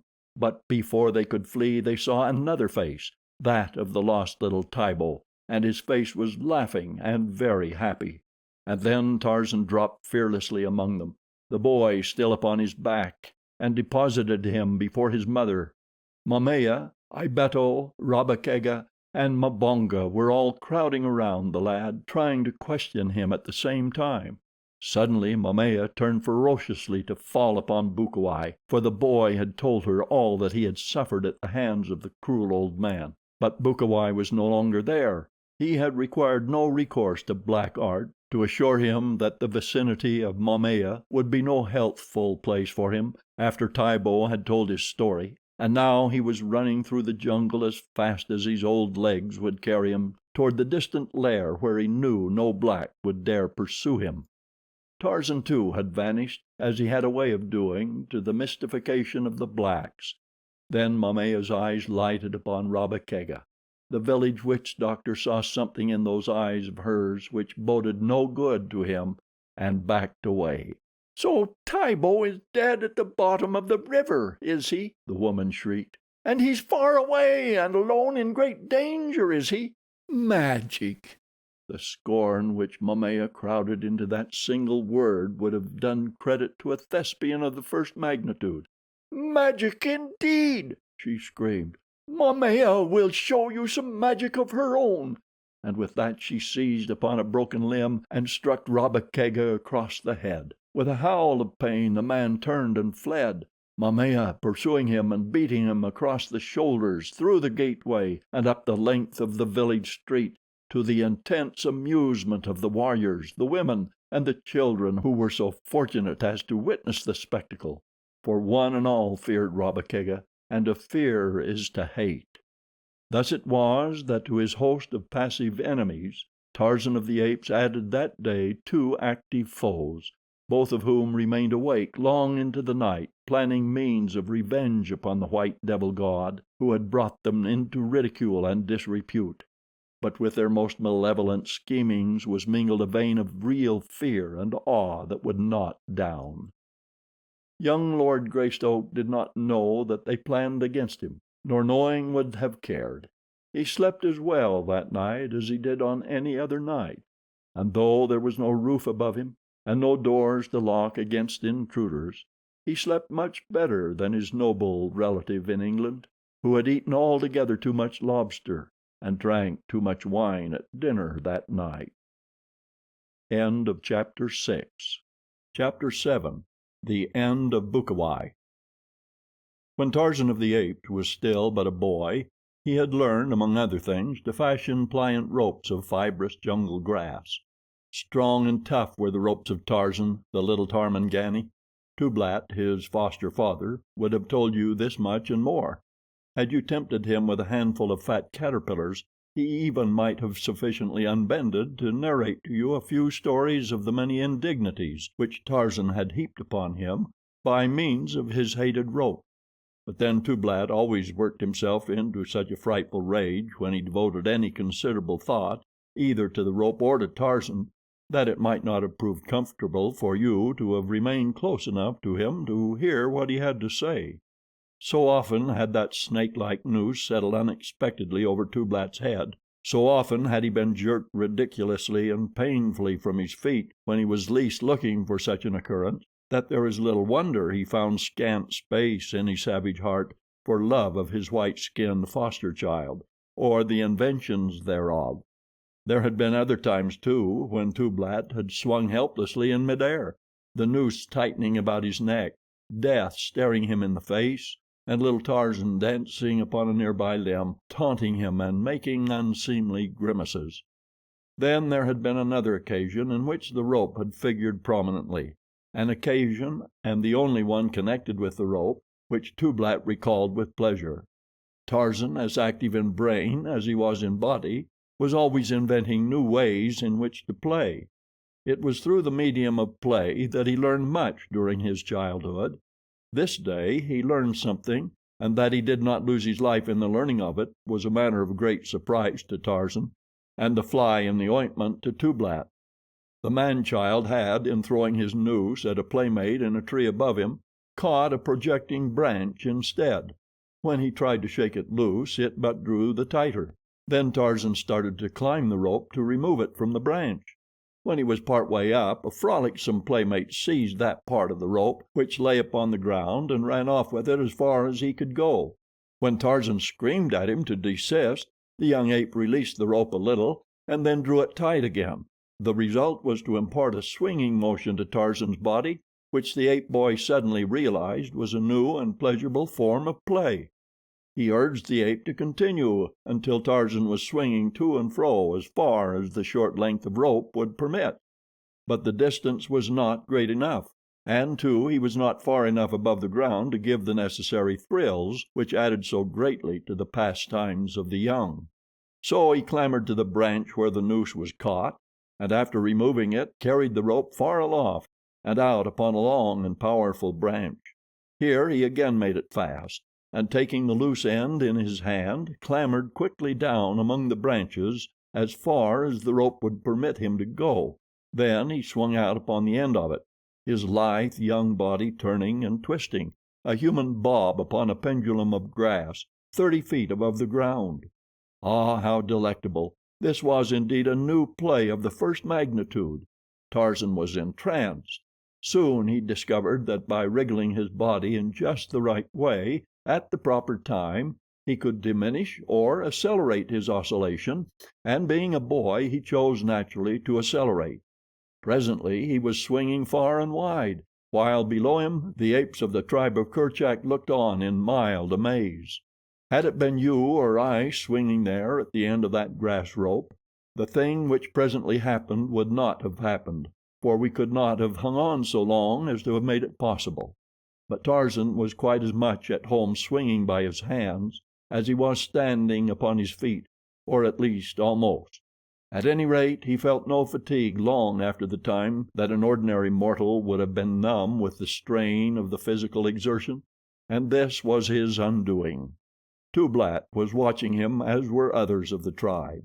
Of all the creatures of the wild there was none Tublat so cordially hated as he did this hideous, hairless, white-skinned caricature of an ape. But for Tarzan's nimbleness and the zealous watchfulness of savage Kala's mother love, Tublat would long since have rid himself of this stain upon his family escutcheon. So long had it been since Tarzan became a member of the tribe that Tublat had forgotten the circumstances surrounding the entrance of the jungle waif into his family, with the result that he now imagined that Tarzan was his own offspring, adding greatly to his chagrin. Wide and far swung Tarzan of the Apes, until at last, as he reached the highest point of the arc, the rope which rapidly had frayed on the rough bark of the tree limb parted suddenly. The watching apes saw the smooth, brown body shoot outward and down, plummet-like. Tublat leaped high in the air, emitting what in a human being would have been an exclamation of delight. This would be the end of Tarzan and most of Tublat's troubles. From now on he could lead his life in peace and security. Tarzan fell quite 40 feet, alighting on his back in a thick bush. Kala was the first to reach his side, ferocious, hideous, loving Kala. She had seen the life crushed from her own balu in just such a fall years before.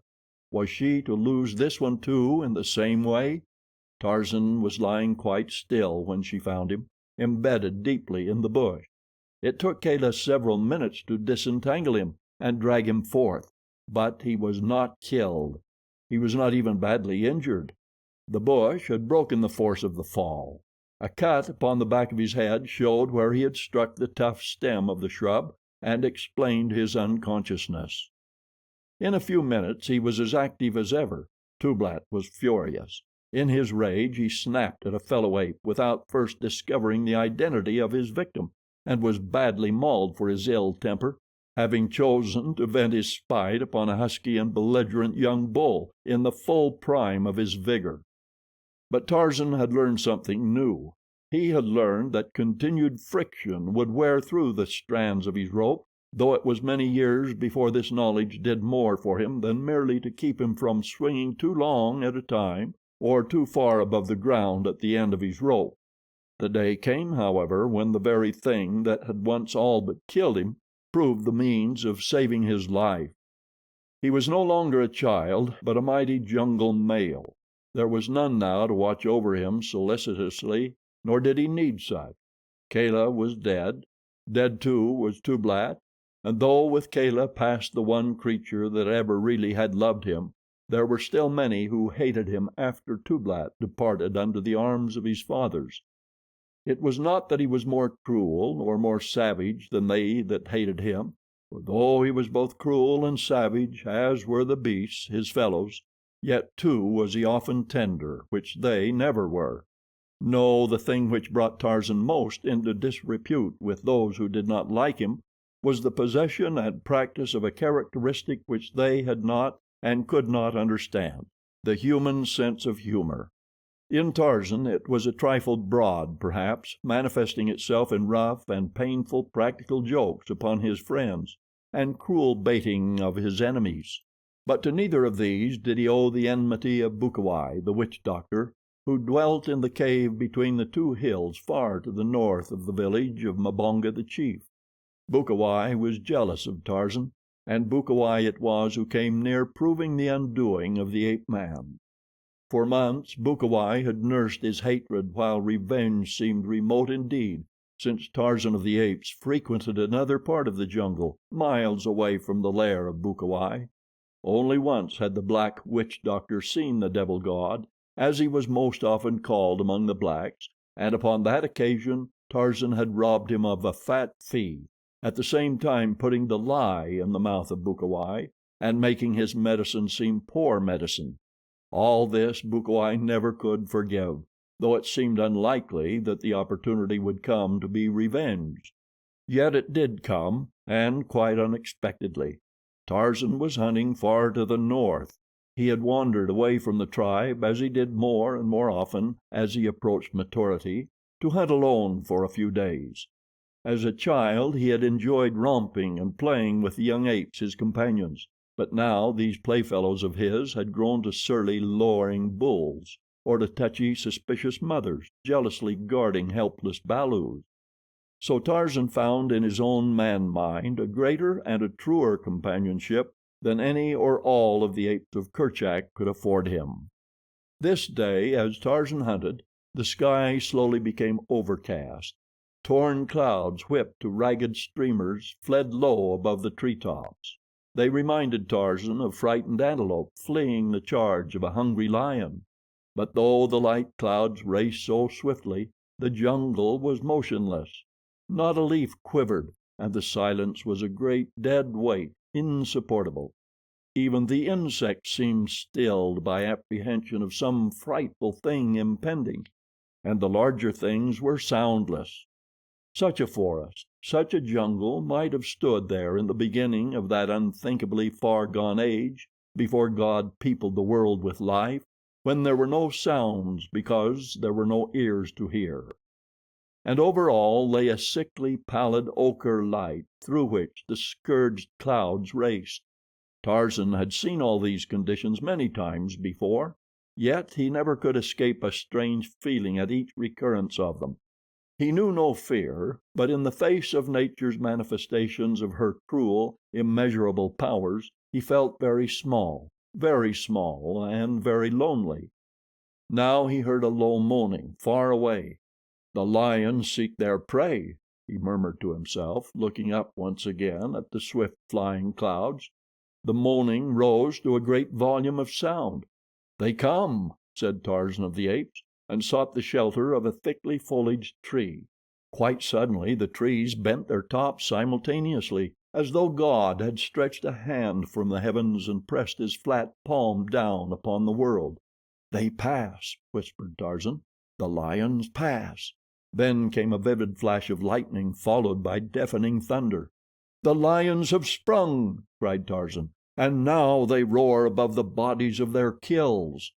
The trees were waving wildly in all directions now. A perfectly demoniacal wind thrashed the jungle piteously.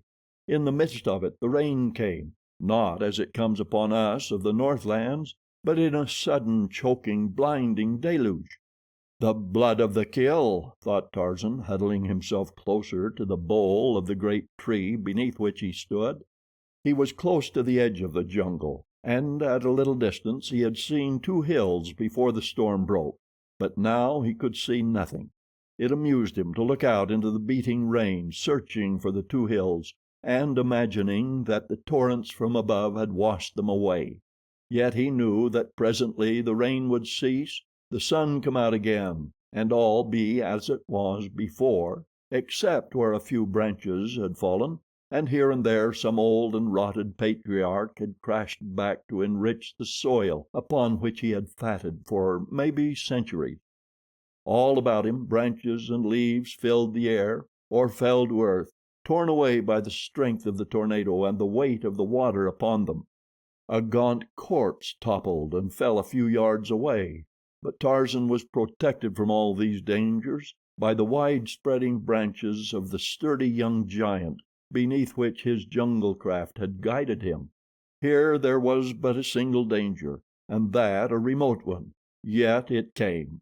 Without warning, the tree above him was riven by lightning, and when the rain ceased and the sun came out, Tarzan lay stretched as he had fallen, upon his face amidst the wreckage of the jungle giant that should have shielded him. Bukawai came to the entrance of his cave after the rain and the storm had passed, and looked out upon the scene. From his one eye Bukawai could see, but had he had a dozen eyes he could have found no beauty in the fresh sweetness of the revivified jungle, for to such things in the chemistry of temperament his brain failed to react. Nor even had he had a nose, which he had not for years, could he have found enjoyment or sweetness in the clean-washed air. At either side of the leper stood his sole and constant companions, the two hyenas, sniffing the air. Presently one of them uttered a low growl, and with flattened head started, sneaking and wary, toward the jungle. The other followed. Bukawai, his curiosity aroused, trailed after them, in his hand a heavy knob stick. The hyenas halted a few yards from the prostrate Tarzan, sniffing and growling. Then came Bukawai, and at first he could not believe the witness of his own eyes, but when he did and saw that it was indeed the devil god, his rage knew no bounds, for he thought him dead and himself cheated of the revenge he had so long dreamed upon. The hyenas approached the ape-man with bared fangs. Bukawai, with an inarticulate scream, rushed upon them, striking cruel and heavy blows with his knob-stick, for there might still be life in the apparently lifeless form. The beasts, snapping and snarling, half turned upon their master and their tormentor, but long fear still held them from his putrid throat. They slunk away a few yards and squatted upon their haunches, hatred and baffled hunger gleaming from their savage eyes. Bukawai stooped and placed his ear above the ape-man's heart. It still beat. As well as his sloughed features could register pleasure they did so, but it was not a pretty sight. At the ape-man's side lay his long grass rope. Quickly Bukawai bound the limp arms behind his prisoner's back. Then he raised him to one of his shoulders, for though Bukawai was old and diseased, he was still a strong man. The hyenas fell in behind as the witch doctor set off toward the cave, and through the long black corridors they followed as Bukawai bore his victim into the bowels of the hills. Through subterranean chambers connected by winding passageways, Bukawai staggered with his load. At a sudden turning of the corridor, daylight flooded them, and Bukawai stepped out into a small circular basin in the hill, apparently the crater of an ancient volcano, one of those which never reach the dignity of a mountain and are little more than lava-rimmed pits closed to the earth's surface. Steep walls rimmed the cavity. The only exit was through the passageway by which Bukawai had entered. A few stunted trees grew upon the rocky floor. 100 feet above could be seen the ragged lips of this cold, dead mouth of hell. Bukawai propped Tarzan against a tree and bound him there with his own grass rope, leaving his hands free, but securing the knots in such a way that the ape-man could not reach them. The hyenas slunk to and fro, growling. Bukawai hated them and they hated him. He knew that they but waited for the time when he should be helpless, or when their hatred should rise to such a height as to submerge their cringing fear of him. In his own heart was not a little fear of these repulsive creatures, and because of that fear Bukawai always kept the beasts well fed, often hunting for them when their own forages for food failed, but ever was he cruel to them with the cruelty of a little brain, diseased, bestial, primitive. He had had them since they were puppies. They had known no other life than that with him, and though they went abroad to hunt, always they returned. Of late Bukawai had come to believe that they returned not so much from habit as from a fiendish patience which would submit to every indignity and pain rather than forego the final vengeance, and Bukawai needed but little imagination to picture what that vengeance would be. Today he would see for himself what his end would be, but another should impersonate Bukawai. When he had trussed Tarzan securely, Bukawai went back into the corridor, driving the hyenas ahead of him, and pulling across the opening a lattice of laced branches which shut the pit from the cave during the night, that Bukawai might sleep in security, for then the hyenas were penned in the crater, that they might not sneak upon a sleeping Bukawai in the darkness. Bukawai returned to the outer cave mouth, filled a vessel with water at the spring which rose in the little cañon close at hand, and returned toward the pit. The hyenas stood before the lattice, looking hungrily toward Tarzan. They had been fed in this manner before. With his water the witch doctor approached Tarzan and threw a portion of the contents of the vessel in the ape-man's face. There was a fluttering of eyelids, and at the second application Tarzan opened his eyes and looked about. "Devil God!" cried Bukawai. "I am the great witch doctor. My medicine is strong. Yours is weak. If it is not, why do you stay tied here like a goat that is bait for lions?" Tarzan understood nothing the witch doctor said, therefore he did not reply, but only stared straight at Bukawai with cold and level gaze. The hyenas crept up behind him. He heard them growl, but he did not even turn his head. He was a beast with a man's brain. The beast in him refused to show fear in the face of a death which the man mind already admitted to be inevitable. Bukawai, not yet ready to give his victim to the beasts, rushed upon the hyenas with his knob stick. There was a short scrimmage in which the brutes came off second best, as they always did. Tarzan watched it. He saw and realized the hatred which existed between the two animals and the hideous semblance of a man. With the hyenas subdued, Bukawai returned to the baiting of Tarzan, but finding that the ape-man understood nothing he said, the witch doctor finally desisted. Then he withdrew into the corridor and pulled the latticework barrier across the opening. He went back into the cave and got a sleeping mat, which he brought to the opening, that he might lie down and watch the spectacle of his revenge in comfort. The hyenas were sneaking furtively around the ape-man. Tarzan strained at his bonds for a moment, but soon realized that the rope he had braided to hold Numa the lion would hold him quite as successfully. He did not wish to die, but he could look death in the face now, as he had many times before, without a quaver. As he pulled upon the rope, he felt it rub against the small tree about which it was passed. Like a flash of the cinematograph upon the screen, a picture was flashed before his mind's eye from the storehouse of his memory.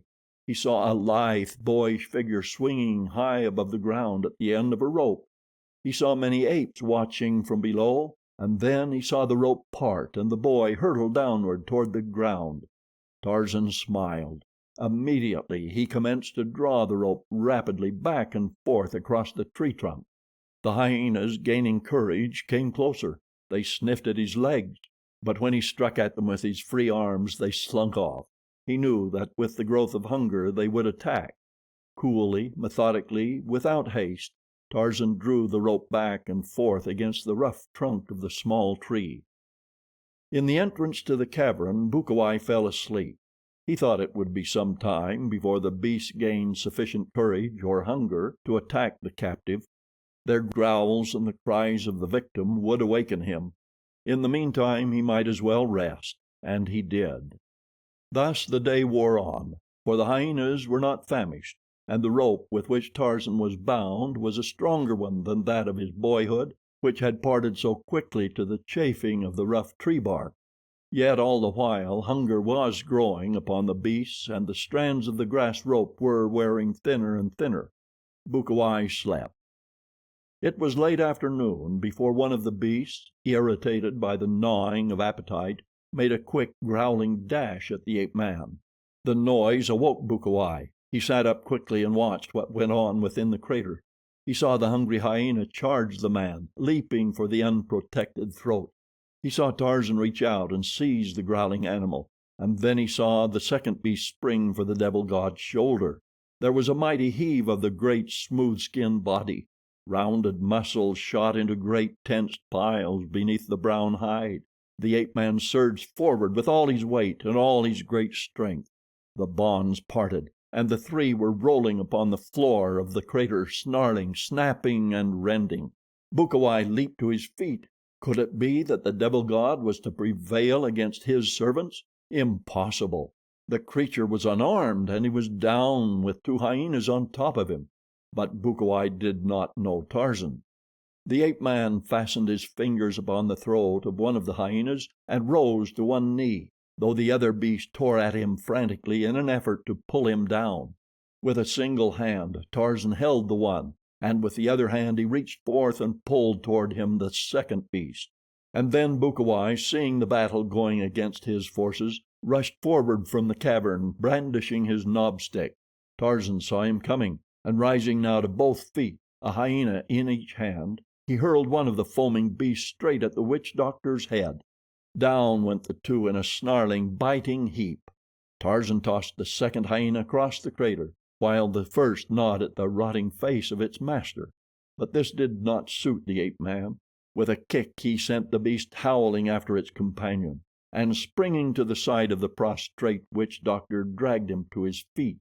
Bukawai, still conscious, saw death, immediate and terrible, in the cold eyes of his captor, so he turned upon Tarzan with teeth and nails. The ape-man shuddered at the proximity of that raw face to his. The hyenas had had enough and disappeared through the small aperture leading into the cave. Tarzan had little difficulty in overpowering and binding Bukawai. Then he led him to the very tree to which he had been bound. But in binding Bukawai, Tarzan saw to it that escape after the same fashion that he had escaped would be out of the question. Then he left him. As he passed through the winding corridors and the subterranean apartments, Tarzan saw nothing of the hyenas. "They will return," he said to himself. In the crater between the towering walls, Bukawai, cold with terror, trembled as with ague. "They will return," he cried, his voice rising to a fright-filled shriek. And they did. Chapter 8. The Lion. Numa the lion crouched behind a thorn bush close beside the drinking pool, where the river eddied just below the bend. There was a ford there, and on either bank a well-worn trail broadened far out at the river's brim, where for countless centuries the wild things of the jungle and of the plains beyond had come down to drink, the carnivora with bold and fearless majesty, the herbivora timorous, hesitating, fearful. Numa the lion was hungry. He was very hungry, and so he was quite silent now. On his way to the drinking place he had moaned often and roared not a little. But as he neared the spot where he would lie in wait for Bara, the deer, or Horta, the boar, or some other of the many luscious-fleshed creatures who came hither to drink, he was silent. It was a grim, a terrible silence, shot through with yellow-green light of ferocious eyes, punctuated with undulating tremors of sinuous tail. It was Pacco, the zebra, who came first, and Numa the lion could scarce restrain a roar of anger, for of all the plains people none are more wary than Pacco, the zebra. Behind the black-striped stallion came a herd of 30 or 40 of the plump and vicious little horse-like beasts. As he neared the river the leader paused often, cocking his ears and raising his muzzle to sniff the gentle breeze for the telltale scent spoor of the dread flesh-eaters. Numa shifted uneasily, drawing his hindquarters far beneath his tawny body, gathering himself for the sudden charge and the savage assault. His eyes shot hungry fire. His great muscles quivered to the excitement of the moment. Pacco came a little nearer, halted, snorted, and wheeled. There was a pattering of scurrying hoofs, and the herd was gone. But Numa the lion moved not. He was familiar with the ways of Pacco, the zebra. He knew that he would return, though many times he might wheel and fly before he summoned the courage to lead his harem and his offspring to the water. There was the chance that Pacco might be frightened off entirely. Numa had seen this happen before, and so he became almost rigid lest he be the one to send them galloping waterless back to the plain. Again and again came Pacco and his family, and again did they turn and flee, but each time they came closer to the river, until at last the plump stallion dipped his velvet muzzle daintily into the water. The others, stepping warily, approached their leader. Numa selected a sleek, fat filly, and his flaming eyes burned greedily as they feasted upon her, for Numa the lion loves scarce anything better than the meat of Pacco, perhaps because Pacco is, of all the grass eaters, the most difficult to catch. Slowly the lion rose, and as he rose, a twig snapped beneath one of his great padded paws. Like a shot from a rifle he charged upon the filly, but the snapped twig had been enough to startle the timorous quarry, so that they were in instant flight simultaneously with Numa's charge. The stallion was last, and with a prodigious leap the lion catapulted through the air to seize him. But the snapping twig had robbed Numa of his dinner, though his mighty talons raked the zebra's glossy rump, leaving 4 crimson bars across the beautiful coat. It was an angry Numa that quitted the river and prowled, fierce, dangerous, and hungry, into the jungle. Far from particular now was his appetite. Even Dango the hyena would have seemed a tidbit to that ravenous maw. And in this temper it was that the lion came upon the tribe of Kerchak the great ape. One does not look for Numa the lion this late in the morning. He should be lying up asleep beside his last night's kill by now. But Numa had made no kill last night. He was still hunting, hungrier than ever. The anthropoids were idling about the clearing, the first keen desire of the morning's hunger having been satisfied.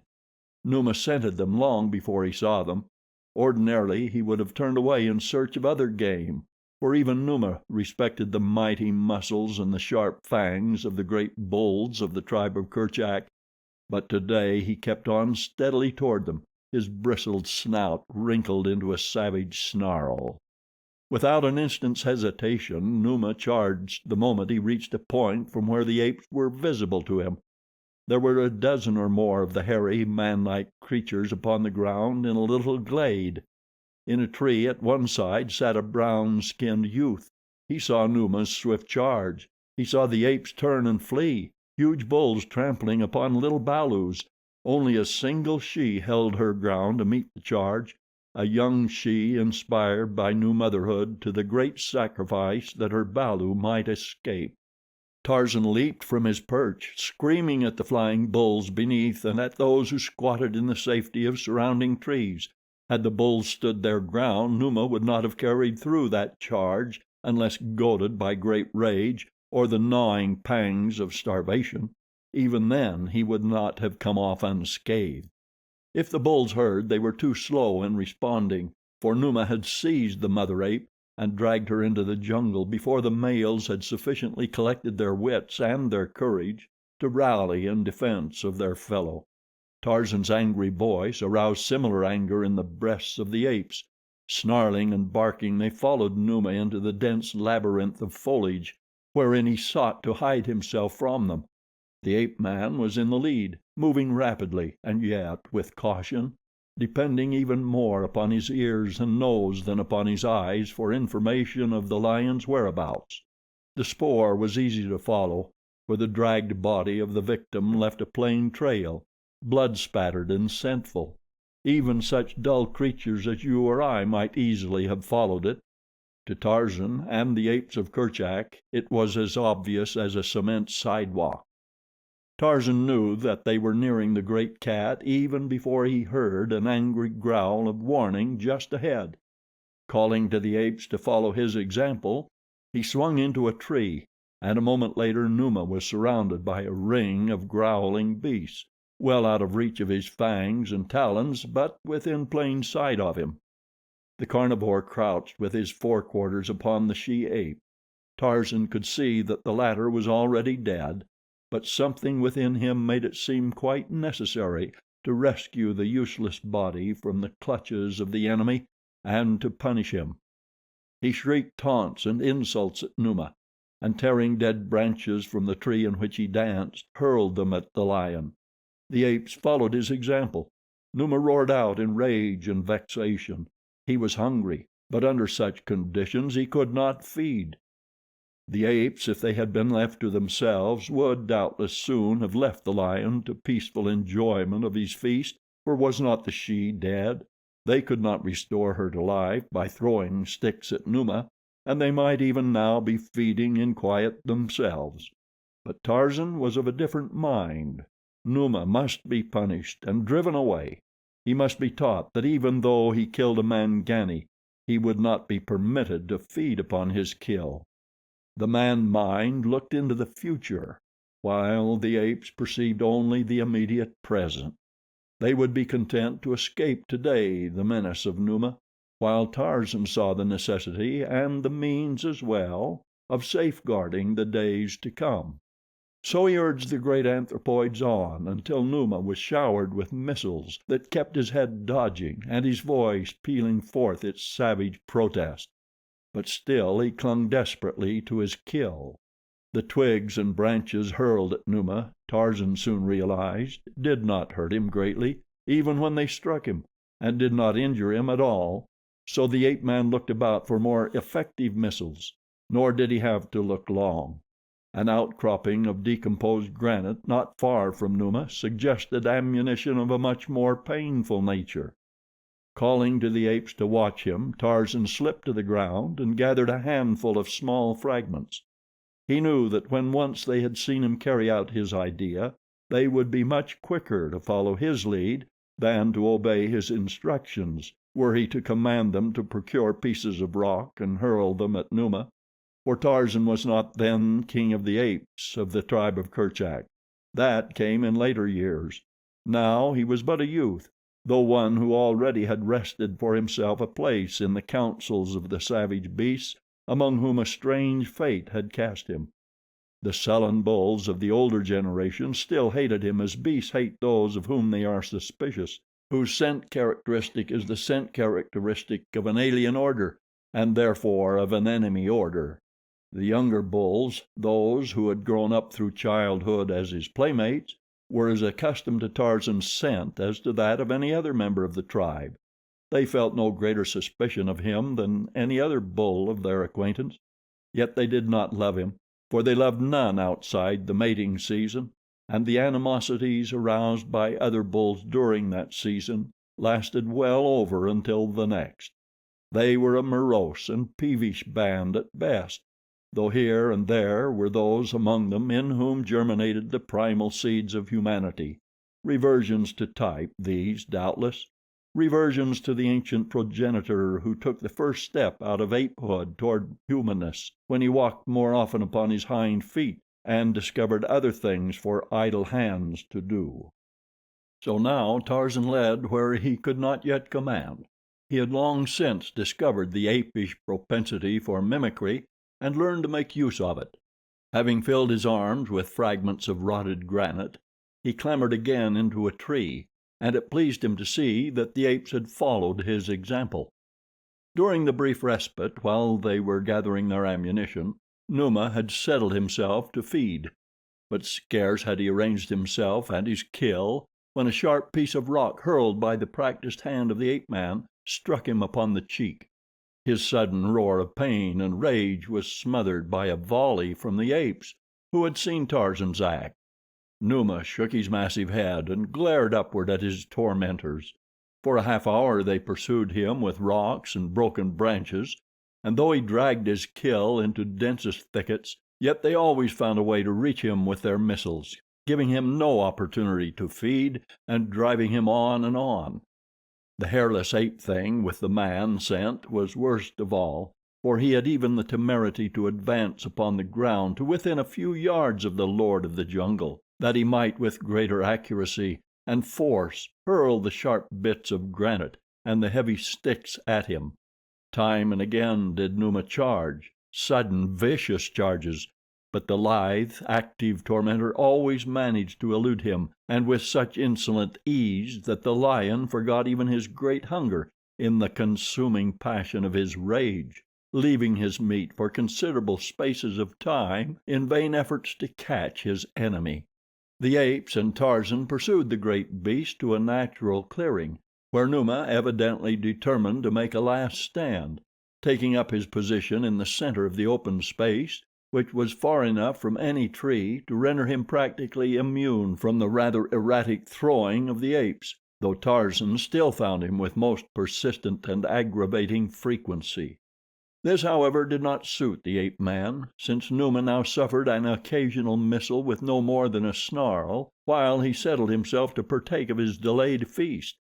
Tarzan scratched his head, pondering some more effective method of offense, for he had determined to prevent Numa from profiting in any way through his attack upon the tribe. The man mind reasoned against the future, while the shaggy apes thought only of their present hatred of this ancestral enemy. Tarzan guessed that should Numa find it an easy thing to snatch a meal from the tribe of Kerchak, it would be but a short time before their existence would be one living nightmare of hideous watchfulness and dread. Numa must be taught that the killing of an ape brought immediate punishment and no rewards. It would take but a few lessons to ensure the former safety of the tribe. This must be some old lion whose failing strength and agility had forced him to any prey that he could catch. But even a single lion, undisputed, could exterminate the tribe, or at least make its existence so precarious and so terrifying that life would no longer be a pleasant condition. Let him hunt among the Gomangani, thought Tarzan. He will find them easier prey. I will teach ferocious Numa that he may not hunt the Mangani. But how to wrest the body of his victim from the feeding lion was the first question to be solved. At last Tarzan hit upon a plan. To anyone but Tarzan of the Apes it might have seemed rather a risky plan, and perhaps it did even to him, but Tarzan rather liked things that contained a considerable element of danger. At any rate, I rather doubt that you or I would have chosen a similar plan for foiling an angry and a hungry lion. Tarzan required assistance in the scheme he had hit upon, and his assistant must be equally as brave and almost as active as he. The ape-man's eyes fell upon Taug, the playmate of his childhood, the rival in his first love, and now, of all the bulls of the tribe, the only one that might be thought to hold in his savage brain any such feeling toward Tarzan as we describe among ourselves as friendship. At least Tarzan knew Taug was courageous, and he was young and agile and wonderfully muscled. "Taug!" cried the ape-man. The great ape looked up from a dead limb he was attempting to tear from a lightning-blasted tree. "Go close to Numa and worry him," said Tarzan. "Worry him until he charges. Lead him away from the body of Mamka. Keep him away as long as you can." Taug nodded. He was across the clearing from Tarzan. Wresting the limb at last from the tree, he dropped to the ground and advanced toward Numa, growling and barking out his insults. The worried lion looked up and rose to his feet. His tail went stiffly erect, and Taug turned in flight, for he knew that warning signal of the charge. From behind the lion, Tarzan ran quickly toward the center of the clearing and the body of Mamka. Numa, all his eyes for Taug, did not see the ape-man. Instead, he shot forward after the fleeing bull, who had turned in flight not an instant too soon, since he reached the nearest tree but a yard or two ahead of the pursuing demon. Like a cat, the heavy anthropoid scampered up the bole of his sanctuary. Numa's talons missed him by little more than inches. For a moment the lion paused beneath the tree, glaring up at the ape and roaring until the earth trembled. Then he turned back again toward his kill, and as he did so his tail shot once more to rigid erectness, and he charged back even more ferociously than he had come, for what he saw was the naked man-thing running toward the farther trees with the bloody carcass of his prey across a giant's shoulder. The apes, watching the grim race from the safety of the trees, screamed taunts at Numa and warnings to Tarzan. The high sun, hot and brilliant, fell like a spotlight upon the actors in the little clearing, portraying them in glaring relief to the audience in the leafy shadows of the surrounding trees. The light brown body of the naked youth was all but hidden by the shaggy carcass of the killed ape, the red blood streaking his smooth hide, his muscles rolling, velvety, beneath. Behind him the black-maned lion, head flattened, tail extended, raced, a jungle thoroughbred, across the sunlit clearing. Ah, but this was life! With death at his heels, Tarzan thrilled with the joy of such living as this. But would he reach the trees ahead of the rampant death so close behind? Gunto swung from a limb in a tree before him. Gunto was screaming warnings and advice. "Catch me!" cried Tarzan, and with his heavy burden leaped straight for the big bull hanging there by his hind feet and one forepaw. And Gunto caught them, the big ape man and the dead weight of the slain she-ape, caught them with one great hairy paw and whirled them upward until Tarzan's fingers closed upon a nearby branch. Beneath, Numa leaped, but Gunto, heavy and awkward as he may have appeared, was as quick as Manu the monkey, so that the lion's talons but barely grazed him, scratching a bloody streak beneath one hairy arm. Tarzan carried Mamka's corpse to a high crotch, where even Sheeta the panther could not get it. Numa paced angrily back and forth beneath the tree, roaring frightfully. He had been robbed of his kill and his revenge also. He was very savage indeed, but his despoilers were well out of his reach, and after hurling a few taunts and missiles at him, they swung away through the trees, fiercely reviling him. Tarzan thought much upon the little adventure of that day. He foresaw what might happen should the great carnivora of the jungle turn their serious attention upon the tribe of Kerchak, the great ape, but equally he thought upon the wild scramble of the apes for safety when Numa first charged among them. There is little humor in the jungle that is not grim and awful. The beasts have little or no conception of humor. But the young Englishman saw humor in many things which presented no humorous angle to his associates. Since earliest childhood he had been a searcher after fun, much to the sorrow of his fellow apes, and now he saw the humor of the frightened panic of the apes and the baffled rage of Numa even in this grim jungle adventure which had robbed Mamka of life and jeopardized that of many members of the tribe. It was but a few weeks later that Sheeta the panther made a sudden rush among the tribe and snatched a little balu from a tree where it had been hidden while its mother sought food. Sheeta got away with his small prize unmolested. Tarzan was very wroth. He spoke to the bulls of the ease with which Numa and Sheeta in a single moon had slain 2 members of the tribe. "They will take us all for food," he cried. "We hunt as we will through the jungle, paying no heed to approaching enemies. Even Manu the monkey does not so. He keeps 2 or 3 always watching for enemies.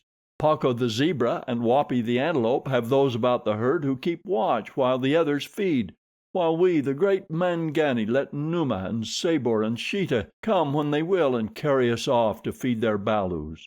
"Ahem," said Numgo. "What are we to do?" asked Taug. "We too should have 2 or 3 always watching for the approach of Numa and Sabor and Sheeta," replied Tarzan. "No others need we fear except Histah the snake, and if we watch for the others we will see Histah if he comes, though gliding ever so silently." And so it was that the great apes of the tribe of Kerchak posted sentries thereafter, who watched upon 3 sides while the tribe hunted, scattered less than had been their wont. But Tarzan went abroad alone, for Tarzan was a man thing and sought amusement and adventure, and such humor as the grim and terrible jungle offers to those who know it and do not fear it, a weird humor shot with blazing eyes and dappled with the crimson of life blood. While others sought only food and love, Tarzan of the Apes sought food and joy. One day he hovered above the palisaded village of Mbonga the chief, the jet cannibal of the jungle primeval. He saw, as he had seen many times before, the witch doctor, Rabba Kega, decked out in the head and hide of Gorgo the buffalo. It amused Tarzan to see the Gomangani parading as Gorgo, but it suggested nothing in particular to him until he chanced to see, stretched against the side of Mbonga's hut, the skin of a lion with the head still on. Then a broad grin widened the handsome face of the savage beast youth. Back into the jungle he went until chance, agility, strength, and cunning, backed by his marvelous powers of perception, gave him an easy meal. If Tarzan felt that the world owed him a living, he also realized that it was for him to collect it, nor was there ever a better collector than this son of an English lord, who knew even less of the ways of his forebears than he did of the forebears themselves, which was nothing. It was quite dark when Tarzan returned to the village of Mbonga and took his now polished perch in the tree which overhangs the palisade upon one side of the walled enclosure. As there was nothing in particular to feast upon in the village, there was little life in the single street, for only an orgy of flesh and native beer could draw out the people of Mbonga. Tonight they sat gossiping about their cooking fires, the older members of the tribe, or if they were young, paired off in the shadows cast by the palm-thatched huts. Tarzan dropped lightly into the village, and sneaking stealthily in the concealment of the denser shadows, approached the hut of the chief Mbonga. Here he found that which he sought. There were warriors all about him, but they did not know that the feared devil god slunk noiselessly so near them, nor did they see him possess himself of that which he coveted and depart from their village as noiselessly as he had come. Later that night, as Tarzan curled himself for sleep, he lay for a long time looking up at the burning planets and the twinkling stars and at Goro the moon, and he smiled. He recalled how ludicrous the great bulls had appeared in their mad scramble for safety that day when Numa had charged among them and seized Mamka, and yet he knew them to be fierce and courageous. It was the sudden shock of surprise that always sent them into a panic, but of this Tarzan was not as yet fully aware. That was something he was to learn in the near future. He fell asleep with a broad grin upon his face. Manu, the monkey, awoke him in the morning by dropping discarded bean pods upon his upturned face from a branch a short distance above him. Tarzan looked up and smiled. He had been awakened thus before, many times. He and Manu were fairly good friends, their friendship operating upon a reciprocal basis. Sometimes Manu would come running early in the morning to awaken Tarzan and tell him that Bara, the deer, was feeding close at hand, or that Horta, the boar, was asleep in a mud hole hard by, and in return Tarzan broke open the shells of the harder nuts and fruits for Manu, or frightened away Histah the snake and Sheeta the panther. The sun had been up for some time, and the tribe had already wandered off in search of food. Manu indicated the direction they had taken with a wave of his hand and a few piping notes of his squeaky little voice. "Come, Manu," said Tarzan, "and you will see that which shall make you dance for joy and squeal your wrinkled little head off. Come, follow Tarzan of the Apes." With that he set off in the direction Manu had indicated, and above him, chattering, scolding, and squealing, skipped Manu the monkey. Across Tarzan's shoulders was the thing he had stolen from the village of Mbonga the chief the evening before. The tribe was feeding in the forest beside the clearing where Gunto and Taug and Tarzan had so harassed Numa and finally taken away from him the fruit of his kill. Some of them were in the clearing itself. In peace and content they fed, for were there not 3 sentries, each watching upon a different side of the herd? Tarzan had taught them this, and though he had been away for several days hunting alone, as he often did, or visiting at the cabin by the sea, they had not as yet forgotten his admonitions, and if they continued for a short time longer to post sentries, it would become a habit of their tribal life and thus be perpetuated indefinitely. But Tarzan, who knew them better than they knew themselves, was confident that they had ceased to place the watchers about them the moment that he had left them, and now he planned not only to have a little fun at their expense, but to teach them a lesson in preparedness, which, by the way, is even a more vital issue in the jungle than in civilized places. That you and I exist today must be due to the preparedness of some shaggy anthropoid of the Oligocene. Of course, the apes of Kerchak were always prepared, after their own way. Tarzan had merely suggested a new and additional safeguard. Gunto was posted today at the north of the clearing. He squatted in the fork of a tree from where he might view the jungle for quite a distance about him. It was he who first discovered the enemy. A rustling in the undergrowth attracted his attention, and a moment later he had a partial view of a shaggy mane and tawny yellow back. Just a glimpse it was through the matted foliage beneath him, but it brought from Gunto's leathern lungs a shrill "Kreeg," which is the ape for beware or danger. Instantly the tribe took up the cry until "Kreegs" rang through the jungle about the clearing as apes swung quickly to places of safety among the lower branches of the trees, and the great bulls hastened in the direction of Gunto. And then into the clearing strode Numa the lion, majestic and mighty, and from a deep chest issued the moan and the cough and the rumbling roar that set stiff hairs to bristling from the shaggy craniums down the length of mighty spines. Inside the clearing Numa paused, and on the instant there fell upon him from the trees near by a shower of broken rock and dead limbs torn from age-old trees. A dozen times he was hit, and then the apes ran down and gathered other rocks, pelting him unmercifully. Numa turned to flee, but his way was barred by a fusillade of sharp-cornered missiles, and then upon the edge of the clearing great Taug met him with a huge fragment of rock as large as a man's head, and down went the lord of the jungle beneath the stunning blow.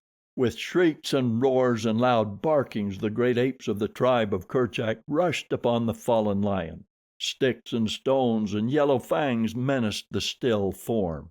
In another moment, before he could regain consciousness, Numa would be battered and torn until only a bloody mass of broken bones and matted hair remained of what had once been the most dreaded of jungle creatures. But even as the sticks and stones were raised above him, and the great fangs bared to tear him, there descended like a plummet from the trees above a diminutive figure with long, white whiskers and a wrinkled face. Square upon the body of Numa it alighted, and there it danced and screamed and shrieked out its challenge against the bulls of Kerchak.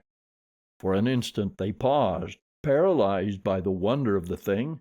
It was Manu the monkey, Manu the little coward, and here he was daring the ferocity of the great Mangani, hopping about upon the carcass of Numa the lion and crying out that they must not strike it again. And when the bulls paused, Manu reached down and seized a tawny ear. With all his little might he tugged upon the heavy head until slowly it turned back, revealing the tousled black head and clean-cut profile of Tarzan of the Apes. Some of the older apes were for finishing what they had commenced, but Taug, sullen, mighty Taug, sprang quickly to the ape-man's side and, straddling the unconscious form, warned back those who would have struck his childhood playmate. And Teeka, his mate, came too, taking her place with bared fangs at Taug's side. Others followed their example, until at last Tarzan was surrounded by a ring of hairy champions who would permit no enemy to approach him. It was a surprised and chastened Tarzan who opened his eyes to consciousness a few minutes later. He looked about him at the surrounding apes, and slowly there returned to him a realization of what had occurred. Gradually a broad grin illuminated his features. His bruises were many and they hurt, but the good that had come from his adventure was worth all that it had cost. He had learned, for instance, that the apes of Kerchak had heeded his teaching, and he had learned that he had good friends among the sullen beasts whom he had thought without sentiment. He had discovered that Manu the monkey, even little cowardly Manu, had risked his life in his defense. It made Tarzan very glad to know these things, but at the other lesson he had been taught he reddened. He had always been a joker, the only joker in the grim and terrible company, but now, as he lay there half dead from his hurts, he almost swore a solemn oath forever to forego practical joking. Almost, but not quite. Chapter 9. The Nightmare. The blacks of the village of Mbonga the chief were feasting, while above them in a large tree sat Tarzan of the Apes, grim, terrible, empty, and envious.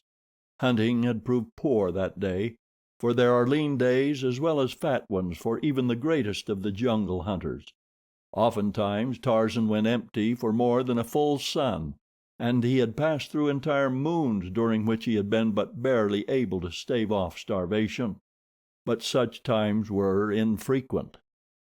There once had been a period of sickness among the grass eaters, which had left the plains almost bare of game for several years, and again the great cats had increased so rapidly and so overrun the country that their prey, which was also Tarzan's, had been frightened off for a considerable time. But for the most part Tarzan had fed well always. Today, though, he had gone empty, one misfortune following another as rapidly as he raised new quarry, so that now, as he sat perched in the tree above the feasting blacks, he experienced all the pangs of famine, and his hatred for his lifelong enemies waxed strong in his breast. It was tantalizing indeed to sit there hungry while these Gomangani filled themselves so full of food that their stomachs seemed almost upon the point of bursting, and with elephant steaks at that.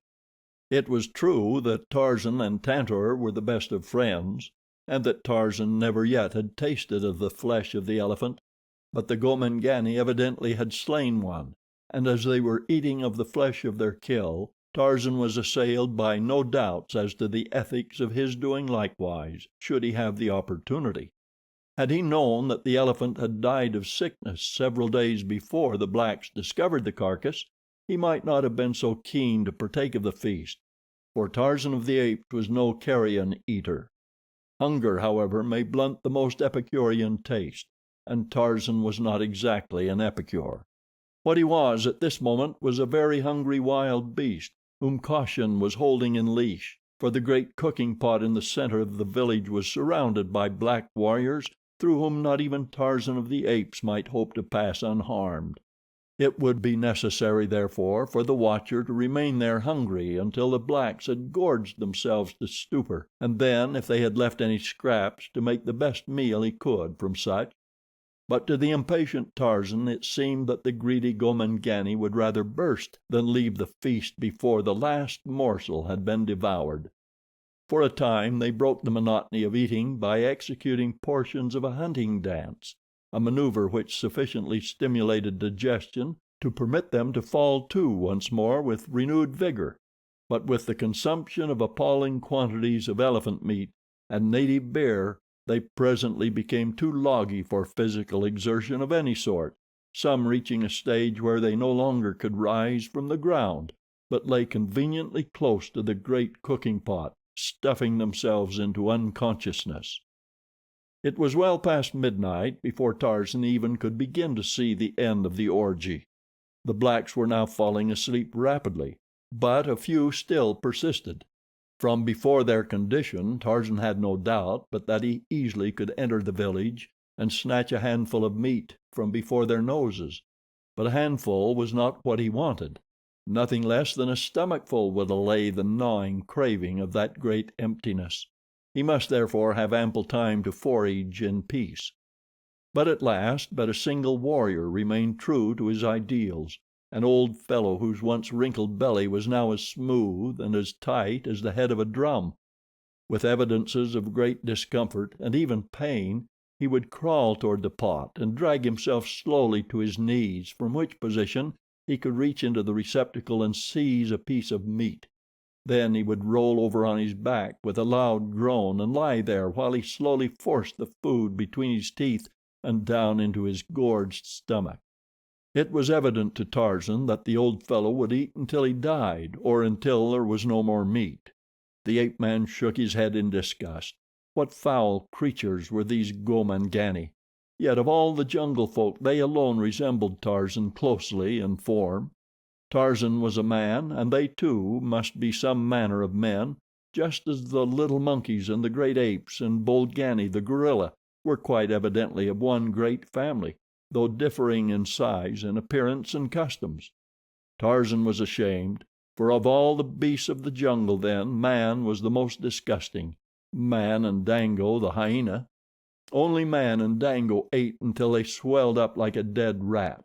Tarzan had seen Dango eat his way into the carcass of a dead elephant, and then continue to eat so much that he had been unable to get out of the hole through which he had entered. Now he could readily believe that man, given the opportunity, would do the same. Man, too, was the most unlovely of creatures, with his skinny legs and his big stomach, his filed teeth and his thick red lips. Man was disgusting. Tarzan's gaze was riveted upon the hideous old warrior wallowing in filth beneath him. There, the thing was struggling to its knees to reach for another morsel of flesh. It groaned aloud in pain, and yet it persisted in eating, ever eating. Tarzan could endure it no longer, neither his hunger nor his disgust. Silently he slipped to the ground with the bole of the great tree between himself and the feaster. The man was still kneeling, bent almost double in agony, before the cooking pot. His back was toward the ape-man. Swiftly and noiselessly Tarzan approached him. There was no sound as steel fingers closed about the black throat. The struggle was short, for the man was old and already half stupefied from the effects of the gorging and the beer. Tarzan dropped the inert mass and scooped several large pieces of meat from the cooking pot, enough to satisfy even his great hunger. Then he raised the body of the feaster and shoved it into the vessel. When the other blacks awoke they would have something to think about. Tarzan grinned. As he turned toward the tree with his meat, he picked up a vessel containing beer and raised it to his lips, but at the first taste he spat the stuff from his mouth and tossed the primitive tankard aside. He was quite sure that even Dango would draw the line at such filthy tasting drink as that, and his contempt for man increased with the conviction. Tarzan swung off into the jungle some half-mile or so before he paused to partake of his stolen food. He noticed that it gave forth a strange and unpleasant odor, but assumed that this was due to the fact that it had stood in a vessel of water above a fire. Tarzan was, of course, unaccustomed to cooked food. He did not like it, but he was very hungry and had eaten a considerable portion of his haul before it was really borne in upon him that the stuff was nauseating. It required far less than he had imagined it would to satisfy his appetite. Throwing the balance to the ground, he curled up in a convenient crotch and sought slumber. But slumber seemed difficult to woo. Ordinarily, Tarzan of the Apes was asleep as quickly as a dog after it curls itself upon a hearthrug before a roaring blaze. But tonight he squirmed and twisted, for at the pit of his stomach was a peculiar feeling that resembled nothing more closely than an attempt upon the part of the fragments of elephant meat reposing there to come out into the night and search for their elephant.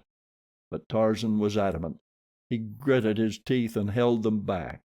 He was not to be robbed of his meal after waiting so long to obtain it. He had succeeded in dozing when the roaring of a lion awoke him. He sat up to discover that it was broad daylight. Tarzan rubbed his eyes. Could it be that he had really slept? He did not feel particularly refreshed, as he should have after a good night's sleep. A noise attracted his attention, and he looked down to see a lion standing at the foot of the tree gazing hungrily at him. Tarzan made a face at the king of beasts, whereat Numa, greatly to the ape-man's surprise, started to climb up into the branches toward him. Now never before had Tarzan seen a lion climb a tree, yet for some unaccountable reason he was not greatly surprised that this particular lion should do so. As the lion climbed slowly toward him, Tarzan sought higher branches, but to his chagrin he discovered that it was with the utmost difficulty that he could climb at all. Again and again he slipped back, losing all that he had gained, while the lion kept steadily at his climbing, coming ever closer and closer to the ape-man. Tarzan could see the hungry light in the yellow-green eyes. He could see the slaver on the drooping jowls, and the great fangs agape to seize and destroy him. Clawing desperately, the ape-man at last succeeded in gaining a little upon his pursuer.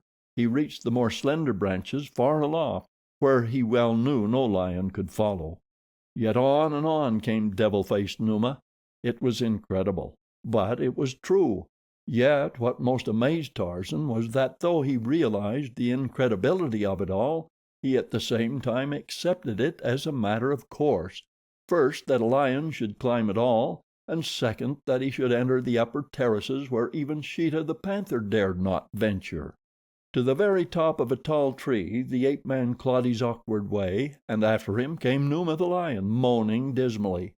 At last Tarzan stood balanced upon the very utmost pinnacle of a swaying branch, high above the forest.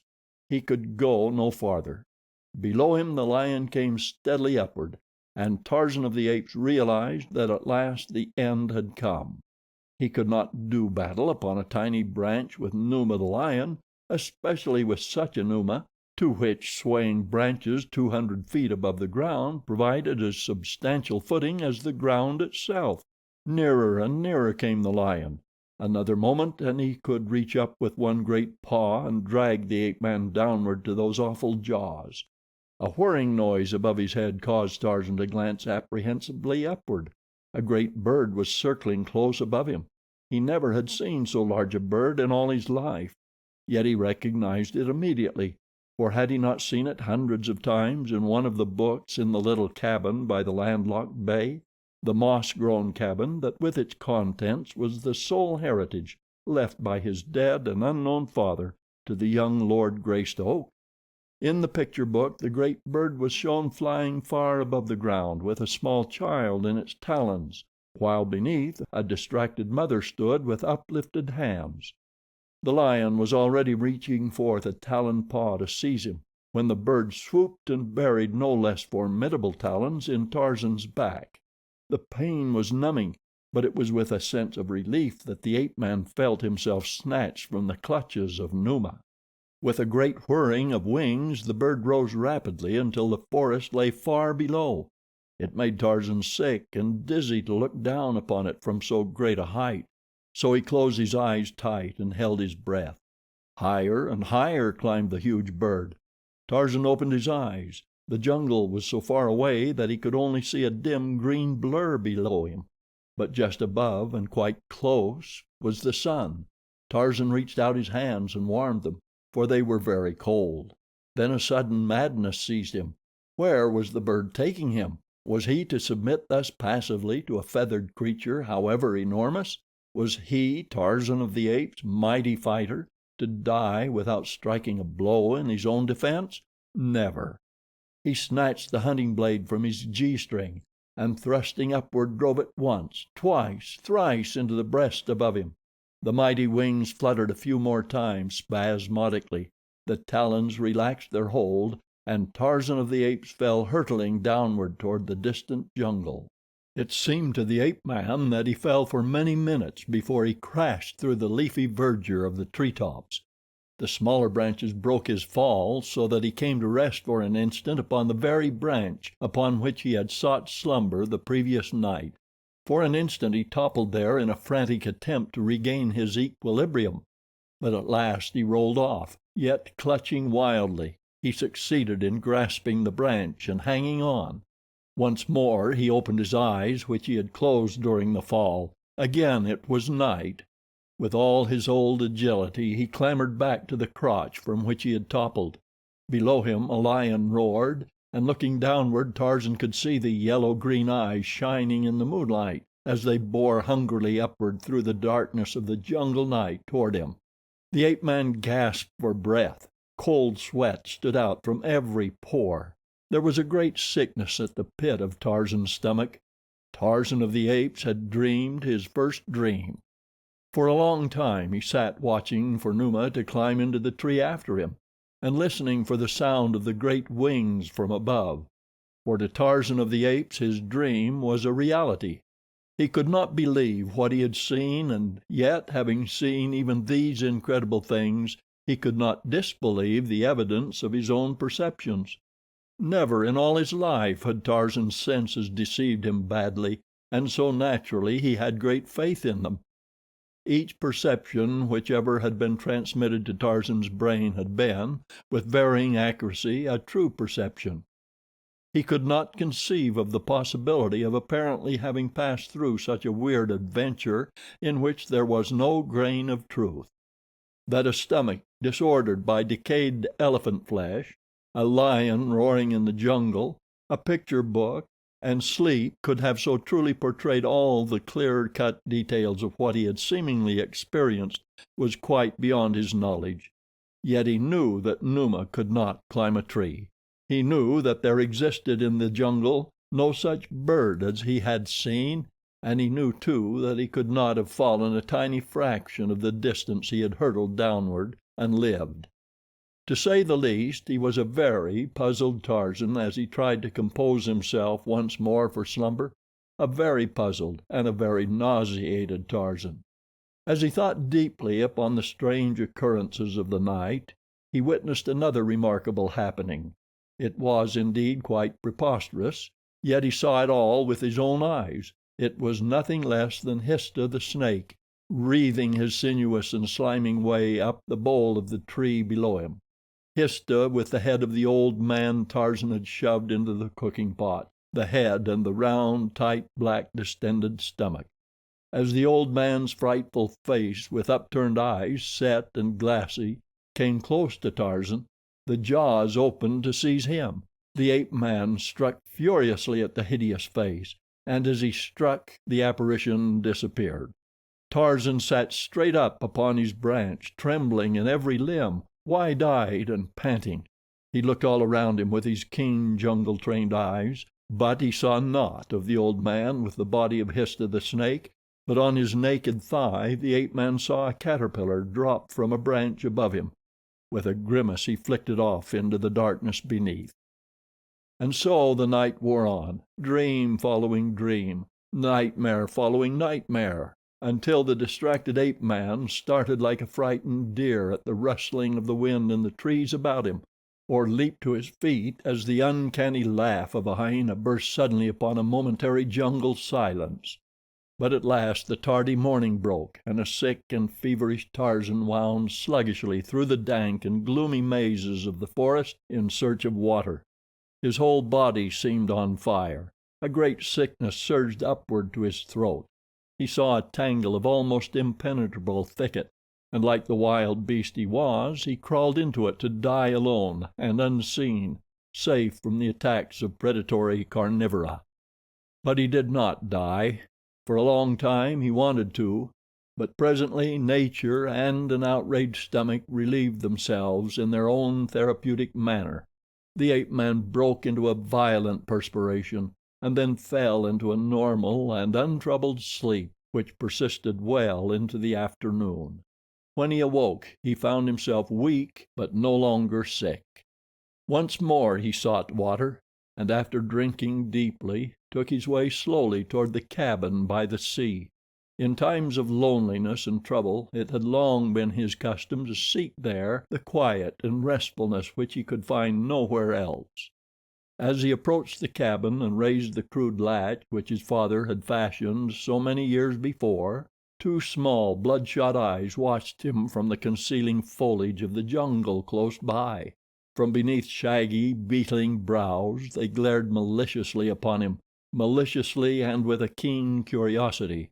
Then Tarzan entered the cabin and closed the door after him. Here, with all the world shut out from him, he could dream without fear of interruption. He could curl up and look at the pictures in the strange things which were books. He could puzzle out the printed word he had learned to read without knowledge of the spoken language it represented. He could live in a wonderful world of which he had no knowledge beyond the covers of his beloved books. Numa and Sabor might prowl about close to him, the elements might rage in all their fury, but here at least Tarzan might be entirely off his guard in a delightful relaxation which gave him all his faculties for the uninterrupted pursuit of this greatest of all his pleasures. Today he turned to the picture of the huge bird which bore off the little Tarmangani in its talons. Tarzan puckered his brows as he examined the colored print. Yes, this was the very bird that had carried him off the day before, for to Tarzan the dream had been so great a reality that he still thought another day and a night had passed since he had lain down in the tree to sleep. But the more he thought upon the matter, the less positive he was as to the verity of the seeming adventure through which he had passed. Yet where the real had ceased and the unreal commenced, he was quite unable to determine. Had he really then been to the village of the blacks at all? Had he killed the old Gomangani? Had he eaten of the elephant meat? Had he been sick? Tarzan scratched his tousled black head and wondered. It was all very strange, yet he knew that he never had seen Numa climb a tree, or Histah with the head and belly of an old black man whom Tarzan already had slain. Finally, with a sigh, he gave up trying to fathom the unfathomable. Yet in his heart of hearts he knew that something had come into his life that he never before had experienced, another life which existed when he slept, and the consciousness of which was carried over into his waking hours. Then he began to wonder if some of these strange creatures which he met in his sleep might not slay him, for at such times Tarzan of the Apes seemed to be a different Tarzan, sluggish, helpless, and timid, wishing to flee his enemies as fled Bara the deer, most fearful of creatures. Thus with a dream came the first faint tinge of a knowledge of fear, a knowledge which Tarzan, awake, had never experienced. And perhaps he was experiencing what his early forebears passed through and transmitted to posterity in the form of superstition first and religion later, for they, as Tarzan, had seen things at night which they could not explain by the daylight standards of sense perception or of reason, and so had built for themselves a weird explanation which included grotesque shapes, possessed of strange and uncanny powers, to whom they finally came to attribute all those inexplicable phenomena of nature which, with each recurrence, filled them with awe, with wonder, or with terror. And as Tarzan concentrated his mind on the little bugs upon the printed page before him, the active recollection of the strange adventures presently merged into the text of that which he was reading, a story of Bolgani, the gorilla, in captivity. There was a more or less lifelike illustration of Bolgani in colors and in a cage, with many remarkable looking Tarmangani standing against a rail and peering curiously at the snarling brute. Tarzan wondered not a little, as he always did, at the odd and seemingly useless array of colored plumage which covered the bodies of the Tarmangani. It always caused him to grin a trifle when he looked at these strange creatures. He wondered if they so covered their bodies from shame of their hairlessness, or because they thought the odd things they wore added any to the beauty of their appearance. Particularly was Tarzan amused by the grotesque headdresses of the pictured people. He wondered how some of the shes succeeded in balancing theirs in an upright position, and he came as near to laughing aloud as he ever had, as he contemplated the funny little round things upon the heads of the hes.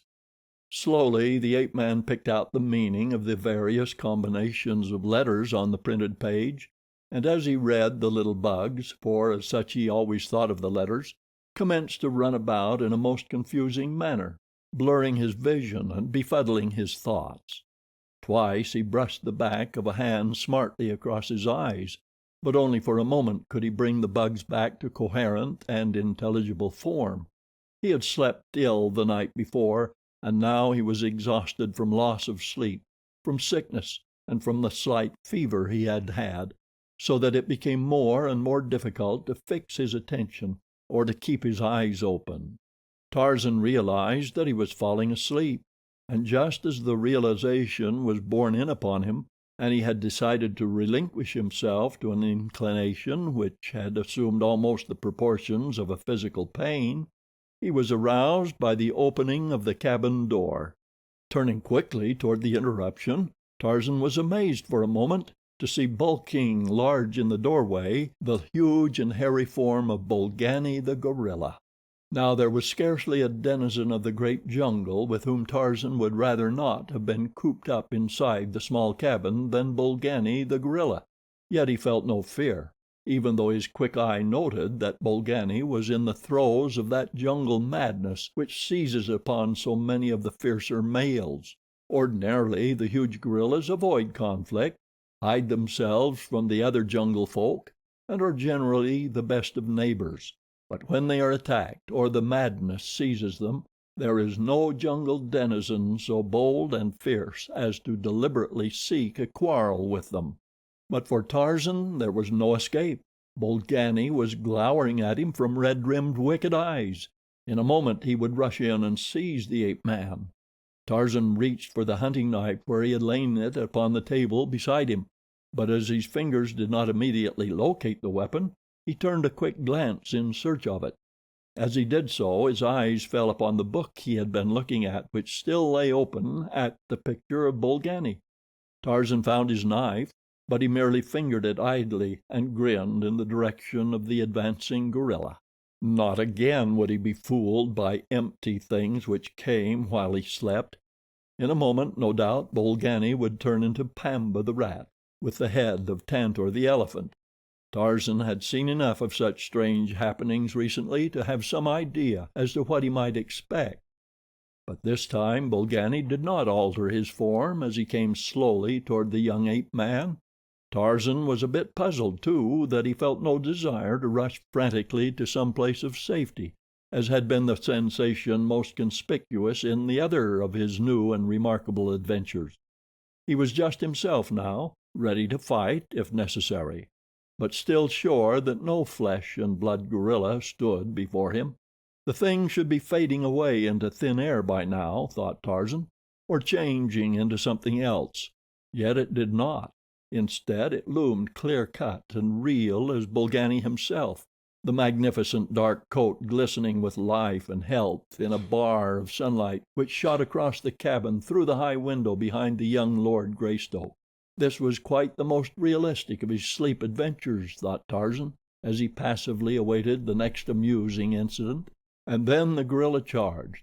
Two mighty calloused hands seized upon the ape-man. Great fangs were bared close to his face. A hideous growl burst from the cavernous throat, and hot breath fanned Tarzan's cheek. And still he sat grinning at the apparition. Tarzan might be fooled once or twice, but not for so many times in succession. He knew that this Bolgani was no real Bolgani, for had he been he never could have gained entrance to the cabin, since only Tarzan knew how to operate the latch. The gorilla seemed puzzled by the strange passivity of the hairless ape. He paused an instant with his jaws snarling close to the other's throat. Then he seemed suddenly to come to some decision. Whirling the ape-man across a hairy shoulder as easily as you or I might lift a babe in arms, Bolgani turned and dashed out into the open, racing toward the great trees. Now indeed was Tarzan sure that this was a sleep adventure, and so grinned largely as the giant gorilla bore him unresisting away. Presently, reasoned Tarzan, he would awaken and find himself back in the cabin where he had fallen asleep. He glanced back at the thought and saw the cabin door standing wide open. This would never do. Always had he been careful to close and latch it against wild intruders. Manu the monkey would make sad havoc there among Tarzan's treasures should he have access to the interior for even a few minutes. The question which arose in Tarzan's mind was a baffling one. Where did sleep adventures end and reality commence? How was he to be sure that the cabin door was not really open? Everything about him appeared quite normal. There were none of the grotesque exaggerations of his former sleep adventures. It would be better then to be upon the safe side and make sure that the cabin door was closed. It would do no harm even if all that seemed to be happening were not happening at all. Tarzan essayed to slip from Bolgani's shoulder, but the great beast only growled ominously and gripped him tighter. With a mighty effort the ape-man wrenched himself loose, and as he slid to the ground the dream gorilla turned ferociously upon him, seized him once more and buried great fangs in a sleek brown shoulder. The grin of derision faded from Tarzan's lips as the pain and the hot blood aroused his fighting instincts. Asleep or awake, this thing was no longer a joke. Biting, tearing, and snarling, the two rolled over upon the ground. The gorilla now was frantic with insane rage. Again and again he loosed his hold upon the ape-man's shoulder in an attempt to seize the jugular, but Tarzan of the Apes had fought before with creatures who struck first for the vital vein, and each time he wriggled out of harm's way as he strove to get his fingers upon his adversary's throat. At last he succeeded. His great muscles tensed and knotted beneath his smooth hide as he forced with every ounce of his mighty strength to push the hairy torso from him, and as he choked Bolgani and strained him away, his other hand crept slowly upward between them until the point of the hunting knife rested over the savage heart. There was a quick movement of the steel-thewed wrist, and the blade plunged to its goal. Bolgani, the gorilla, voiced a single frightful shriek, tore himself loose from the grasp of the ape-man, rose to his feet, staggered a few steps, and then plunged to earth. There were a few spasmodic movements of the limbs, and the brute was still. Tarzan of the Apes stood looking down upon his kill, and as he stood there he ran his fingers through his slick black shock of hair. Presently he stooped and touched the dead body. Some of the red lifeblood of the gorilla crimsoned his fingers. He raised them to his nose and sniffed. Then he shook his head and turned toward the cabin. The door was still open. He closed it and fastened the latch. Returning toward the body of his kill, he again paused and scratched his head. If this was a sleep adventure, what then was reality? How was he to know the one from the other? How much of all that had happened in his life had been real and how much unreal? He placed a foot upon the prostrate form and, raising his face to the heavens, gave voice to the kill cry of the bull ape. Far in the distance a lion answered. It was very real, and yet he did not know. Puzzled, he turned away into the jungle. No, he did not know what was real and what was not, but there was one thing that he did know. Never again would he eat of the flesh of Tantor, the elephant. End of Chapter 9. Chapter 10. The Battle for Teeka. The day was perfect. A cool breeze tempered the heat of the equatorial sun. Peace had reigned within the tribe for weeks, and no alien enemy had trespassed upon its preserves from without. To the ape mind, all this was sufficient evidence that the future would be identical with the immediate past, that utopia would persist. The sentinels, now from habit become a fixed tribal custom, either relaxed their vigilance or entirely deserted their posts as the whim seized them. The tribe was far scattered in search of food. Thus may peace and prosperity undermine the safety of the most primitive community, even as it does that of the most cultured. Even the individuals became less watchful and alert, so that one might have thought Numa and Sabor and Sheeta entirely deleted from the scheme of things. The shes and the balus roamed unguarded through the sullen jungle, while the greedy males foraged far afield, and thus it was that Teeka and Gazan, her balu, hunted upon the extreme southern edge of the tribe with no great male near them. Still farther south there moved through the forest a sinister figure, a huge bull ape, maddened by solitude and defeat. A week before he had contended for the kingship of a tribe far distant, and now battered and still sore, he roamed the wilderness an outcast. Later he might return to his own tribe and submit to the will of the hairy brute he had attempted to dethrone. but for the time being he dared not do so, since he had sought not only the crown but the wives as well of his lord and master. It would require an entire moon, at least, to bring forgetfulness to him he had wronged, and so Toog wandered a strange jungle, grim, terrible, hate-filled. It was in this mental state that Toog came unexpectedly upon a young she feeding alone in the jungle, a stranger she, lithe and strong and beautiful beyond compare. Toog caught his breath and slunk quickly to one side of the trail where the dense foliage of the tropical underbrush concealed him from Teeka while permitting him to feast his eyes upon her loveliness. But not alone were they concerned with Teeka. They roved the surrounding jungle in search of the bulls and cows and balus of her tribe, though principally for the bulls. When one covets a she of an alien tribe, one must take into consideration the great, fierce, hairy guardians, who seldom wander far from their wards, and who will fight a stranger to death in protection of the mate or offspring of a fellow, precisely as they would fight for their own. Toog could see no sign of any ape other than the strange she and a young balu playing near by. His wicked, bloodshot eyes half closed as they rested upon the charms of the former. As for the balu, one snap of those great jaws upon the back of its little neck would prevent it from raising any unnecessary alarm. Toog was a fine, big male, resembling in many ways Teeka's mate Taug. Each was in his prime, and each was wonderfully muscled, perfectly fanged, and as horrifyingly ferocious as the most exacting and particular she could wish. Had Toog been of her own tribe, Teeka might as readily have yielded to him as to Taug when her mating time arrived, but now she was Taug's, and no other male could claim her without first defeating Taug in personal combat. And even then Teeka retained some rights in the matter. If she did not favor a correspondent, she could enter the lists with her rightful mate and do her part toward discouraging his advances, a part, too, which would prove no mean assistance to her lord and master, for Teeka, even though her fangs were smaller than a male's, could use them to excellent effect. Just now Teeka was occupied in a fascinating search for beetles, to the exclusion of all else. She did not realize how far she and Gazan had become separated from the balance of the tribe, nor were her defensive senses upon the alert as they should have been.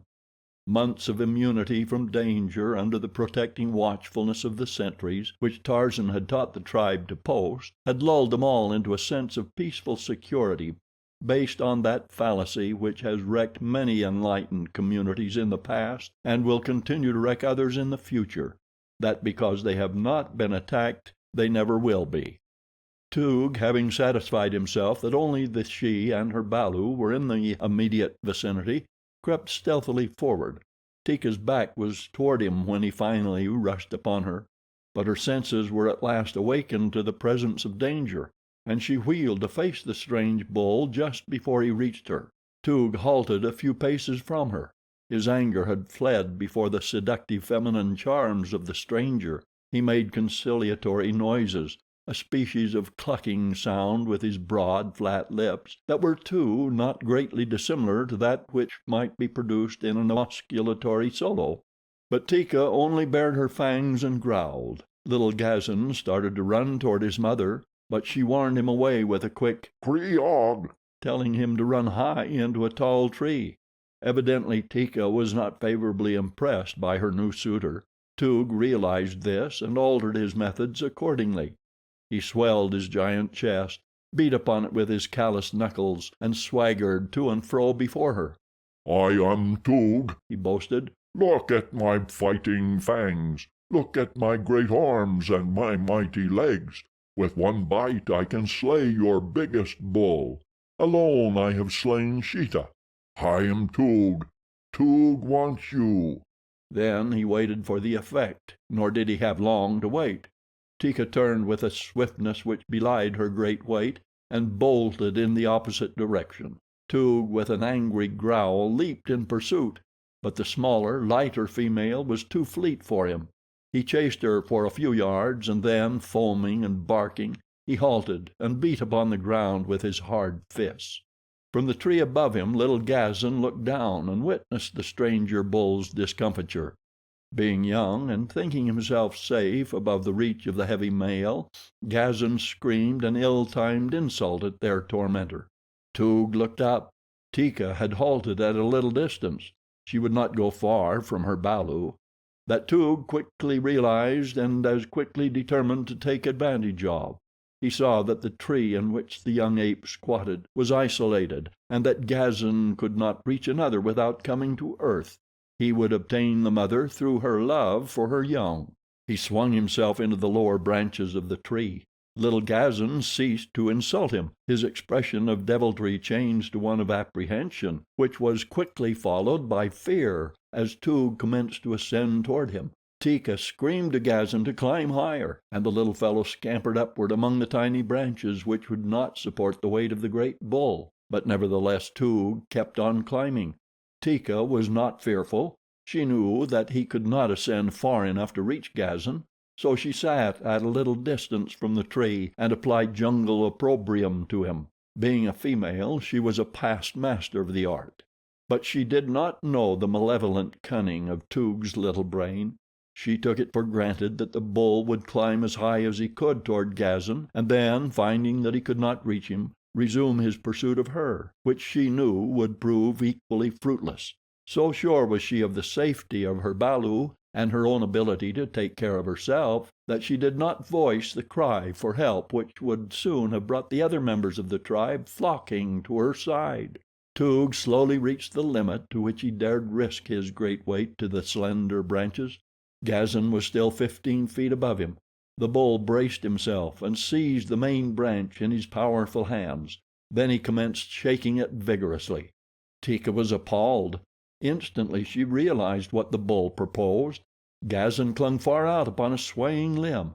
At the first shake he lost his balance, though he did not quite fall, clinging still with his 4 hands. But Toog redoubled his efforts. The shaking produced a violent snapping of the limb to which the young ape clung. Teeka saw all too plainly what the outcome must be, and forgetting her own danger in the depth of her mother love, rushed forward to ascend the tree and give battle to the fearsome creature that menaced the life of her little one. But before ever she reached the bole, Toog had succeeded, by violent shaking of the branch, to loosen Gazan's hold. With a cry the little fellow plunged down through the foliage, clutching futilely for a new hold, and alighted with a sickening thud at his mother's feet, where he lay silent and motionless. Moaning, Teeka stooped to lift the still form in her arms, but at the same instant Toog was upon her. Struggling and biting, she fought to free herself, but the giant muscles of the great bull were too much for her lesser strength. Toog struck and choked her repeatedly until finally, half unconscious, she lapsed into quasi-submission. Then the bull lifted her to his shoulder and turned back to the trail toward the south from whence he had come. Upon the ground lay the quiet form of little Gazan. He did not moan. He did not move. The sun rose slowly toward meridian. A mangy thing, lifting its nose to scent the jungle breeze, crept through the underbrush. It was Dango the hyena. Presently its ugly muzzle broke through some nearby foliage, and its cruel eyes fastened upon Gazan. Early that morning Tarzan of the Apes had gone to the cabin by the sea, where he passed many an hour at such times as the tribe was ranging in the vicinity. On the floor lay the skeleton of a man. All that remained of the former Lord Greystoke lay as it had fallen some 20 years before, when Kerchak, the great ape, had thrown it lifeless there. Long since had the termites and the small rodents picked clean the sturdy English bones. For years Tarzan had seen it lying there, giving it no more attention than he gave the countless thousand bones that strewed his jungle haunts. On the bed another, smaller skeleton reposed, and the youth ignored it as he ignored the other. How could he know that the one had been his father, the other his mother? The little pile of bones in the rude cradle, fashioned with such loving care by the former Lord Greystoke, meant nothing to him. That one day that little skull was to help prove his right to a proud title was as far beyond his ken as the satellites of the sons of Orion. To Tarzan they were bones, just bones. He did not need them, for there was no meat left upon them. and they were not in his way, for he knew no necessity for a bed, and the skeleton upon the floor he easily could step over. Today he was restless. He turned the pages first of one book and then of another. He glanced at pictures which he knew by heart, and tossed the books aside. He rummaged for the 1000th time in the cupboard. He took out a bag which contained several small, round pieces of metal. He had played with them many times in the years gone by, but always he replaced them carefully in the bag, and the bag in the cupboard, upon the very shelf where first he had discovered it. In strange ways did heredity manifest itself in the ape-man. Come of an orderly race, he himself was orderly without knowing why. The apes dropped things wherever their interest in them waned, in the tall grass or from the high-flung branches of the trees. What they dropped they sometimes found again by accident. But not so the ways of Tarzan. For his few belongings he had a place, and scrupulously he returned each thing to its proper place when he was done with it. The round pieces of metal in the little bag always interested him. Raised pictures were upon either side, the meaning of which he did not quite understand. The pieces were bright and shiny. It amused him to arrange them in various figures upon the table. Hundreds of times had he played thus. Today, while so engaged, he dropped a lovely yellow piece, an English sovereign, which rolled beneath the bed where lay all that was mortal of the once beautiful Lady Alice. True to form, Tarzan at once dropped to his hands and knees and searched beneath the bed for the lost gold piece. Strange as it might appear, he had never before looked beneath the bed. He found the gold piece, and something else he found, too, a small wooden box with a loose cover. Bringing them both out, he returned the sovereign to its bag, and the bag to its shelf within the cupboard. Then he investigated the box. It contained a quantity of cylindrical bits of metal, cone-shaped at one end and flat at the other, with a projecting rim. They were all quite green and dull, coated with years of verdigris. Tarzan removed a handful of them from the box and examined them. He rubbed one upon another and discovered that the green came off, leaving a shiny surface for 2/3 of their length, and a dull gray over the cone-shaped end. Finding a bit of wood, he rubbed one of the cylinders rapidly, and was rewarded by a lustrous sheen which pleased him. At his side hung a pocket pouch taken from the body of one of the numerous black warriors he had slain. Into this pouch he put a handful of the new playthings, thinking to polish them at his leisure. Then he replaced the box beneath the bed, and finding nothing more to amuse him, left the cabin and started back in the direction of the tribe. Shortly before he reached them, he heard a great commotion ahead of him, the loud screams of shes and balus, the savage, angry barking and growling of the great bulls. Instantly he increased his speed, for the "Kreegahs" that came to his ears warned him that something was amiss with his fellows. While Tarzan had been occupied with his own devices in the cabin of his dead sire, Taug, Teeka's mighty mate, had been hunting a mile to the north of the tribe. At last, his belly filled, he had turned lazily back toward the clearing where he had last seen the tribe, and presently commenced passing its members scattered alone or in twos or threes. Nowhere did he see Teeka or Gazan, and soon he began inquiring of the other apes where they might be, but none had seen them recently. Now the lower orders are not highly imaginative. They do not, as you and I, paint vivid mental pictures of things which might have occurred, and so Taug did not now apprehend that any misfortune had overtaken his mate and their offspring.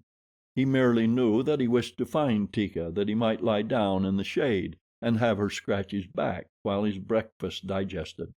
But though he called to her and searched for her and asked each whom he met, he could find no trace of Teeka, nor of Gazan either. He was beginning to become peeved, and had about made up his mind to chastise Teeka for wandering so far afield when he wanted her. He was moving south along a game trail, his calloused soles and knuckles giving forth no sound, when he came upon Dango at the opposite side of a small clearing. The eater of carrion did not see Taug. for all his eyes were for something which lay in the grass beneath a tree, something upon which he was sneaking with the cautious stealth of his breed. Taug, always cautious himself, as it behooves one to be who fares up and down the jungle and desires to survive, swung noiselessly into a tree, where he could have a better view of the clearing. He did not fear Dango, but he wanted to see what it was that Dango stalked.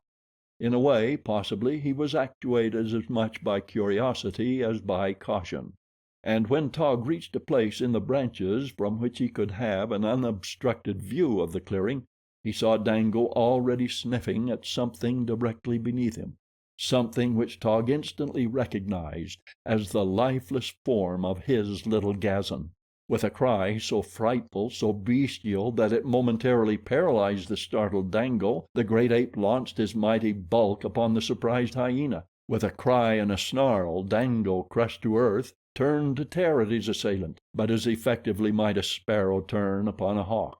Taug's great, gnarled fingers closed upon the hyena's throat and back. His jaws snapped once on the mangy neck, crushing the vertebrae, and then he hurled the dead body contemptuously aside. Again he raised his voice in the call of the bull ape to its mate, but there was no reply. Then he leaned down to sniff at the body of Gazan. In the breast of this savage, hideous beast there beat a heart which was moved, however slightly, by the same emotions of paternal love which affect us. Even had we no actual evidence of this, we must know it still, since only thus might be explained the survival of the human race, in which the jealousy and selfishness of the bulls would, in the earliest stages of the race, have wiped out the young as rapidly as they were brought into the world, had not God implanted in the savage bosom that paternal love which evidences itself most strongly in the protective instinct of the male. In Taug the protective instinct was not alone highly developed, but affection for his offspring as well, for Taug was an unusually intelligent specimen of these great manlike apes which the natives of the Gobi speak of in whispers, but which no white man ever had seen, or if seeing, lived to tell of until Tarzan of the Apes came among them.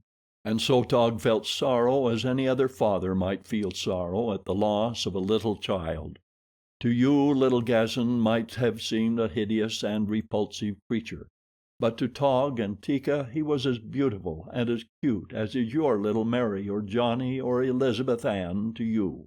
And he was their firstborn, their only Balu, and a he, three things which might make a young ape the apple of any fond father's eye. For a moment Taug sniffed at the quiet little form. With his muzzle and his tongue he smoothed and caressed the rumpled coat. From his savage lips broke a low moan, but quickly upon the heels of sorrow came the overmastering desire for revenge. Leaping to his feet he screamed out a volley of "Kreegahs," punctuated from time to time by the blood-freezing cry of an angry, challenging bull, a rage-mad bull with the blood lust strong upon him. Answering his cries came the cries of the tribe as they swung through the trees toward him. It was these that Tarzan heard on his return from his cabin, and in reply to them he raised his own voice and hurried forward with increased speed until he fairly flew through the middle terraces of the forest. When at last he came upon the tribe he saw their members gathered about Taug and something which lay quietly upon the ground. Dropping among them, Tarzan approached the center of the group. Taug was stiff, roaring out his challenges, but when he saw Tarzan he ceased, and stooping picked up Gazan in his arms and held him out for Tarzan to see. Of all the bulls of the tribe, Taug held affection for Tarzan only. Tarzan he trusted and looked up to as one wiser and more cunning. To Tarzan he came now, to the playmate of his Balu days, the companion of innumerable battles of his maturity. When Tarzan saw the still form in Taug's arms, a low growl broke from his lips, for he too loved Teeka's little Balu. "Who did it?" he asked. "Where is Teeka?" "I do not know," replied Taug. "I found him lying here with Dango about to feed upon him, but it was not Dango that did it. There are no fang marks upon him." Tarzan came closer and placed an ear against Gazan's breast. "He is not dead," he said. "Maybe he will not die." He pressed through the crowd of apes and circled once about them, examining the ground step by step. Suddenly he stopped, and placing his nose close to the earth, sniffed. Then he sprang to his feet, giving a peculiar cry. Taug and the others pressed forward, for the sound told them that the hunter had found the spoor of his quarry. "A stranger bull has been here," said Tarzan. "It was he that hurt Gazan. He has carried off Teeka." Taug and the other bulls commenced to roar and threaten, but they did nothing. Had the stranger bull been within sight, they would have torn him to pieces, but it did not occur to them to follow him. "If the three bulls had been watching around the tribe, this would not have happened," said Tarzan. "Such things will happen as long as you do not keep the three bulls watching for an enemy. The jungle is full of enemies, and yet you let your shes and your balus feed where they will, alone and unprotected. Tarzan goes now. He goes to find Teeka and bring her back to the tribe." The idea appealed to the other bulls. "We will all go," they cried. "No," said Tarzan, "you will not go. You cannot take shes and balus when we go out to hunt and fight. You must remain to guard them, or you will lose them all." They scratched their heads. The wisdom of his advice was dawning upon them, but at first they had been carried away by the new idea, the idea of following up an enemy offender to wrest his prize from him and punish him. The community instinct was ingrained in their characters through ages of custom. They did not know why they had not thought to pursue and punish the offender. They could not know that it was because they had as yet not reached a mental plane which would permit them to work as individuals. In times of stress, the community instinct sent them huddling into a compact herd where the great bulls, by the weight of their combined strength and ferocity, could best protect them from an enemy. The idea of separating to do battle with a foe had not yet occurred to them. It was too foreign to custom, too inimical to community interests, but to Tarzan it was the first and most natural thought.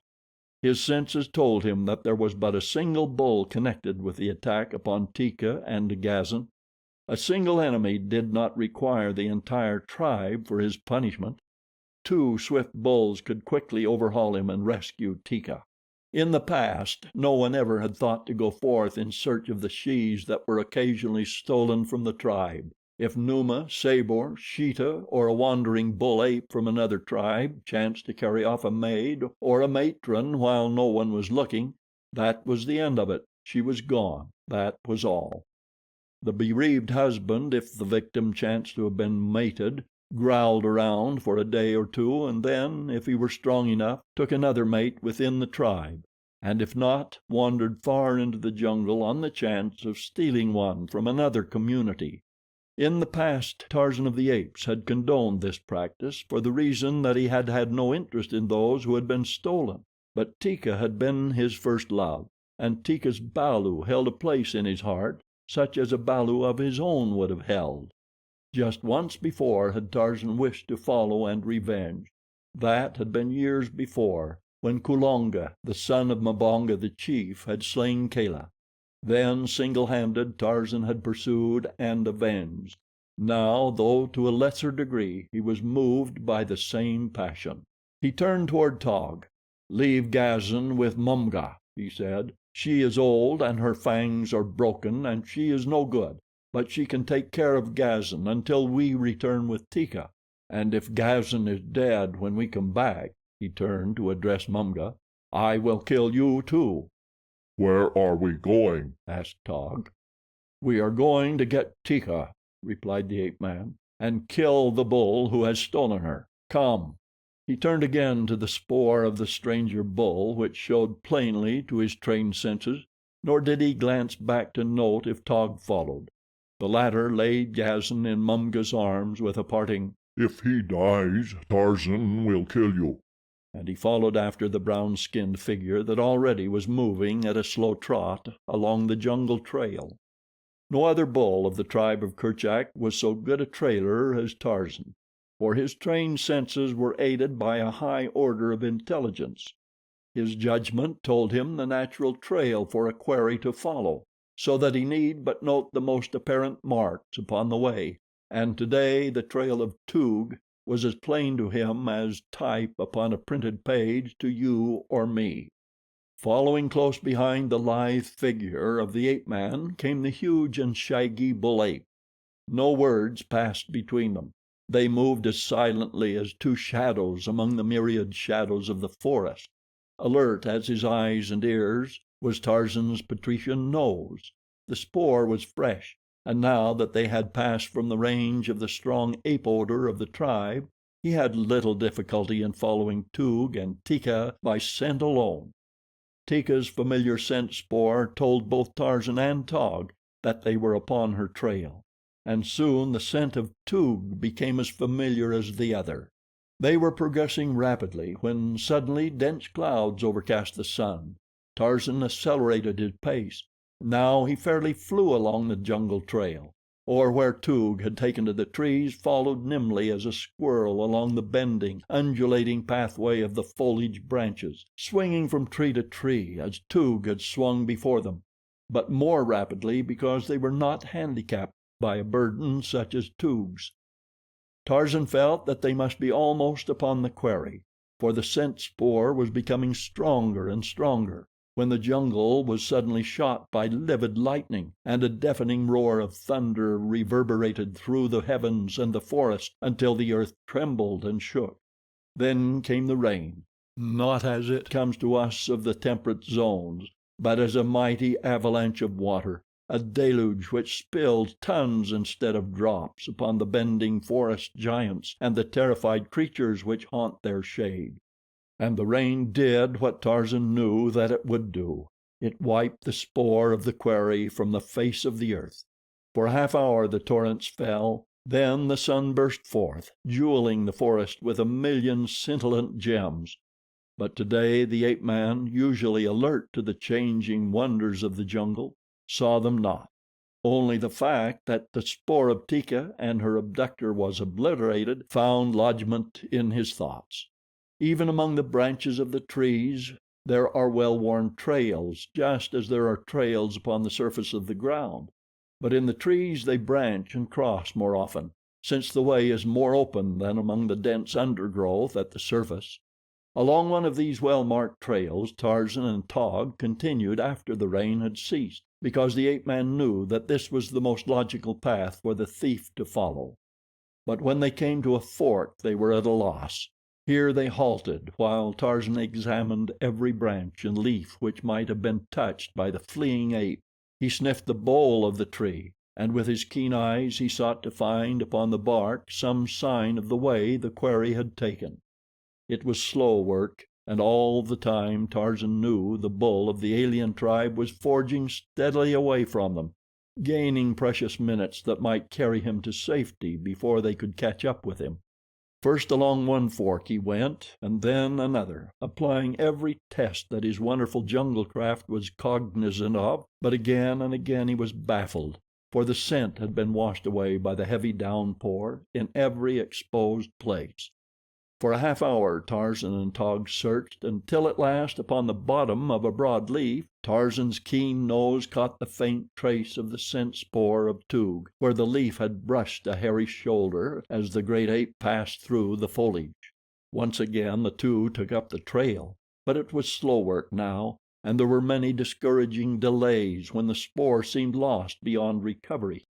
To you or me there would have been no spoor, even before the coming of the rain, except possibly where Toog had come to earth and followed a game trail. In such places the imprint of a huge hand-like foot and the knuckles of one great hand were sometimes plain enough for an ordinary mortal to read.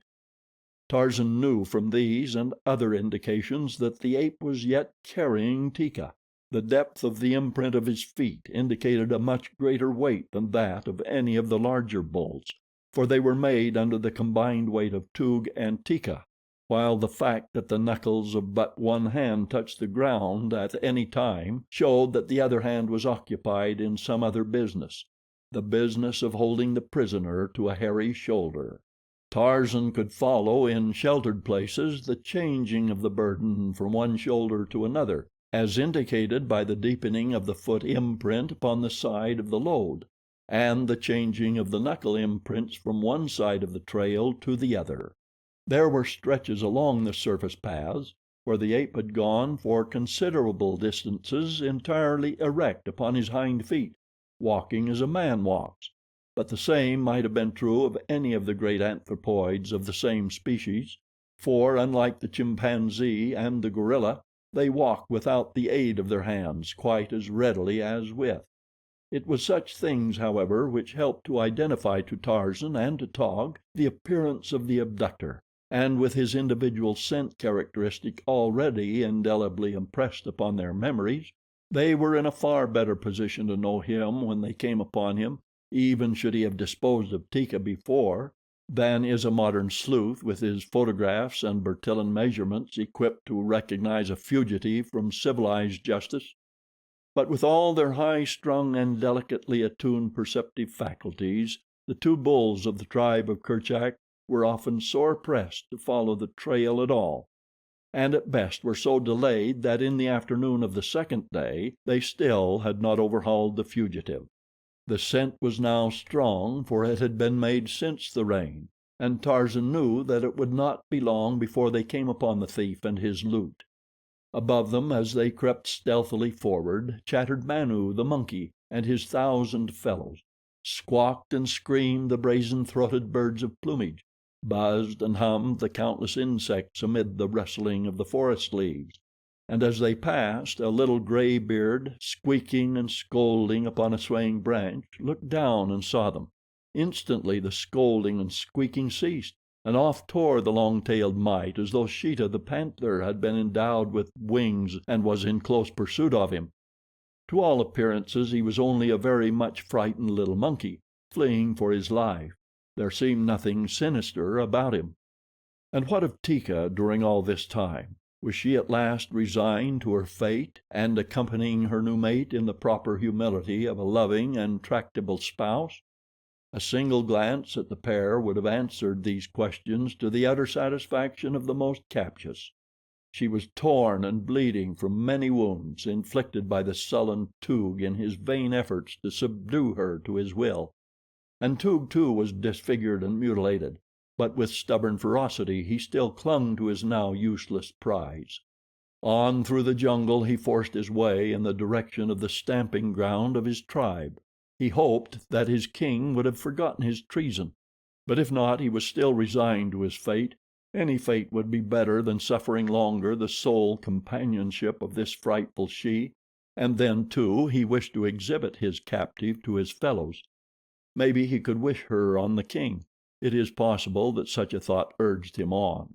At last they came upon two bulls feeding in a park-like grove, a beautiful grove dotted with huge boulders half embedded in the rich loam, mute monuments possibly to a forgotten age when mighty glaciers rolled their slow course where now a torrid sun beats down upon a tropic jungle. The two bulls looked up, bearing long fighting fangs, as Toog appeared in the distance. The latter recognized the two as friends. "It is Toog," he growled. "Toog has come back with a new she." The apes waited his nearer approach. Teeka turned a snarling, fanged face toward them. She was not pretty to look upon, yet through the blood and hatred upon her countenance they realized that she was beautiful, and they envied Toog. Alas, they did not know Teeka. As they squatted, looking at one another, there raced through the trees toward them a long-tailed little monkey with gray whiskers. He was a very excited little monkey when he came to a halt upon the limb of a tree directly overhead. "Two strange bulls come," he cried. "One is a Mangani, the other a hideous ape without hair upon his body. They follow the spoor of Toog. I saw them." The four apes turned their eyes backward along the trail Toog had just come. Then they looked at one another for a minute. "Come," said the larger of Toog's two friends. "We will wait for the strangers in the thick bushes beyond the clearing." He turned and waddled away across the open place, the others following him. The little monkey danced about, all excitement. His chief diversion in life was to bring about bloody encounters between the larger denizens of the forest, that he might sit in the safety of the trees and witness the spectacles. He was a glutton for gore, was this little whiskered gray monkey, so long as it was the gore of others. A typical fight fan was the graybeard. The apes hid themselves in the shrubbery beside the trail along which the two stranger bulls would pass. Teeka trembled with excitement. She had heard the words of Manu, and she knew that the hairless ape must be Tarzan, while the other was doubtless Taug. Never in her wildest hopes had she expected succor of this sort.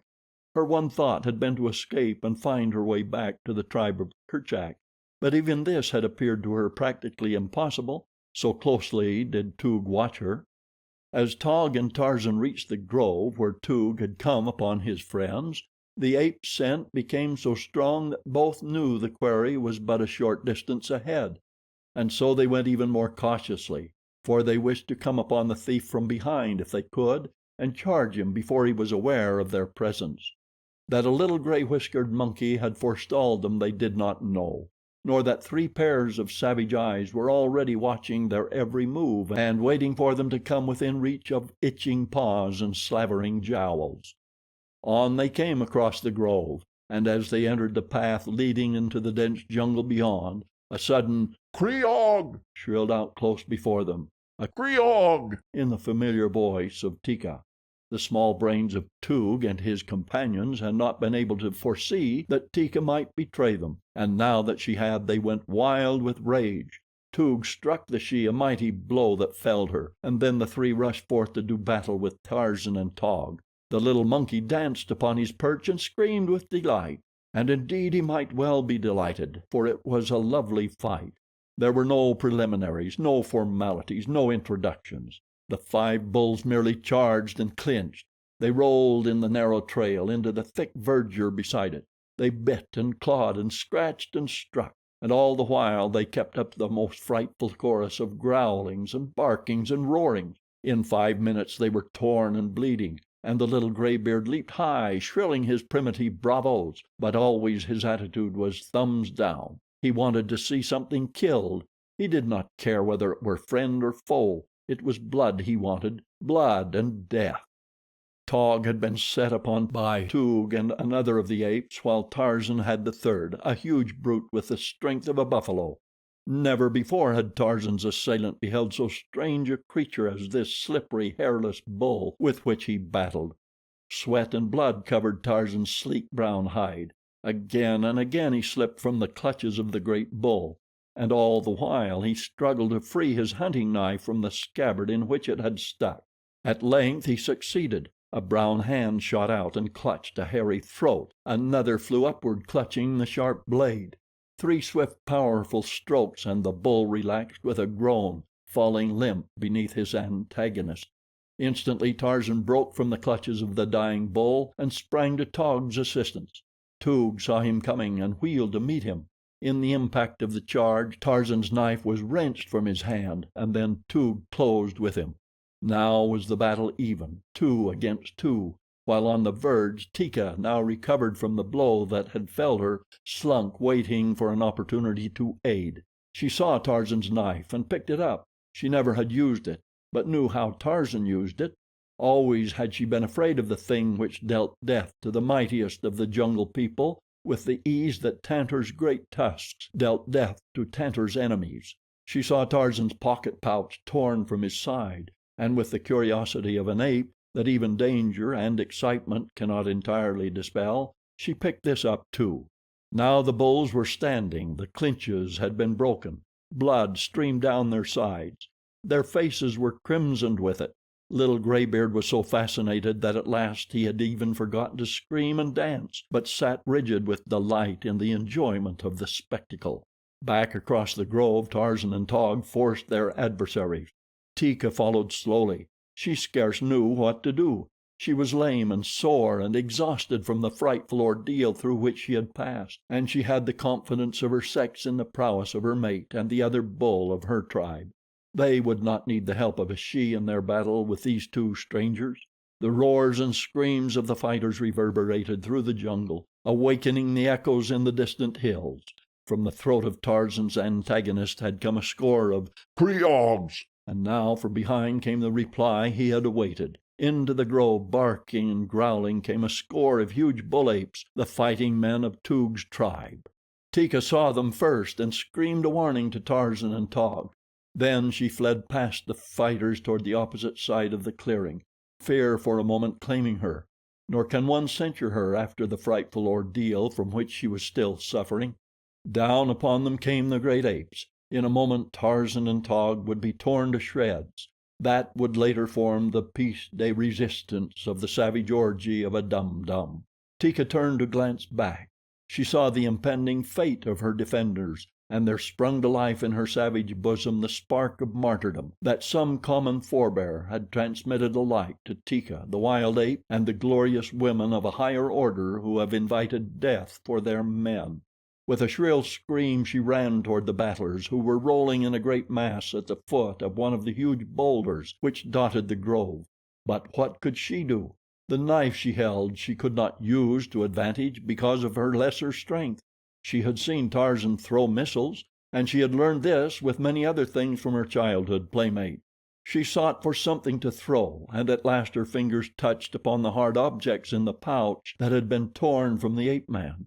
Tearing the receptacle open, she gathered a handful of shiny cylinders, heavy for their size they seemed to her, and good missiles. With all her strength she hurled them at the apes battling in front of the granite boulder. The result surprised Teeka quite as much as it did the apes. There was a loud explosion which deafened the fighters, and a puff of acrid smoke. Never before had one there heard such a frightful noise. Screaming with terror, the stranger bulls leaped to their feet and fled back toward the stamping grounds of their tribe, while Taug and Tarzan slowly gathered themselves together and arose, lame and bleeding, to their feet. They too would have fled had they not seen Teeka standing there before them, the knife and the pocket pouch in her hands. "What was it?" asked Tarzan. Teeka shook her head. "I hurled these things at the stranger bulls," and she held forth another handful of the shiny metal cylinders with the dull gray, cone-shaped ends. Tarzan looked at them and scratched his head. "What are they?" asked Taug. "I do not know," said Tarzan. "I found them." The little monkey with the gray beard halted among the trees a mile away and huddled terrified against a branch. He did not know that the dead father of Tarzan of the Apes, reaching back out of the past across a span of 20 years, had saved his son's life. Nor did Tarzan, Lord Greystoke, know it either. End of chapter 10. Chapter 11. A Jungle Joke. Time seldom hung heavily upon Tarzan's hands. Even when there is sameness there cannot be monotony if most of the sameness consists in dodging death first in one form and then in another, or in inflicting death upon others. There is a spice to such an existence, but even this Tarzan of the Apes varied in activities of his own invention. He was full grown now, with the grace of a Greek god and the thews of a bull, and by all the tenets of apedom should have been sullen, morose, and brooding. But he was not. His spirits seemed not to age at all. He was still a playful child, much to the discomfiture of his fellow apes. They could not understand him or his ways, for with maturity they quickly forgot their youth and its pastimes. Nor could Tarzan quite understand them. It seemed strange to him that a few moons since he had roped Taug about an ankle and dragged him screaming through the tall jungle grasses, and then rolled and tumbled in good-natured mimic battle when the young ape had freed himself, and that today when he had come up behind the same Taug and pulled him over backward upon the turf, instead of the playful young ape, a great snarling beast had whirled and leaped for his throat. Easily Tarzan eluded the charge, and quickly Taug's anger vanished, though it was not replaced with playfulness. Yet the ape man realized that Taug was not amused, nor was he amusing. The big bull seemed to have lost whatever sense of humor he once may have possessed. With a grunt of disappointment, young Lord Greystoke turned to other fields of endeavor. A strand of black hair fell across one eye. He brushed it aside with the palm of a hand and a toss of his head. It suggested something to do, so he sought his quiver, which lay cached in the hollow bole of a lightning-riven tree. Removing the arrows, he turned the quiver upside down, emptying upon the ground the contents of its bottom, his few treasures. Among them was a flat bit of stone and a shell which he had picked up from the beach near his father's cabin. With great care he rubbed the edge of the shell back and forth upon the flat stone until the soft edge was quite fine and sharp. He worked much as a barber does who hones a razor, and with every evidence of similar practice, but his proficiency was the result of years of painstaking effort. Unaided, he had worked out a method of his own for putting an edge upon the shell. He even tested it with the ball of his thumb, and when it met with his approval, he grasped a wisp of hair which fell across his eyes, grasped it between the thumb and first finger of his left hand, and sawed upon it with the sharpened shell until it was severed. All around his head he went until his black shock was rudely bobbed with a ragged bang in front. For the appearance of it he cared nothing, but in the matter of safety and comfort it meant everything. A lock of hair falling in one's eyes at the wrong moment might mean all the difference between life and death, while straggly strands hanging down one's back were most uncomfortable, especially when wet with dew or rain or perspiration. As Tarzan labored at his tonsorial task, his active mind was busy with many things. He recalled his recent battle with Bolgani the gorilla, the wounds of which were but just healed.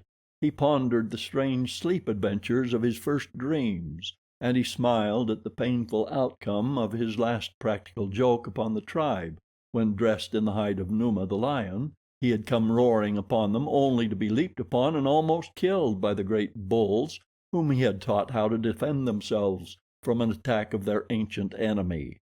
His hair lopped off to his entire satisfaction, and seeing no possibility of pleasure in the company of the tribe, Tarzan swung leisurely into the trees and set off in the direction of his cabin. But when part way there his attention was attracted by a strong scent spoor coming from the north. It was the scent of the Gomangani. Curiosity, that best developed common heritage of man and ape, always prompted Tarzan to investigate where the Gomangani were concerned. There was that about them which aroused his imagination. Possibly it was because of the diversity of their activities and interests. The apes lived to eat and sleep and propagate. The same was true of all the other denizens of the jungle, save the Gomangani. These black fellows danced and sang, scratched around in the earth from which they had cleared the trees and underbrush. They watched things grow, and when they had ripened they cut them down and put them in straw-thatched huts. They made bows and spears and arrows, poison, cooking pots, things of metal to wear around their arms and legs. If it hadn't been for their black faces, their hideously disfigured features, and the fact that one of them had slain Kala, Tarzan might have wished to be one of them. At least he sometimes thought so. But always at the thought there rose within him a strange revulsion of feeling which he could not interpret or understand. He simply knew that he hated the Gomangani, and that he would rather be Histah the snake than one of these. But their ways were interesting, and Tarzan never tired of spying upon them, and from them he learned much more than he realized, though always his principal thought was of some new way in which he could render their lives miserable. The baiting of the blacks was Tarzan's chief divertissement. Tarzan realized now that the blacks were very near, and that there were many of them, so he went silently and with great caution. Noiselessly he moved through the lush grasses of the open spaces, and where the forest was dense swung from one swaying branch to another, or leaped lightly over tangled masses of fallen trees where there was no way through the lower terraces and the ground was choked and impassable. And so presently he came within sight of the black warriors of Mbonga the chief. They were engaged in a pursuit with which Tarzan was more or less familiar, having watched them at it upon other occasions. They were placing and baiting a trap for Numa the lion. In a cage upon wheels they were tying a kid, so fastening it that when Numa seized the unfortunate creature the door of the cage would drop behind him, making him a prisoner. These things the blacks had learned in their old home before they escaped through the untracked jungle to their new village. Formerly they had dwelt in the Belgian Congo until the cruelties of their heartless oppressors had driven them to seek the safety of unexplored solitudes beyond the boundaries of Leopold's domain. In their old life they often had trapped animals for the agents of European dealers, and had learned from them certain tricks, such as this one, which permitted them to capture even Numa without injuring him and to transport him in safety and with comparative ease to their village.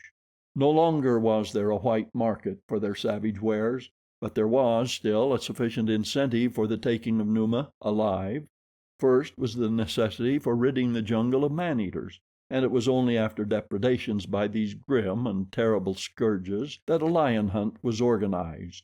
Secondarily was the excuse for an orgy of celebration was the hunt successful, and the fact that such feats were rendered doubly pleasurable by the presence of a live creature that might be put to death by torture. Tarzan had witnessed these cruel rites in the past. Being himself more savage than the savage warriors of the Gomangani, he was not so shocked by the cruelty of them as he should have been, yet they did shock him. He could not understand the strange feeling of revulsion which possessed him at such times. He had no love for Numa the lion, yet he bristled with rage when the blacks inflicted upon his enemy such indignities and cruelties as only the mind of the one creature molded in the image of God can conceive. Upon 2 occasions he had freed Numa from the trap before the blacks had returned to discover the success or failure of their venture. He would do the same today. That he decided immediately he realized the nature of their intentions. Leaving the trap in the center of a broad elephant trail near the drinking hole, the warriors turned back toward their village. On the morrow they would come again. Tarzan looked after them, upon his lips an unconscious sneer, the heritage of unguessed caste. He saw them file along the broad trail beneath the overhanging verdure of leafy branch and looped and festooned creepers, brushing ebon shoulders against gorgeous blooms which inscrutable nature has seen fit to lavish most profusely farthest from the eye of man. As Tarzan watched through narrowed lids the last of the warriors disappear beyond a turn in the trail, his expression altered to the urge of a newborn thought. A slow, grim smile touched his lips. He looked down upon the frightened, bleating kid, advertising in its fear and its innocence, its presence and its helplessness. Dropping to the ground, Tarzan approached the trap and entered. Without disturbing the fiber cord which was adjusted to drop the door at the proper time, he loosened the living bait, tucked it under an arm and stepped out of the cage. With his hunting knife he quieted the frightened animal, severing its jugular. Then he dragged it, bleeding, along the trail down to the drinking hole, the half smile persisting upon his ordinarily grave face. At the water's edge the ape-man stooped, and with hunting knife and quick, strong fingers deftly removed the dead kid's viscera. Scraping a hole in the mud, he buried these parts which he did not eat, and swinging the body to his shoulder, took to the trees. For a short distance he pursued his way in the wake of the black warriors, coming down presently to bury the meat of his kill where it would be safe from the depredations of Dango the hyena or the other meat-eating beasts and birds of the jungle. He was hungry. Had he been all beast he would have eaten, but his man mind could entertain urges even more potent than those of the belly, and now he was concerned with an idea which kept a smile upon his lips and his eyes sparkling in anticipation. An idea it was which permitted him to forget that he was hungry. The meat safely cached, Tarzan trotted along the elephant trail after the Gomangani. 2 or 3 miles from the cage he overtook them, and then he swung into the trees and followed above and behind them, waiting his chance. Among the blacks was Rabba Kega, the witch doctor. Tarzan hated them all, but Rabba Kega he especially hated. As the blacks filed along the winding path, Rabba Kega, being lazy, dropped behind. This Tarzan noted, and it filled him with satisfaction. His being radiated a grim and terrible content. Like an angel of death he hovered above the unsuspecting black. Rabba Kega, knowing that the village was but a short distance ahead, sat down to rest. Rest well, O Rabba Kega. It is thy last opportunity." Tarzan crept stealthily among the branches of the tree above the well-fed, self-satisfied witch doctor. He made no noise that the dull ears of man could hear above the soughing of the gentle jungle breeze among the undulating foliage of the upper terraces, and when he came close above the black man he halted, well concealed by leafy branch and heavy creeper. Rabba Kega sat with his back against the bole of a tree facing Tarzan. The position was not such as the waiting beast of prey desired, and so, with the infinite patience of the wild hunter, the ape-man crouched motionless and silent as a graven image until the fruit should be ripe for the plucking. A poisonous insect buzzed angrily out of space. It loitered, circling, close to Tarzan's face. The ape-man saw and recognized it. The virus of its sting spelled death for lesser things than he. For him it would mean days of anguish. He did not move. His glittering eyes remained fixed upon Rabba Kega after acknowledging the presence of the winged torture by a single glance. He heard and followed the movements of the insect with his keen ears, and then he felt it alight upon his forehead. No muscle twitched, for the muscles of such as he are the servants of the brain. Down across his face crept the horrid thing, over nose and lips and chin. Upon his throat it paused, and turning, retraced its steps. Tarzan watched Rabba Kega. Now not even his eyes moved. So motionless he crouched that only death might counterpart his movelessness. The insect crawled upward over the nut-brown cheek and stopped with its antennae brushing the lashes of his lower lid.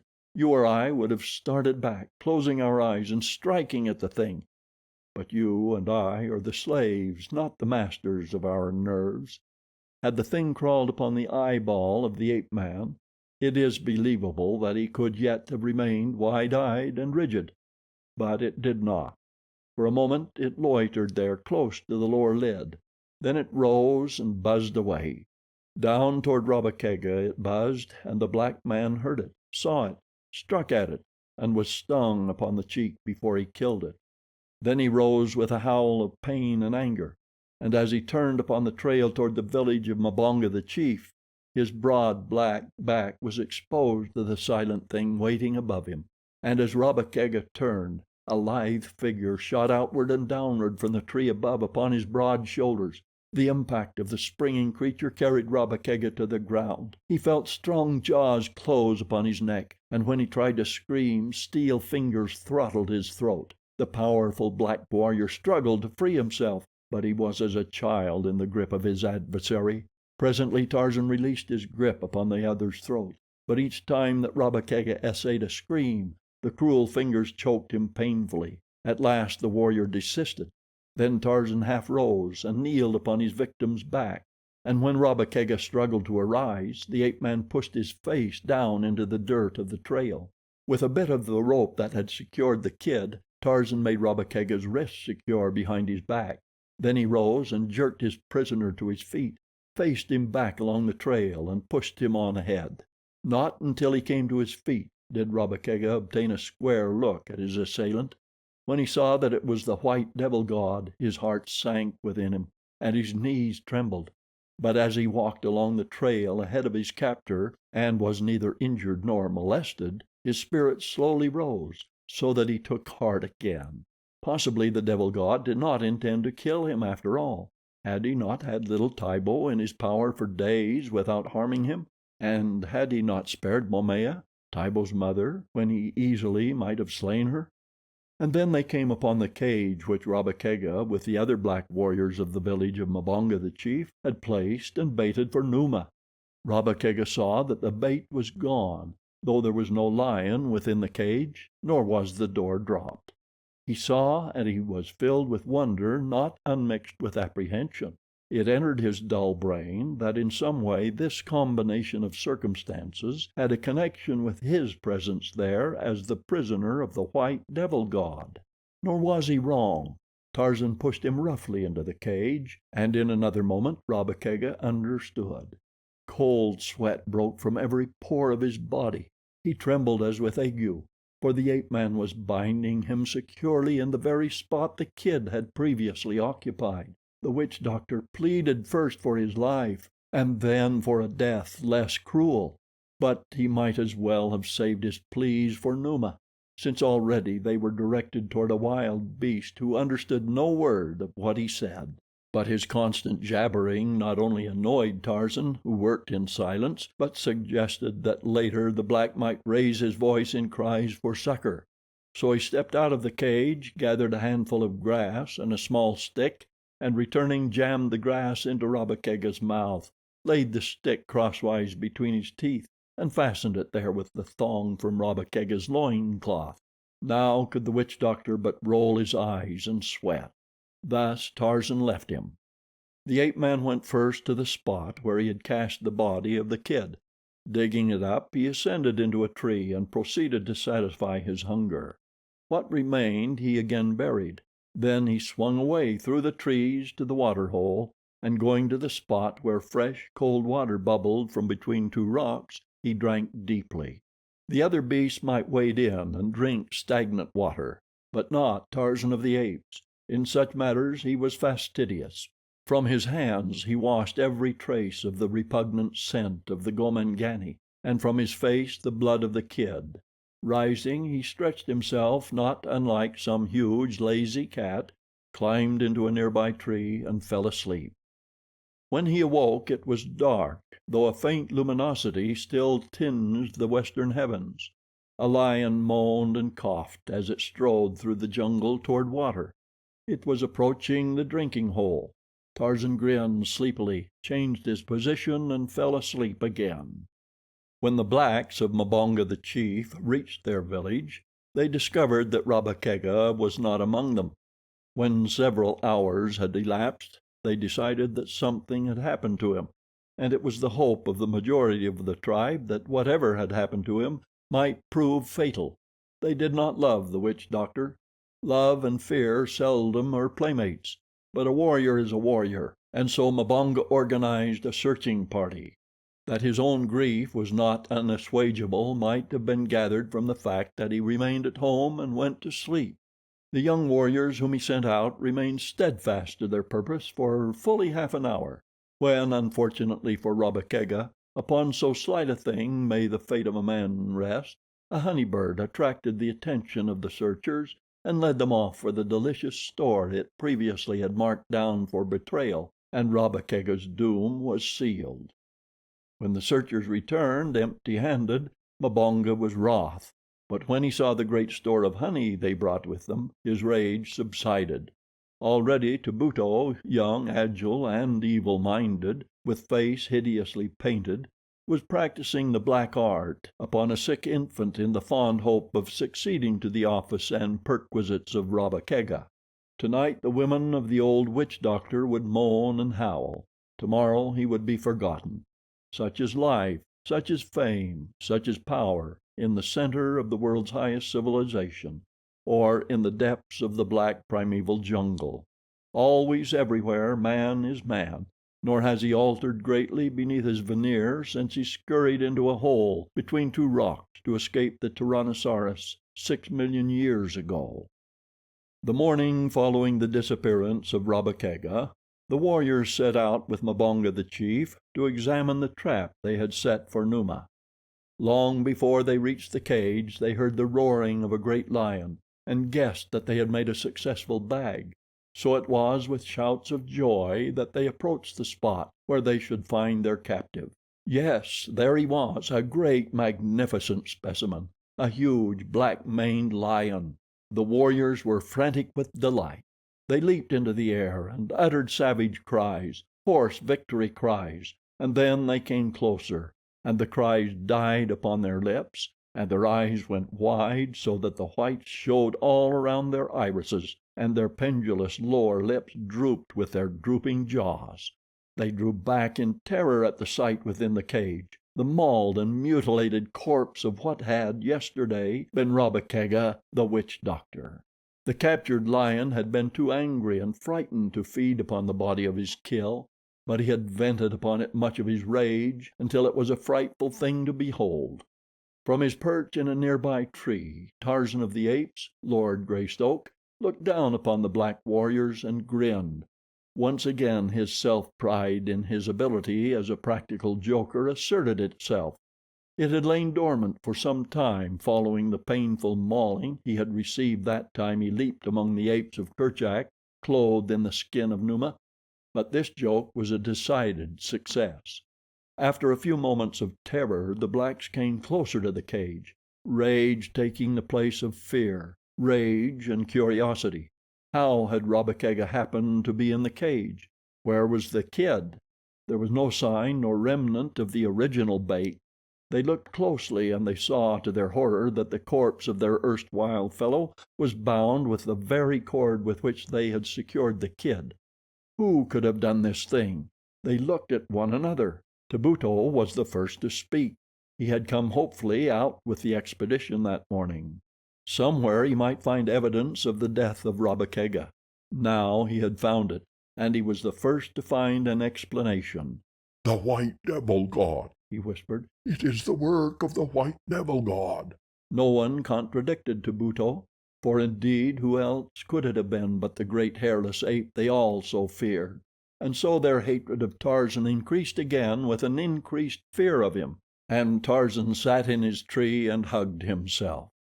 No one there felt sorrow because of the death of Rabba Kega, but each of the blacks experienced a personal fear of the ingenious mind which might discover for any of them a death equally horrible to that which the witch doctor had suffered. It was a subdued and thoughtful company which dragged the captive lion along the broad elephant path back to the village of Mbonga the chief, and it was with a sigh of relief that they finally rolled it into the village and closed the gates behind them. Each had experienced the sensation of being spied upon from the moment they left the spot where the trap had been set, though none had seen or heard aught to give tangible food to his fears. At the sight of the body within the cage with the lion, the women and the children of the village set up a most frightful lamentation, working themselves into a joyous hysteria which far transcended the happy misery derived by their more civilized prototypes, who make a business of dividing their time between the movies and the neighborhood funerals of friends and strangers, especially strangers. From a tree overhanging the palisade, Tarzan watched all that passed within the village. He saw the frenzied women tantalizing the great lion with sticks and stones. The cruelty of the blacks toward a captive always induced in Tarzan a feeling of angry contempt for the Gomangani. Had he attempted to analyze this feeling he would have found it difficult, for during all his life he had been accustomed to sights of suffering and cruelty. He himself was cruel. All the beasts of the jungle were cruel, but the cruelty of the blacks was of a different order. It was the cruelty of wanton torture of the helpless, while the cruelty of Tarzan and the other beasts was the cruelty of necessity or of passion. Perhaps had he known it he might have credited this feeling of repugnance at the sight of unnecessary suffering to heredity, to the germ of British love of fair play which had been bequeathed to him by his father and his mother. But of course he did not know, since he still believed that his mother had been Kala the great ape. And just in proportion as his anger rose against the Gomangani, his savage sympathy went out to Numa the lion. For though Numa was his lifetime enemy, there was neither bitterness nor contempt in Tarzan's sentiments toward him. In the ape-man's mind, therefore, the determination formed to thwart the blacks and liberate the lion. But he must accomplish this in some way which would cause the Gomangani the greatest chagrin and discomfiture. As he squatted there watching the proceeding beneath him, he saw the warriors seize upon the cage once more and drag it between two huts. Tarzan knew that it would remain there now until evening, and that the blacks were planning a feast and orgy in celebration of their capture. When he saw that two warriors were placed beside the cage, and that these drove off the women and children and young men who would have eventually tortured Numa to death, he knew that the lion would be safe until he was needed for the evening's entertainment, when he would be more cruelly and scientifically tortured for the edification of the entire tribe. Now Tarzan preferred to bait the blacks in as theatric a manner as his fertile imagination could evolve. He had some half-formed conception of their superstitious fears and of their especial dread of night. and so he decided to wait until darkness fell and the blacks partially worked to hysteria by their dancing and religious rites before he took any steps toward the freeing of Numa. In the meantime, he hoped, an idea adequate to the possibilities of the various factors at hand would occur to him. Nor was it long before one did. He had swung off through the jungle to search for food when the plan came to him. At first it made him smile a little, and then look dubious, for he still retained a vivid memory of the dire results that had followed the carrying out of a very wonderful idea along almost identical lines. Yet he did not abandon his intention, and a moment later, food temporarily forgotten, he was swinging through the middle terraces in rapid flight toward the stamping ground of the tribe of Kerchak, the great ape. As was his wont, he alighted in the midst of the little band without announcing his approach, save by a hideous scream just as he sprang from a branch above them. Fortunate are the apes of Kerchak that their kind is not subject to heart failure, for the methods of Tarzan subjected them to one severe shock after another, nor could they ever accustom themselves to the ape-man's peculiar style of humor. Now when they saw who it was, they merely snarled and grumbled angrily for a moment, and then resumed their feeding or their napping which he had interrupted, and he, having had his little joke, made his way to the hollow tree where he kept his treasures hid from the inquisitive eyes and fingers of his fellows and the mischievous little Manus. Here he withdrew a closely rolled hide, the hide of Numa with the head on, a clever bit of primitive curing and mounting which had once been the property of the witch doctor Rabakega, until Tarzan had stolen it from the village. With this he made his way back through the jungle toward the village of the blacks, stopping to hunt and feed upon the way, and in the afternoon even napping for an hour, so that it was already dusk when he entered the great tree which overhung the palisade and gave him a view of the entire village. He saw that Numa was still alive and that the guards were even dozing beside the cage. A lion is no great novelty to a black man in the lion country, and the first keen edge of their desire to worry the brute having worn off, the villagers paid little or no attention to the great cat, preferring now to await the grand event of the night. Nor was it long after dark before the festivities commenced. To the beating of tom-toms, a lone warrior, crouched half doubled, leaped into the firelight in the center of a great circle of other warriors, behind whom stood or squatted the women and the children. The dancer was painted and armed for the hunt, and his movements and gestures suggested the search for the spoor of game. Bending low, sometimes resting for a moment on one knee, he searched the ground for signs of the quarry. Again he poised, statuesque, listening. The warrior was young and lithe and graceful. He was full-muscled and arrow-straight. The firelight glistened upon his ebon body and brought out into bold relief the grotesque designs painted upon his face, breasts, and abdomen. Presently he bent low to the earth, then leaped high in the air. Every line of face and body showed that he had struck the scent. Immediately he leaped toward the circle of warriors about him, telling them of his find and summoning them to the hunt. It was all in pantomime, but so truly done that even Tarzan could follow it all to the least detail. He saw the other warriors grasp their hunting spears and leap to their feet to join in the graceful, stealthy, stalking dance. It was very interesting, but Tarzan realized that if he was to carry his design to a successful conclusion, he must act quickly. He had seen these dances before and knew that after the stalk would come the game at bay and then the kill, during which Numa would be surrounded by warriors and unapproachable. With the lion's skin under one arm, the ape-man dropped to the ground in the dense shadows beneath the tree and then circled beneath the huts until he came out directly in the rear of the cage in which Numa paced nervously to and fro. The cage was now unguarded, the two warriors having left it to take their places among the other dancers. Behind the cage Tarzan adjusted the lion's skin about him, just as he had upon that memorable occasion when the apes of Kerchak, failing to pierce his disguise, had all but slain him. Then on hands and knees he crept forward, emerged from between the two huts, and stood a few paces back of the dusky audience, whose whole attention was centered upon the dancers before them. Tarzan saw that the blacks had now worked themselves to a proper pitch of nervous excitement to be ripe for the lion. In a moment the ring of spectators would break at a point nearest the caged lion, and the victim would be rolled into the center of the circle. It was for this moment that Tarzan waited. At last it came. A signal was given by Mbonga, the chief, at which the women and children immediately in front of Tarzan rose and moved to one side, leaving a broad path opening toward the caged lion. At the same instant Tarzan gave voice to the low, crouching roar of an angry lion, and slunk slowly forward through the open lane toward the frenzied dancers. A woman saw him first and screamed. Instantly there was a panic in the immediate vicinity of the ape-man. The strong light from the fire fell full upon the lion's head, and the blacks leaped to the conclusion, as Tarzan had known they would, that their captive had escaped his cage.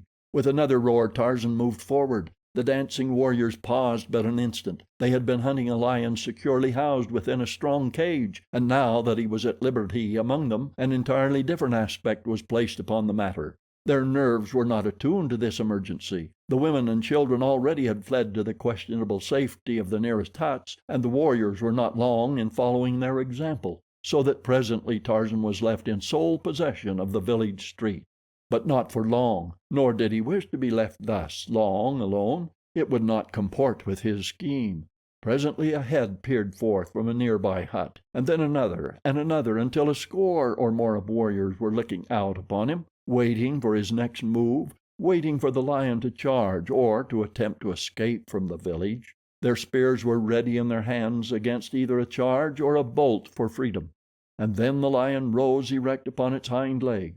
The tawny skin dropped from it, and there stood revealed before them in the firelight the straight young figure of the white devil god. For an instant the blacks were too astonished to act. They feared this apparition fully as much as they did Numa. Yet they would gladly have slain the thing could they quickly enough have gathered together their wits. But fear and superstition and a natural mental density held them paralyzed while the ape-man stooped and gathered up the lion's skin. They saw him turn then and walk back into the shadows at the far end of the village. Not until then did they gain courage to pursue him, and when they had come in force with brandished spears and loud war cries the quarry was gone. Not an instant did Tarzan pause in the tree. Throwing the skin over a branch, he leaped again into the village upon the opposite side of the great bole, and diving into the shadow of a hut, ran quickly to where lay the caged lion. Springing to the top of the cage, he pulled upon the cord which raised the door, and a moment later a great lion in the prime of his strength and vigor leaped out into the village. The warriors, returning from a futile search for Tarzan, saw him step into the firelight.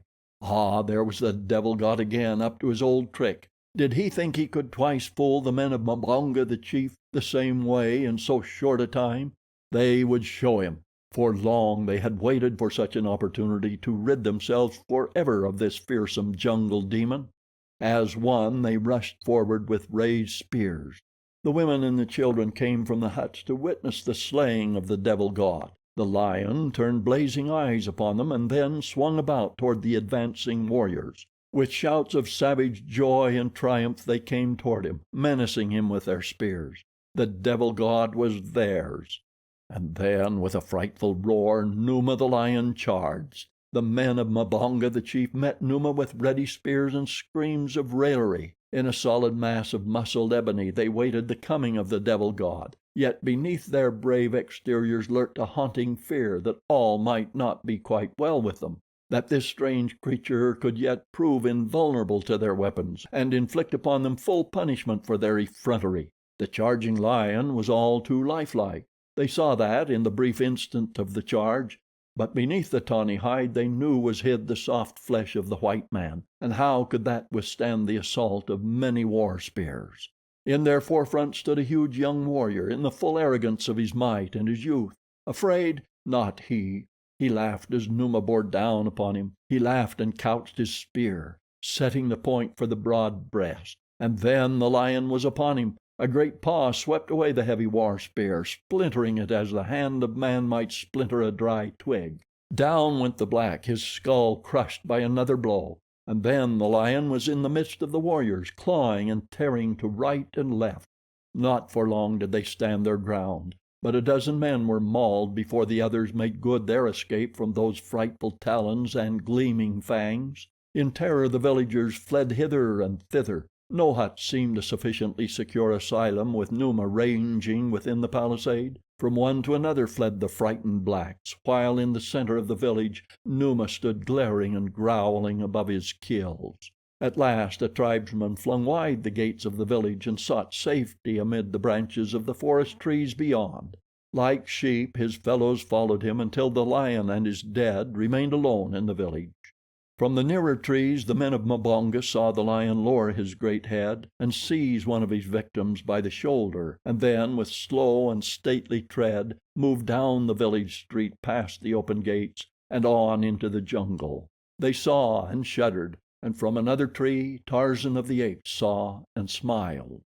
A full hour elapsed after the lion had disappeared with his feast before the blacks ventured down from the trees and returned to their village. Wide eyes rolled from side to side, and naked flesh contracted more to the chill of fear than to the chill of the jungle night. "It was he all the time," murmured one. "It was the devil god. He changed himself from a lion to a man, and back again into a lion," whispered another. "And he dragged Moiza into the forest and is eating him," said a third, shuddering. "We are no longer safe here," wailed a fourth. "Let us take our belongings and search for another village site, far from the haunts of the wicked devil god." But with morning came renewed courage, so that the experiences of the preceding evening had little other effect than to increase their fear of Tarzan and strengthen their belief in his supernatural origin. And thus waxed the fame and the power of the ape-man in the mysterious haunts of the savage jungle, where he ranged, mightiest of beasts, because of the man-mind which directed his giant muscles and his flawless courage. End of Chapter 11. Chapter 12. Tarzan Rescues the Moon. The moon shone down upon a cloudless sky, a huge, swollen moon that seemed so close to earth that one might wonder that she did not brush the crooning treetops. It was night, and Tarzan was abroad in the jungle. Tarzan the ape-man, mighty fighter, mighty hunter. Why he swung through the dark shadows of the somber forest he could not have told you. It was not that he was hungry. He had fed well this day, and in a safe cache were the remains of his kill, ready against the coming of a new appetite. Perhaps it was the very joy of living that urged him from his arboreal couch to pit his muscles and his senses against the jungle night. And then, too, Tarzan always was goaded by an intense desire to know. The jungle which is presided over by Kudu, the sun, is a very different jungle from that of Goro, the moon. The diurnal jungle has its own aspect, its own lights and shades, its own birds, its own blooms, its own beasts. Its noises are the noises of the day. The lights and shades of the nocturnal jungle are as different as one might imagine the lights and shades of another world to differ from those of our world. Its beasts, its blooms, and its birds are not those of the jungle of Kudu, the sun. Because of these differences, Tarzan loved to investigate the jungle by night. Not only was the life another life, but it was richer in numbers and in romance. It was richer in dangers, too, and to Tarzan of the Apes danger was the spice of life. And the noises of the jungle night, the roar of the lion, the scream of the leopard, the hideous laughter of Dango the hyena, were music to the ears of the ape-man. The soft padding of unseen feet, the rustling of leaves and grasses to the passage of fierce beasts, the sheen of opalesque eyes flaming through the dark, the million sounds which proclaimed the teeming life that one might hear and scent, though seldom see, constituted the appeal of the nocturnal jungle to Tarzan. Tonight he had swung a wide circle, toward the east first, and then toward the south, and now he was rounding back again into the north. His eyes, his ears, and his keen nostrils were ever on the alert. Mingled with the sounds he knew, there were strange sounds, weird sounds which he never heard until after Kudu had sought his lair below the far edge of the big water sounds which belonged to Goro, the moon, and to the mysterious period of Goro's supremacy. These sounds often caused Tarzan profound speculation. They baffled him because he thought that he knew his jungle so well that there could be nothing within it unfamiliar to him. Sometimes he thought that as colors and forms appeared to differ by night from their familiar daylight aspects, so sounds altered with the passage of Kudu and the coming of Goro, and these thoughts roused within his brain a vague conjecture that perhaps Goro and Kudu influenced these changes. And what more natural that eventually he came to attribute to the sun and the moon personalities as real as his own. The sun was a living creature and ruled the day. The moon, endowed with brains and miraculous powers, ruled the night. Thus functioned the untrained man mind, groping through the dark night of ignorance for an explanation of the things he could not touch or smell or hear, and of the great, unknown powers of nature which he could not see. As Tarzan swung north again upon his wide circle, the scent of the Gomangani came to his nostrils, mixed with the acrid odor of wood smoke. The ape-man moved quickly in the direction from which the scent was borne down to him upon the gentle night wind.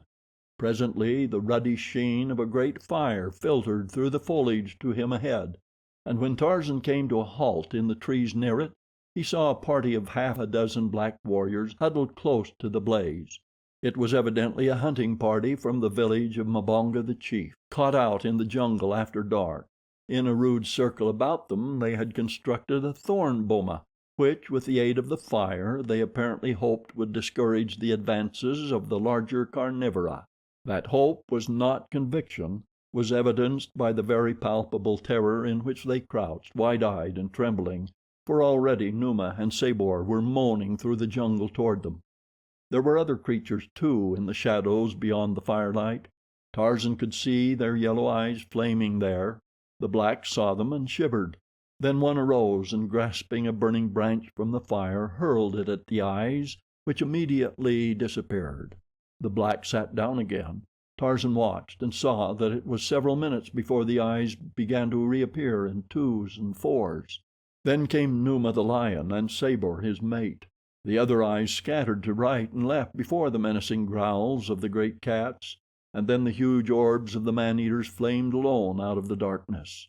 Some of the blacks threw themselves upon their faces and moaned, but he who before had hurled the burning branch now hurled another straight at the faces of the hungry lions, and they too disappeared, as had the lesser lights before them.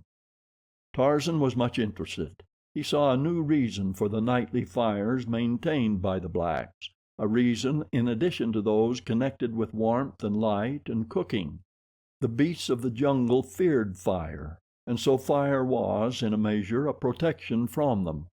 Tarzan himself knew a certain awe of fire. Once he had, in investigating an abandoned fire in the village of the blacks, picked up a live coal.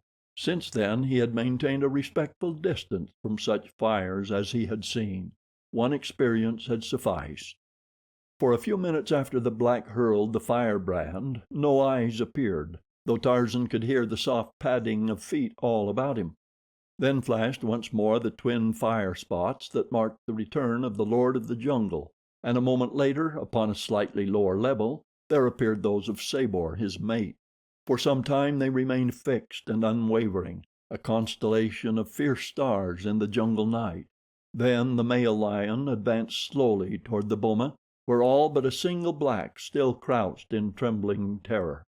When this lone guardian saw that Numa was again approaching, he threw another firebrand, and as before, Numa retreated, and with him Sabor, the lioness. But not so far this time, nor for so long. Almost instantly they turned and began circling the boma, their eyes turning constantly toward the firelight, while low, throaty growls evidenced their increasing displeasure. Beyond the lions glowed the flaming eyes of the lesser satellites, until the black jungle was shot all around the black men's camp with little spots of fire.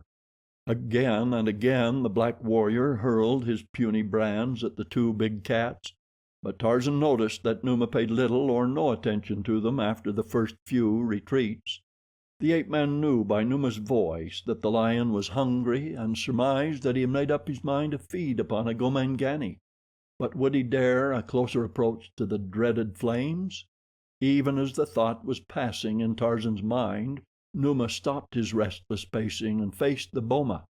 For a moment he stood motionless, except for the quick, nervous upcurving of his tail. Then he walked deliberately forward, while Sabor moved restlessly to and fro where he had left her. The black man called to his comrades that the lion was coming, but they were too far gone in fear to do more than huddle closer together and moan more loudly than before. Seizing a blazing branch, the man cast it straight into the face of the lion. There was an angry roar, followed by a swift charge. With a single bound the savage beast cleared the boma wall, as with almost equal agility the warrior cleared it upon the opposite side, and, chancing the dangers lurking in the darkness, bolted for the nearest tree.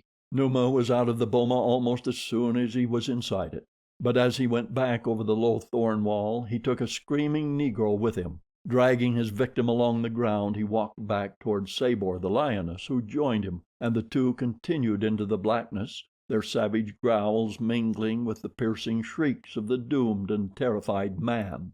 At a little distance from the blaze the lions halted. There ensued a short succession of unusually vicious growls and roars, during which the cries and moans of the black man ceased forever. Presently Numa reappeared in the firelight. He made a second trip into the boma, and the former grisly tragedy was reenacted with another howling victim. Tarzan rose and stretched lazily. The entertainment was beginning to bore him. He yawned and turned upon his way toward the clearing where the tribe would be sleeping in the encircling trees.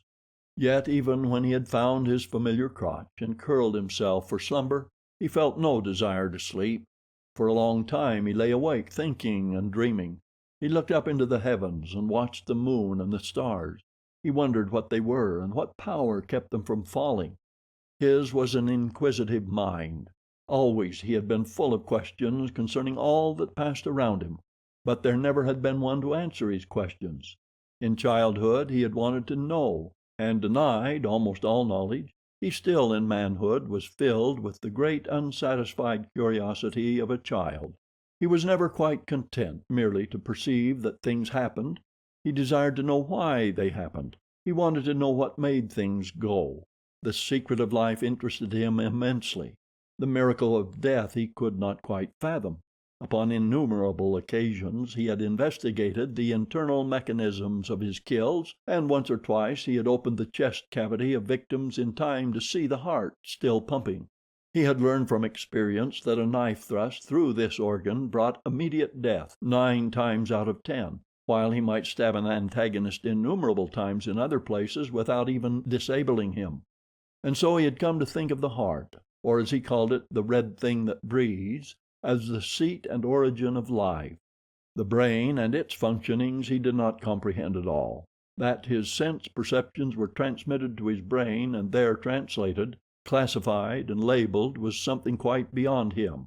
He thought that his fingers knew when they touched something, that his eyes knew when they saw, his ears when they heard, his nose when it scented. He considered his throat, epidermis, and the hairs of his head as the 3 principal seats of emotion. When Kala had been slain, a peculiar choking sensation had possessed his throat.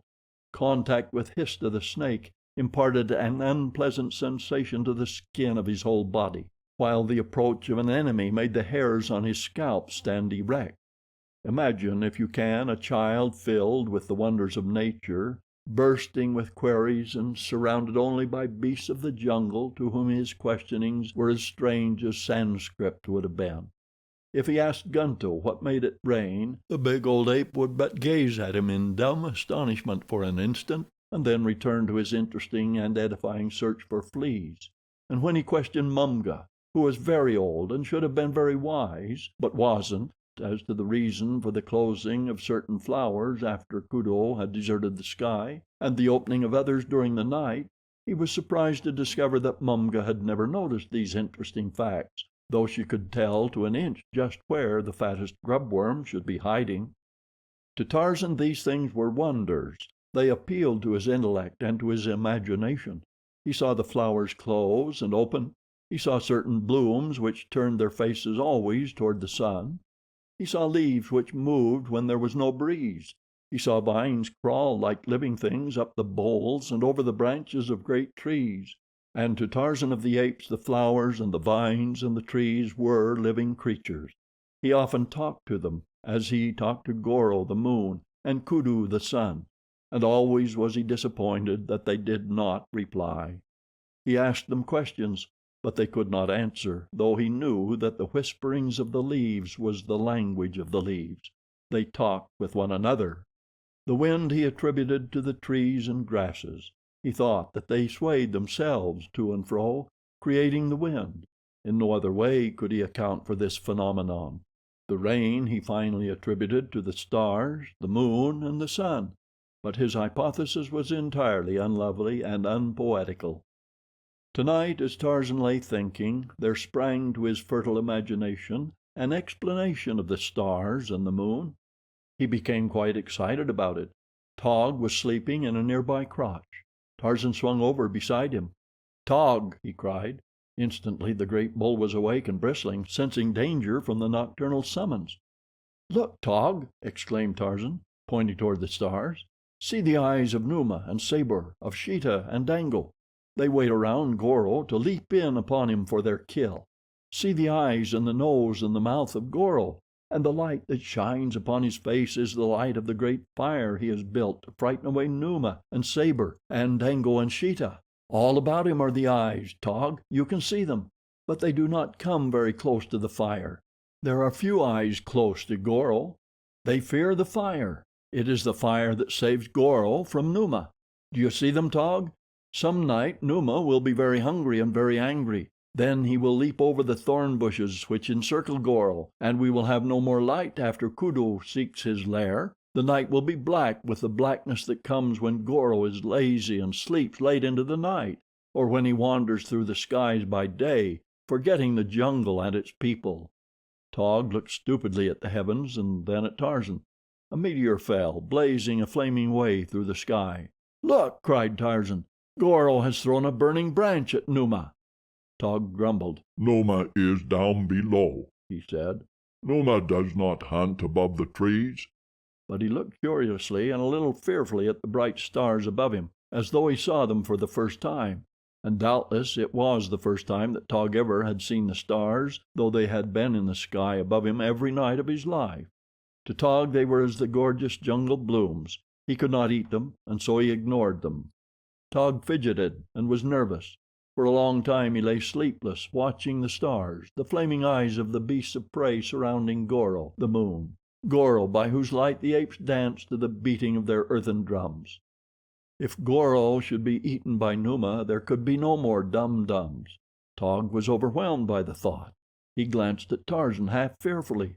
Why was his friend so different from the others of the tribe? No one else whom Taug ever had known had had such queer thoughts as Tarzan. The ape scratched his head and wondered dimly if Tarzan was a safe companion, and then he recalled slowly and by a laborious mental process that Tarzan had served him better than any other of the apes, even the strong and wise bulls of the tribe. Tarzan it was who had freed him from the blacks at the very time that Taug had thought Tarzan wanted Teeka.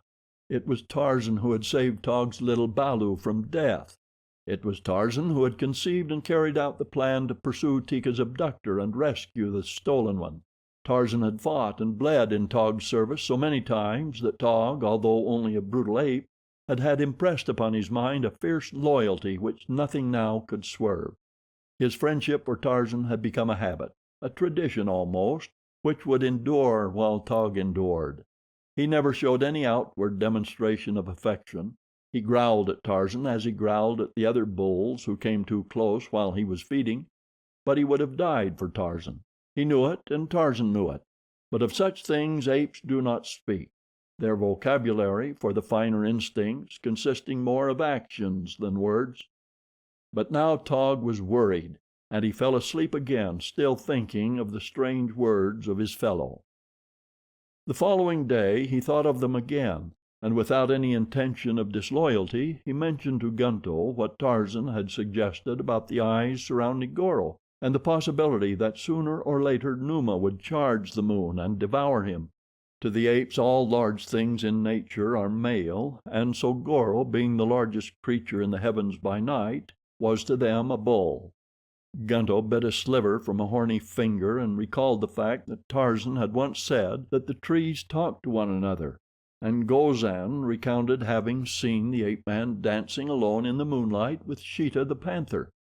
They did not know that Tarzan had roped the savage beast and tied him to a tree before he came to earth, and leaped about before the rearing cat to tantalize him. Others told of seeing Tarzan ride upon the back of Tantor the elephant, of his bringing the black boy Tibo to the tribe, and of mysterious things with which he communed in the strange lair by the sea. They had never understood his books, and after he had shown them to one or two of the tribe, and discovered that even the pictures carried no impression to their brains, he had desisted. "Tarzan is not an ape," said Gunto. "He will bring Numa to eat us, as he is bringing him to eat Goro. We should kill him." Immediately Taug bristled. "Kill Tarzan? First you will kill Taug," he said, and lumbered away to search for food. But others joined the plotters. They thought of many things which Tarzan had done, things which apes did not do and could not understand.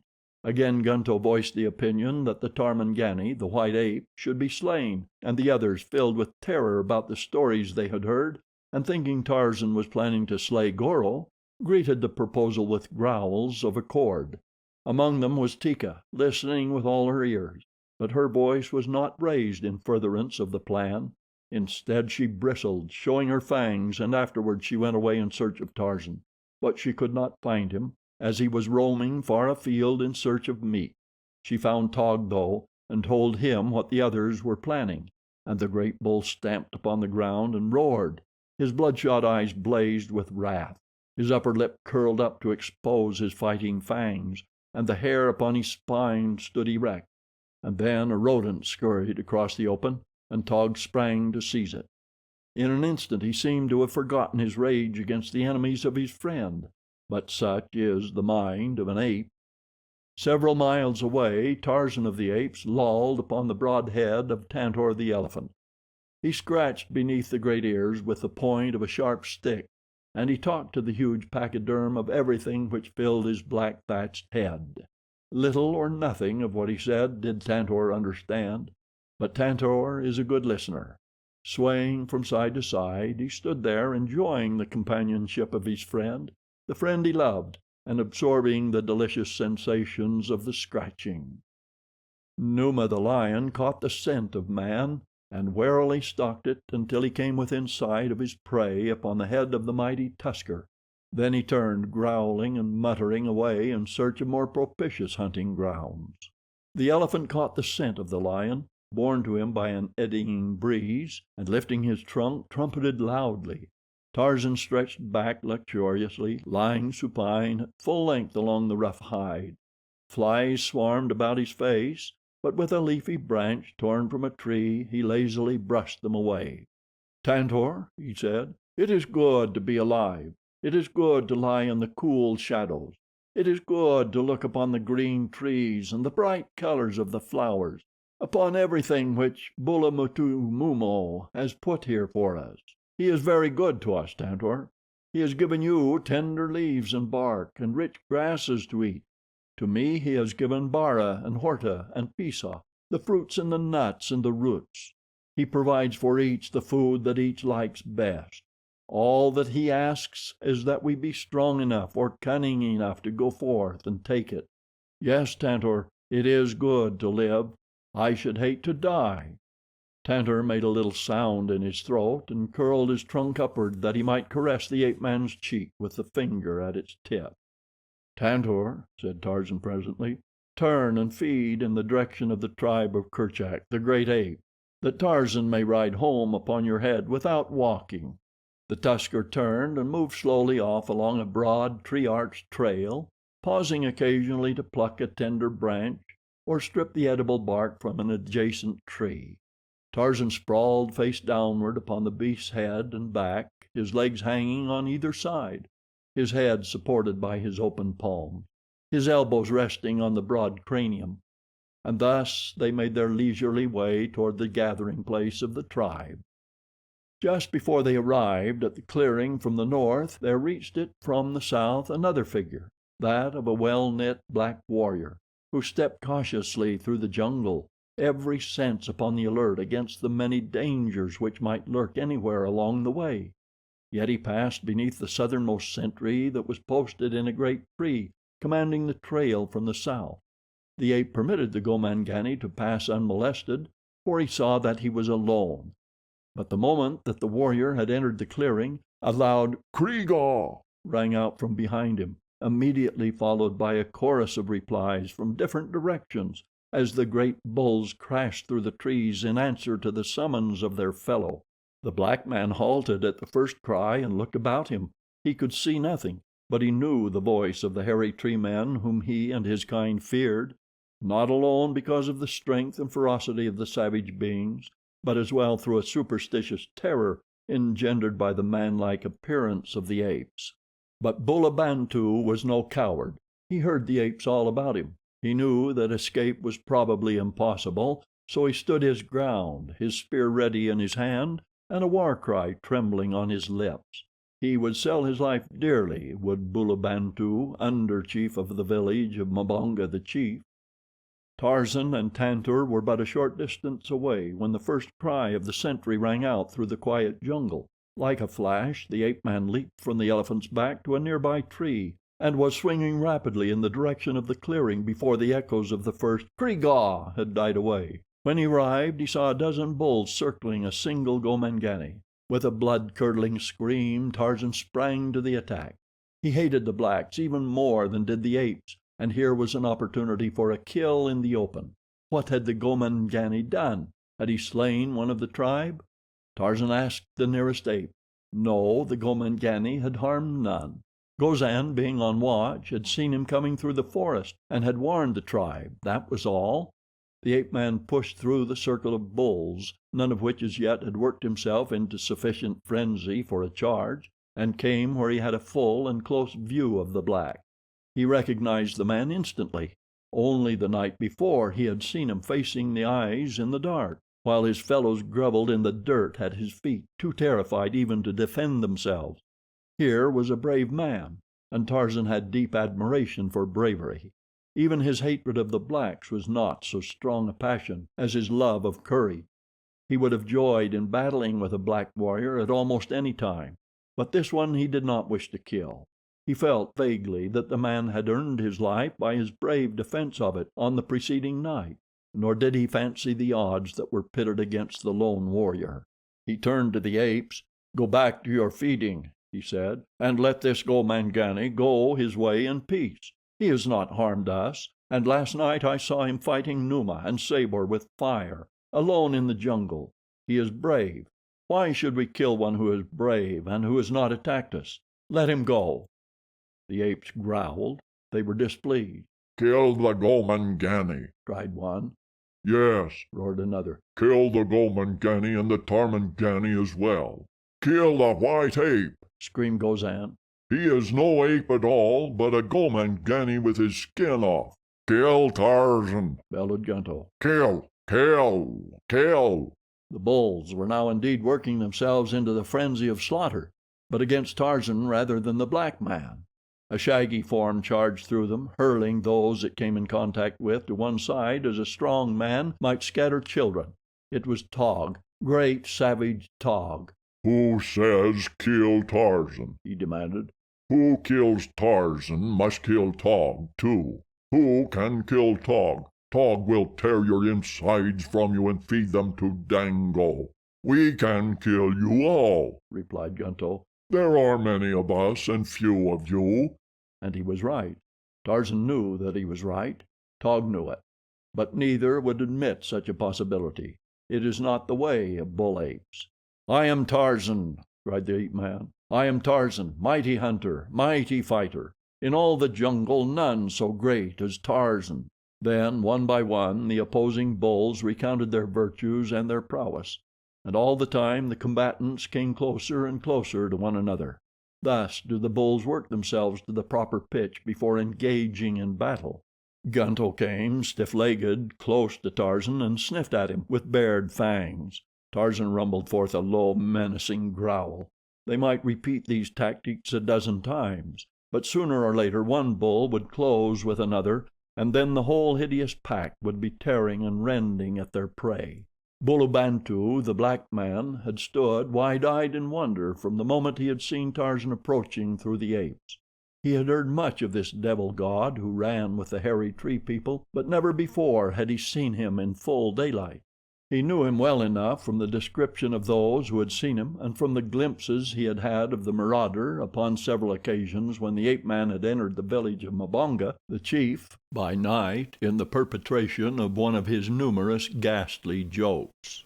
Bulabantu could not, of course, understand anything which passed between Tarzan and the apes, but he saw that the ape-man and one of the larger bulls were in argument with the others. He saw that these two were standing with their back toward him, and between him and the balance of the tribe, and he guessed, though it seemed improbable, that they might be defending him. He knew that Tarzan had once spared the life of Mbonga the chief, and that he had succored Tibo and Tibo's mother, Momaya, so it was not impossible that he would help Bulabantu. But how he could accomplish it Bulabantu could not guess, nor, as a matter of fact, could Tarzan, for the odds against him were too great. Gunto and the others were slowly forcing Tarzan and Taug back toward Bulabantu. The ape-man thought of his words with Tantor just a short time before. "Yes, Tantor, it is good to live. I should hate to die." And now he knew that he was about to die, for the temper of the great bulls was mounting rapidly against him. Always had many of them hated him, and all were suspicious of him. They knew he was different. Tarzan knew it too, but he was glad that he was a man, that he had learned from his picture books, and he was very proud of the distinction. Presently, though, he would be a dead man.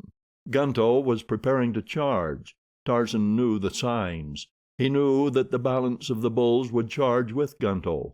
Then it would soon be over. Something moved among the verdure at the opposite side of the clearing. Tarzan saw it just as Gunto, with the terrifying cry of a challenging ape, sprang forward. Tarzan voiced a peculiar call and then crouched to meet the assault. Taug crouched too, and Bulabantu, assured now that these two were fighting upon his side, couched his spear and sprang between them to receive the first charge of the enemy. Simultaneously a huge bulk broke into the clearing from the jungle behind the charging bulls. The trumpeting of a mad tusker rose shrill above the cries of the anthropoids as Tantor the elephant dashed swiftly across the clearing to the aid of his friend. Gunto never closed upon the ape-man, nor did a fang enter flesh upon either side. The terrific reverberation of Tantor's challenge sent the bulls scurrying to the trees, jabbering and scolding. Taug raced off with them. Only Tarzan and Bulabantu remained. The latter stood his ground because he saw that the devil god did not run, and because the black had the courage to face a certain and horrible death beside one who had quite evidently dared death for him. But it was a surprised Mangani who saw the mighty elephant come to a sudden halt in front of the ape-man and caress him with his long, sinuous trunk. Tarzan turned toward the black man. "Go," he said in the language of the apes, and pointed in the direction of the village of Mbonga. Bulabantu understood the gesture, if not the word, nor did he lose time in obeying. Tarzan stood watching him until he had disappeared. He knew that the apes would not follow.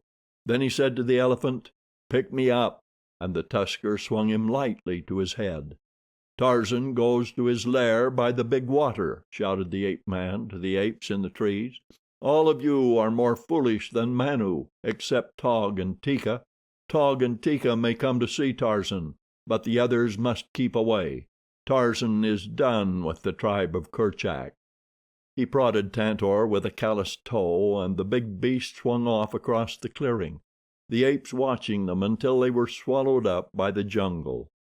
Before the night fell, Taug killed Gunto, picking a quarrel with him over his attack upon Tarzan. For a moon the tribe saw nothing of Tarzan of the Apes. Many of them probably never gave him a thought, but there were those who missed him more than Tarzan imagined. Taug and Teeka often wished that he was back. and Taug determined a dozen times to go and visit Tarzan in his seaside lair. But first one thing and then another interfered.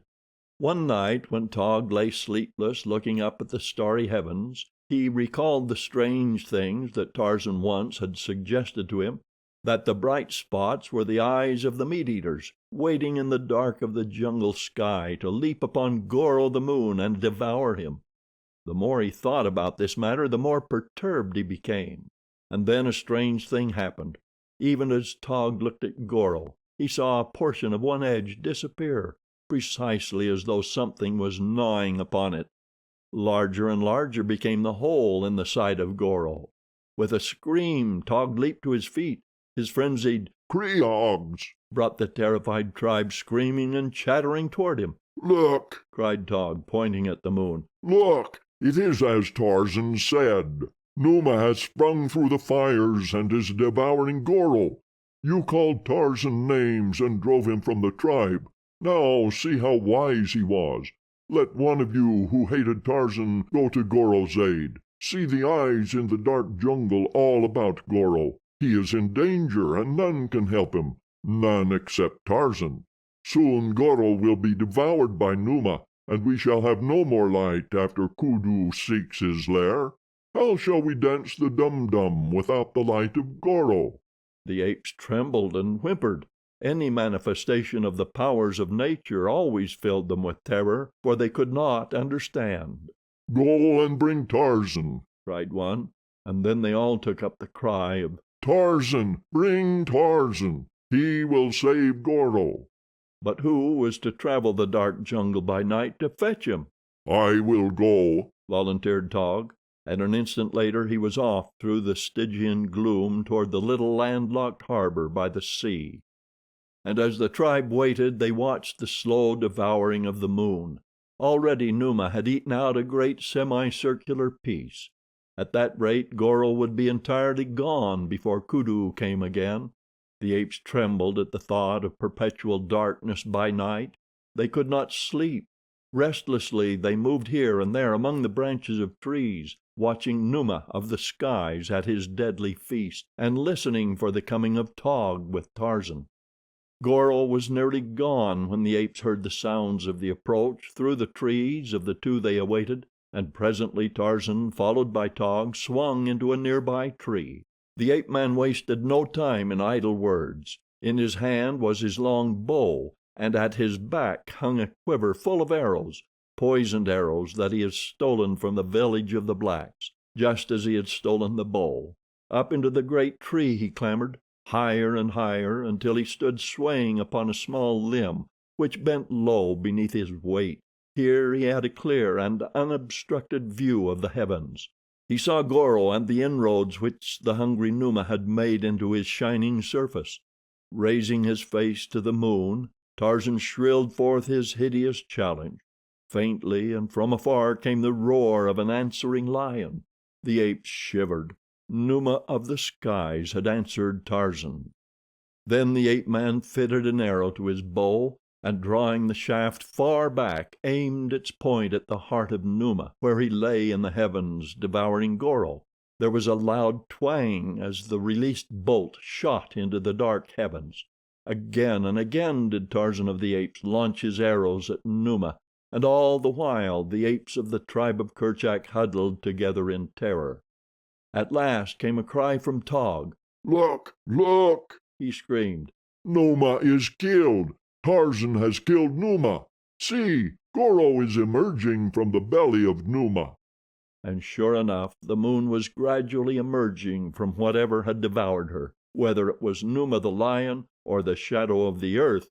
But were you to try to convince an ape of the tribe of Kerchak that it was aught but Numa who so nearly devoured Goro that night, or that another than Tarzan preserved the brilliant god of their savage and mysterious rites from a frightful death, you would have difficulty and a fight on your hands.